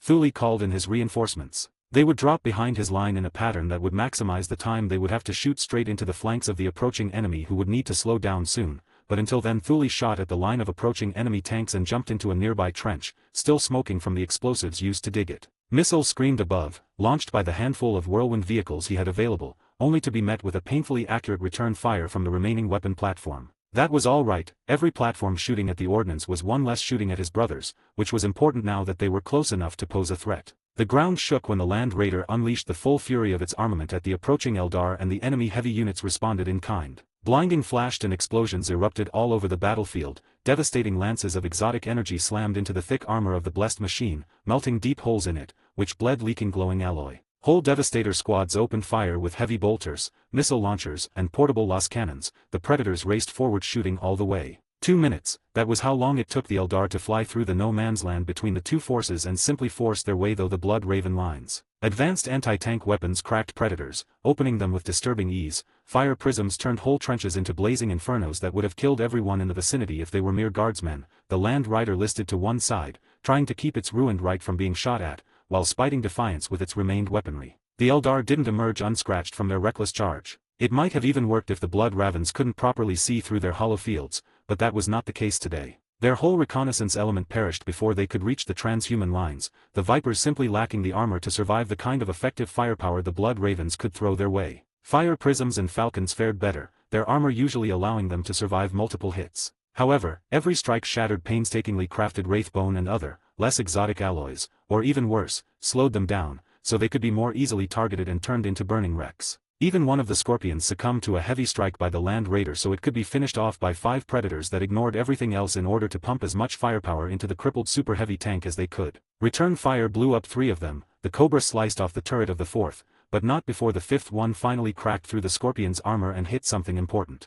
The hind third of the Eldar vehicle went up in flame, the explosion tearing it in two with the forward third burying itself deep into the ground. Then the Xeno were through, with Blood Ravens turning around to shoot them in the back, while the enemy vehicles slung their turrets around to return the favor. At that moment, the first deep striking units arrived, with Space Marines sprinting out of their pods and Dreadnoughts not even bothering to get out before opening fire with anti-vehicle weaponry. Seconds later, 8 Terminators flashed into existence, each carrying heavy weaponry that wouldn't be portable even for regular Astartes, and joined the fray as well. At this point, the hollow fields proved their worth, saving multiple vehicles from outright destruction as they sped to safety. A wave of emerald fire washed over the ground behind the Blood Ravens, and the Eldar drivers did their best to avoid the newest danger. A few of them even managed to do it, throwing their tanks right or left. However, almost 2/3 of the remaining enemy armor drove straight over the minefield that just phased in. Green lighting struck, either discharging its fury at the weaker lower armor of the hover tanks or worse, overloading their anti-gravity drives and slamming them into the ground at full speed. As if that wasn't bad enough, the energy discharge scrambled the hollow fields, forcing them to restart.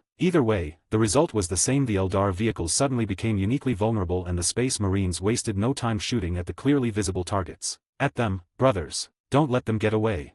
Thule ordered. He carefully lined up a shot at the back of the Cobra, which was still mostly intact. The super-heavy vehicle wavered, molten metal rained from its underside. Its turret slung, the distort cannon lined up with the crippled Land Rider, and the captain swore. They both shot at the same moment, an invisible pulse rippled through the air and hit the corner of the blessed Astartes machine. The armor simply imploded, providing no meaningful resistance, then the shot continued, spreading and tearing an even larger chunk of the crippled vehicle on its way out. A burning ball of plasma hit the D-cannon just below the barrel and the whole vehicle vanished in a wall of blue fire. A double heartbeat later, no less than 15 lasers slashed through the burning haze. A flash potent enough to momentarily force the captain's helmet optics to shut down came next, and when he could see clearly again, there was a large crater where the Cobra used to be, complete with mauled chunks of alien metal raining all over the minefield. 47, Chapter 6 Part 4. Chapter 6, Victory, you say. ATBS. Part 4. ATBS. Victory Bay. Cronis. This was not right, Taldir screamed within her head. She wanted to voice her fury, her hatred and loathing aimed at the Mon-Ki who had the sheer, impossible gall to hunt her down like an animal. Yet, the Farseer was too busy running and fighting to waste even a single breath to such a frivolity. She dashed around a corner, went low and skid over a wasted street covered with cracked stones. Laser bolts flashed above her head, a barbaric chain blade roared past her helmet and a Mon-Ki spat his bile at her. Taldir slashed upwards, gutting a screeching crimson-clad animal and at the same time sprayed its pack with her trusty pistol. Monomolecular blades cut through the beast shooting at her and they collapsed in screeching heaps. The Farseer had no time to enjoy her handiwork. She nimbly jumped on her feet and continued her flight, while Junger murder machines hounded her. Broken visions, combat senses, and her armor's sensors were barely sufficient to keep Taldir just a step ahead from dead or worse, ending up as She Who Thirst's latest plaything. Blasts of abominable emerald energy burned through polluted air, poured through abandoned primitive Mon-Ki vehicles and clipped the hides of nearby buildings. Wraiths exploded from the ground, their wicked claws slashing, thirsty for Taldir's tender flesh. Mon-Ki sprinted to cut her of, screaming obscenities in their crude language. It wasn't enough to bring her low. She was a Farseer, she was an Ildari. Taldir wouldn't allow it. She couldn't meet such an inglorious end. The Ildari threw her last plasma grenade over her shoulder and jumped through the window of the next Mon-Ki building she ran past. Wood and glass shattered harmlessly over her armor. She saw a Mon-Ki brat stare at her wide-eyed and ran past, even as weapons fire struck the wall behind her, turning it into shrapnel. Taldir burst into a side street, finding herself face to face with a surprised group of those arrogant beasts. She acted without thinking and waded in between them with blade and sword. 5 died before the first one could even attempt to aim at her. She shot 2 more and ran an 8th through before an officer managed to parry her sword strike. The hilt shook within her grasp as her weapon struggled against dozens of spinning jaws of a chainsword. Before the Mon-Ki could do more than gawk in surprise at her, Taldir shot him in the face and continued her flight. No matter where she looked, both through her eyes and her connection with the great ocean, all Taldir could see were more and more Mon-Ki and Junger converging upon her position. The only saving grace of her situation was that with so many murderers after her, more of the Farseer's warriors were liable to slip out of this place. It stung, being forced to run away. That doing so wasn't going to be enough, it was even worse. Taldir shook under the pressure of her emotions, the great ocean around her frame stirred as it eagerly drank her frayed feelings. Taldir refused to see her song extinguished in such a way, by soulless automatons and barbarians. She headed straight towards the closest tall building and sent a psychic call to all remaining Ildari aircraft fighting above the Mon-Ki city. The command was simple: to abandon their current missions and retrieve everyone they could. She felt acknowledgements pulse through the great ocean followed by more mundane response. That was good enough. All she had to do now was reach the dubious safety of a nearby roof where someone could pick her up. Taldir ran for her life, even as the enemy redoubled their efforts to snuff it out of existence and feed her soul to She Who Thirsts. A huge Mon-Ki slammed in front of her shortly before she could reach the building. The shockwave of his rocket-assisted landing shook the Farseer to the core, rattling her teeth and nearly throwing her off her feet. It was only her natural grace and agility that allowed her to remain on her feet, if barely. That in turn saved her life when the Space Marine went after her with a roaring chainsword and bolter pistol. Taldir twisted out of the way of the shells, parried the ravenous blade and pushed with all her strength and psychic might against the large abomination who leveraged his own physical strength and even triggered the rocket pack strapped to his back. The Farseer pirouetted away, dancing around their locked blades, and leveraged the pressure point to sling the Mon-Ki past her lithe frame.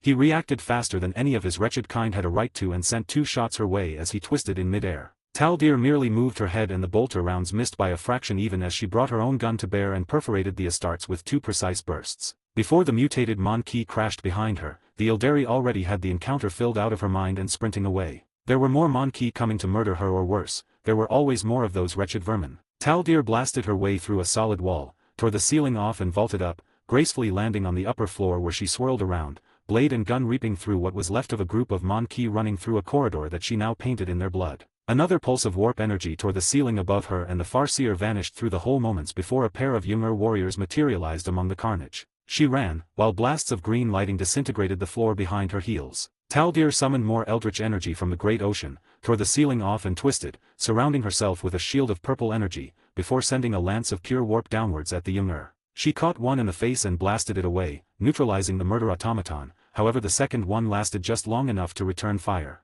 Gauss energy washed upwards and caressed her right foot, stripping away armor, flesh and bone. Taldir collapsed with an ear-piercing scream that shattered what little glass survived for blocks around. She had to cut off her own leg at the knee and cauterize it with warp fire in order to stop the Junger's terrible weapon from further ravaging her body. She got up with a roar of anger, using her fury to push the pain away and hobbled up, substituting her blade for a crutch. The Wraithbone sword was more than strong enough to support her weight when slammed horizontally into the nearest wall. Somehow, Taldir made it to the roof only facing one more Monkey who she turned into a living torch after unleashing all her pain, loathing and frustration upon him. A vampire raider shrieked overhead. It was one of the few attached to her crippled flagship, and Taldir used her remaining strength to jump on board. A pair of welcoming hands grasped her by the shoulders and pulled her in. An aspect warrior with cracked helmet aimed at something behind her and opened fire. The warrior holding her suddenly increased his grip and shoved her away, and before Taldir could comprehend what was happening, someone kicked her in the side, shoving the air out of her lungs. The Farseer gasped, her side burned, trying to breathe was excruciating agony the likes of which she hadn't experienced before. Was this it?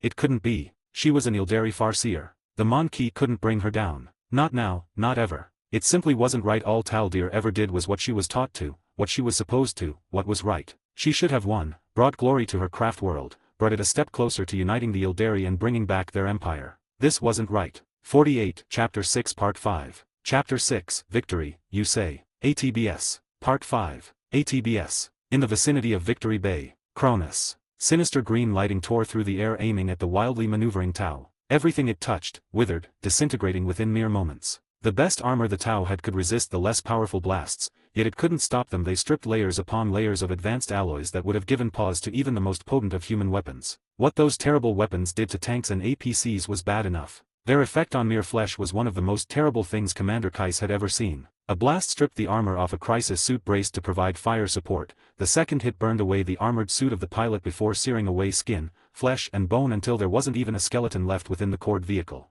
Railgun slugs lashed back at the green machines moving in to cut off the Tau armored formation. Missiles and plasma joined them, slamming into the unrelenting tide of metal. The unknown enemy kept coming, taking hits in stride and replying in kind. Hover tanks raced to flank the enemy. Combat suits braced to provide direct fire support, and heavy infantry spilled out of APCs and deployed, bringing additional firepower to bear, yet it simply wasn't enough. Plasma washed over green armor until it glowed, slugs tore through the weakened alloy, yet more often than not the mechanical tide merely slowed down. Often, the grotesque amalgamation between humanoid skeletons and hover vehicles didn't cease its murderous advance until they were literally shot to pieces. Commander Kais knew that this new enemy could be destroyed. They were far from invincible, however the metal tide was simply too numerous, too tough for him to prevail. If he had to face them alone, then perhaps he could have leveraged the superior mobility of his armored formations to win the day. However, the humans were behind him, and they were no longer content to stay on the defense. Their remaining armor roared out of well-dug-in positions, curtains of artillery fire fell from the sky screening their advance, and they fell upon his doomed rear guard with murderous fury. If that wasn't bad enough, sensor feed from his drones confirmed that he would be receiving no meaningful aid from his supposed allies, the Eldar. The Knife-Ears had walked into an ambush as well, and if anything, fared even worse after striking the human super soldiers head-on. Kais spat a curse and kept firing as fast as new targets appeared on his HUD. He never stood in a single position any longer than it took his rocket pack's capacitor to recharge from his armor's reactor, and even that and state-of-the-art ECM only kept him alive thanks to sheer luck. 10 times emerald lighting shot in his direction trying to strike him with its devouring touch, and he ran ducking and weaving as much as his armor allowed, barely avoiding agonizing death. Kais returned the favor, doing his best to suppress enemy vehicles with plasma and missiles until his pods ran dry and his repeater overheated, leaving him with only the railgun and few remaining drones. With every passing moment, more and more good Tau vanished from the datanet, their vehicles turned to little more than molten slag that rained upon this world's cursed soil. All heavy units, pin the enemy down. APCs and IFVs, break left. Tanks, at infantry and combat suits, screen them until they achieve a breakthrough, then scatter. Kais ordered. The commander knew he just signed the death sentence to everyone who wouldn't be fast enough, including all suit operators, like himself, which was fitting. In the end, this debacle was as much his fault as anyone else's. He did sign up on the plan, which as far as he knew, had more than reasonable odds of working. If it wasn't for those green machines there was no to second guess himself now. He was already dead after all. Combat suits, form on me. We're going straight down their throats. Kais declared. The enemy's armor was tough, very tough indeed. That merely meant the town needed to get closer in order to make their weaponry more effective. The fact that doing so would be a very bloody affair indeed, well that was merely the price of doing business, especially once you've already walked into a trap. Just over 100 combat suits bounced forward following a wedge of heavy hover tanks, which kept on advancing and firing until the enemy turned them into slag. Kais heavy units did their job regardless. They focused the machine's attention upon their weapon-bristling frames, managed to even stall their advance for a few brief moments, and most importantly, allowed the combat suits to advance to almost point-blank range without being picked up at range. Hit them with everything you've got. Kais roared and opened fire with his railgun and plasma repeater. The heavier weapons of Crisis suits thundered behind him, while the handful of broadswords he had under his command advanced in a thin ragged line around him. Heavy rail rifles shook the ground, their discharges producing deafening thunderclaps. At this range, smaller enemy hover vehicles simply halted when struck, the heavy slugs tearing large chunks of their frames. Yet, the mechanical menace remained undaunted. The enemy simply finished off the last remaining swordfish and began to methodically dismantle the combat suits and the heavy infantry advancing in their wake. Solid torrents of emerald lighting washed over the battlefield, while the Tau stubbornly held their ground. One after another, combat suits fell, some cored through and through, with their pilots turned into ash, others got eviscerated by lightning strikes that left little more than a pair of smoking legs drenched in slagged armor, while others fell torn to shreds by the green disintegrating rays. It worked. Kais hissed through clenched teeth. His command suit burned, half his helmet was gone. However, the last thing he saw before his HUD flaked off in green fire was a large number of APCs and IFVs slipping through the encirclement while a full third of his remaining hover tanks screened them. Those vehicles hammered the enemy for all they were worth, yet there simply wasn't enough of them to snatch victory from the jaws of defeat. All units, scatter. Kais mumbled. Emerald lighting washed over him and all he knew was pain. 49, Chapter 6 Part 6. Chapter 6, Victory, you say. ATBS. Part 6. ATBS. Victory Bay. Cronis. As much as it galled me to admit it, the Necron was right, our so-called victory tasted of ashes, literally at that. It stank of blood, piss and shit as well. We were ankle-deep in blood as well, yet the guardsmen in the area were happy little beavers cheering the slaughter. I found myself torn on one hand. It was great that we were still alive and mostly intact, the mountains of corpses around us notwithstanding. On the other, to say that we paid a very steep price for this victory, would be a charming understatement. I didn't feel like cheering at all, in fact puking out my guts appeared to be on the menu. Inquisitor, great work. Commissar Weber exclaimed gleefully. The grinning maniac walked to stand beside me and clapped me on the back. We should do this again. We sure sent those pointy-eared freaks packing.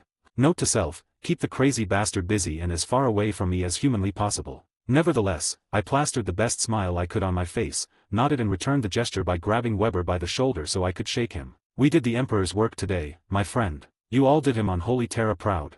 I shook the bastard's hand for all I was worth and turned to look at the troopers around us as I spoke. Heedless of the corpses piled up high around us, the bloody maniacs cheered us like the bloody damned fanatics they were. This was the first time I wondered how the hell I ended up in such a position. I shook my head and turned my attention to something constructive before I could waste any positive reputation I might have gained lately by puking my guts in front of the crowd. Our work is not done, my friends. Our fallen comrades need to be tended to, the wounded as well. We won't let them rot in the streets. Commissar Weber. I turned towards the chief maniac and gave him the most solemn look I could muster. See to it.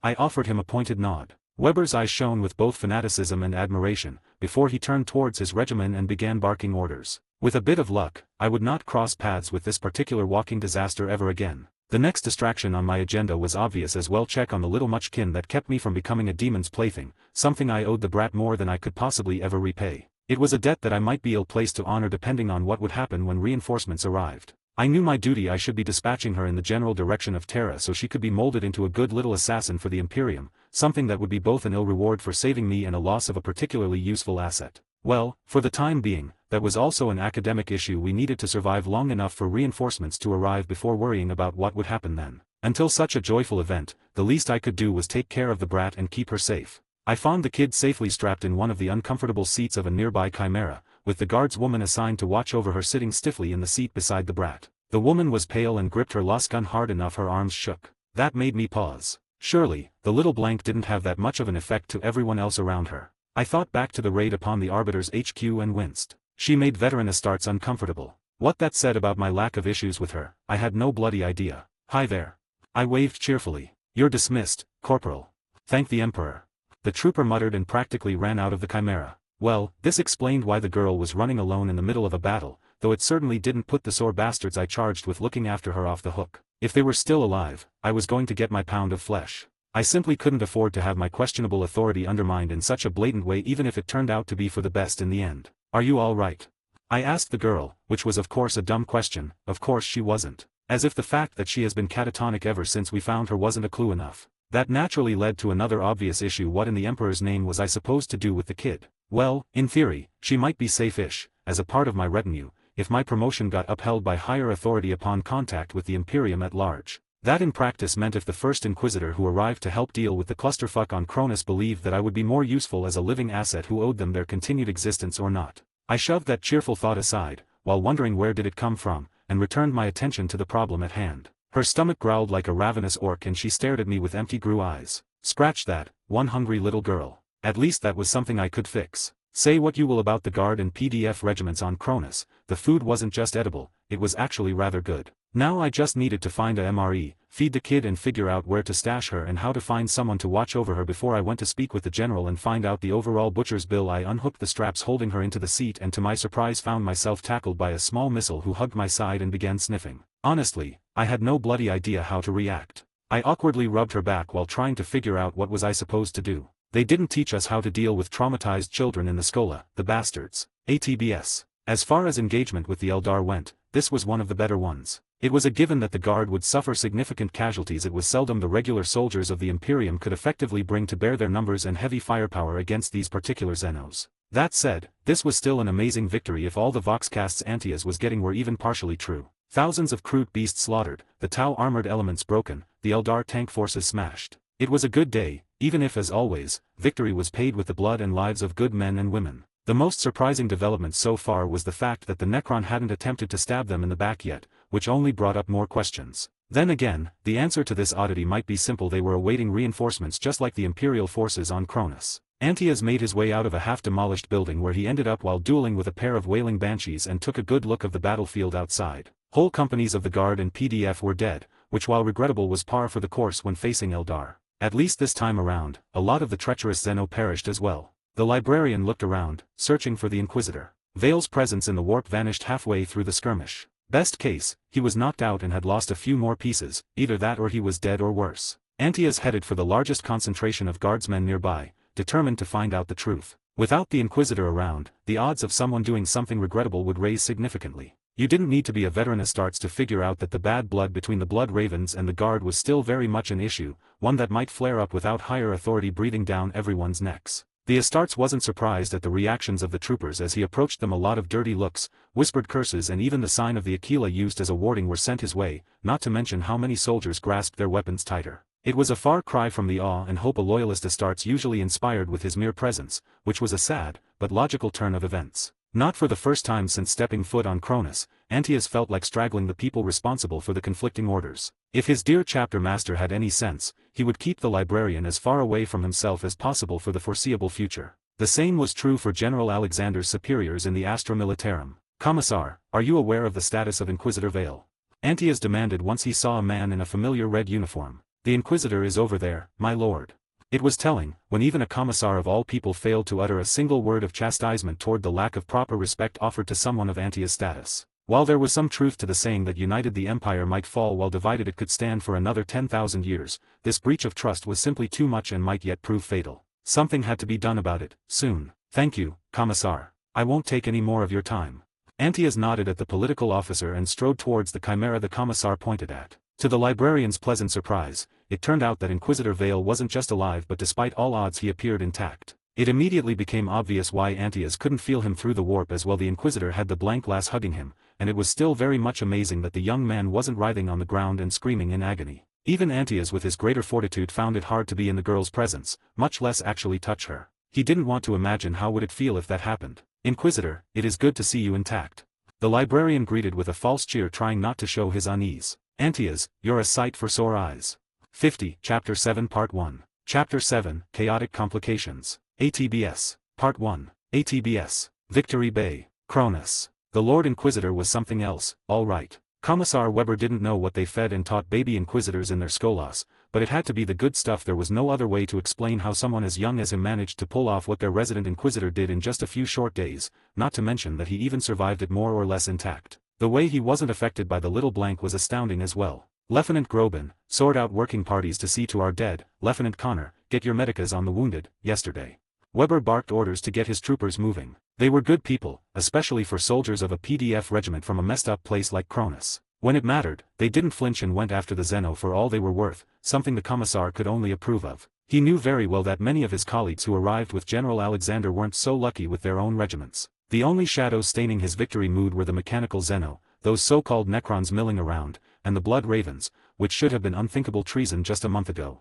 Now, after seeing firsthand the Emperor's Angels of Death shooting at loyal guardsmen and PDF troopers because of something as inane as conflicting orders, Weber glanced at the back of the huge Astartes who went to speak with the Inquisitor and bristled. It simply wasn't right. He took a few deep breaths, doing his best to ignore the stench, and forced himself to calm down. The last thing anyone needed was for a Commissar of all people to lose his temper and do something regrettable. Still, he could dream of the Inquisition falling like the wrath of the Emperor himself upon everyone who had anything to do with the utter mess on Cronis, human and Zeno alike. Weber just got everyone working on dealing with the battle's aftermath, when the Inquisitor emerged from the back of the Chimera. The Commissar's smile wavered when he saw the blank lass clutching Vale's side with one thin hand while she was busy munching on an open field ration. Even at a distance, simply seeing the child was most unnerving experience, even before her wide-open eyes stared blankly at him. Weber's smile froze on his face when the Inquisitor saw him and waved him to approach. He shook himself. He was a Commissar, for the Emperor's sake. He wasn't going to run from a little girl who, when all was said and done, was an asset for the Imperium. Even if she made his skin crawl and feel like running as far away from her might be for the best.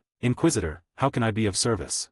Weber was proud that he kept his voice steady. Without being pumped with adrenaline and righteous anger at the Zenos, coming anywhere close to the brat was anything but easy. Commissar Weber, do us all a favor and find someone reliable to look after the child.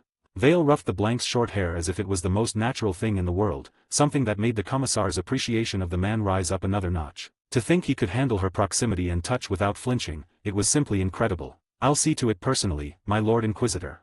Weber declared, and he was proud. His voice rang with conviction. If the Inquisitor could force himself to tolerate the little blank, even her touch, he could do nothing less. He had an example to follow. Hi there.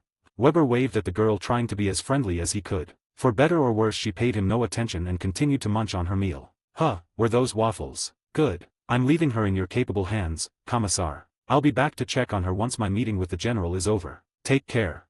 The Inquisitor offered Weber a salute and the Commissar hurried to return it. Weber's determination took a nosedive once Vale managed to coax the blank to let him go and offered him her hand. Touching her was like handling a live power line. It was all Weber could do not to push her away and jump as far from the girl as he could. He had to keep repeating in his head that this wasn't her fault and that she wasn't going to hurt him or worse. That in fact, while in his presence he was as safe he could be from chaos as one could get unless there was a genuine Emperor-blessed saint nearby. ATBS. Erie's Badlands. Cronis. A small convoy of vehicles drove through the baked hell that was the Erie's Badlands. Every single machine was properly sanctified and blessed in the name of the four gods and repainted with blood and all kinds of holy symbols. The leading Chimera, which was faithfully liberated from the servants of the Golden Corpse, proudly wore the torso of a sacrifice as a hood ornament and liberally sprayed blood when the vehicle drove through any bump in what passed for roads in this forgotten place. I have fond memories from this place. Eliphaz must from his seat on top of an ancient rhino transport that drove in the center of the convoy. It was over there I gutted couple of the Gilliman's boys. He smiled in a fond memory and pointed at a small dusty hill in the distance. I even kept their skulls until the last Black Crusade. He continued. Those were good times.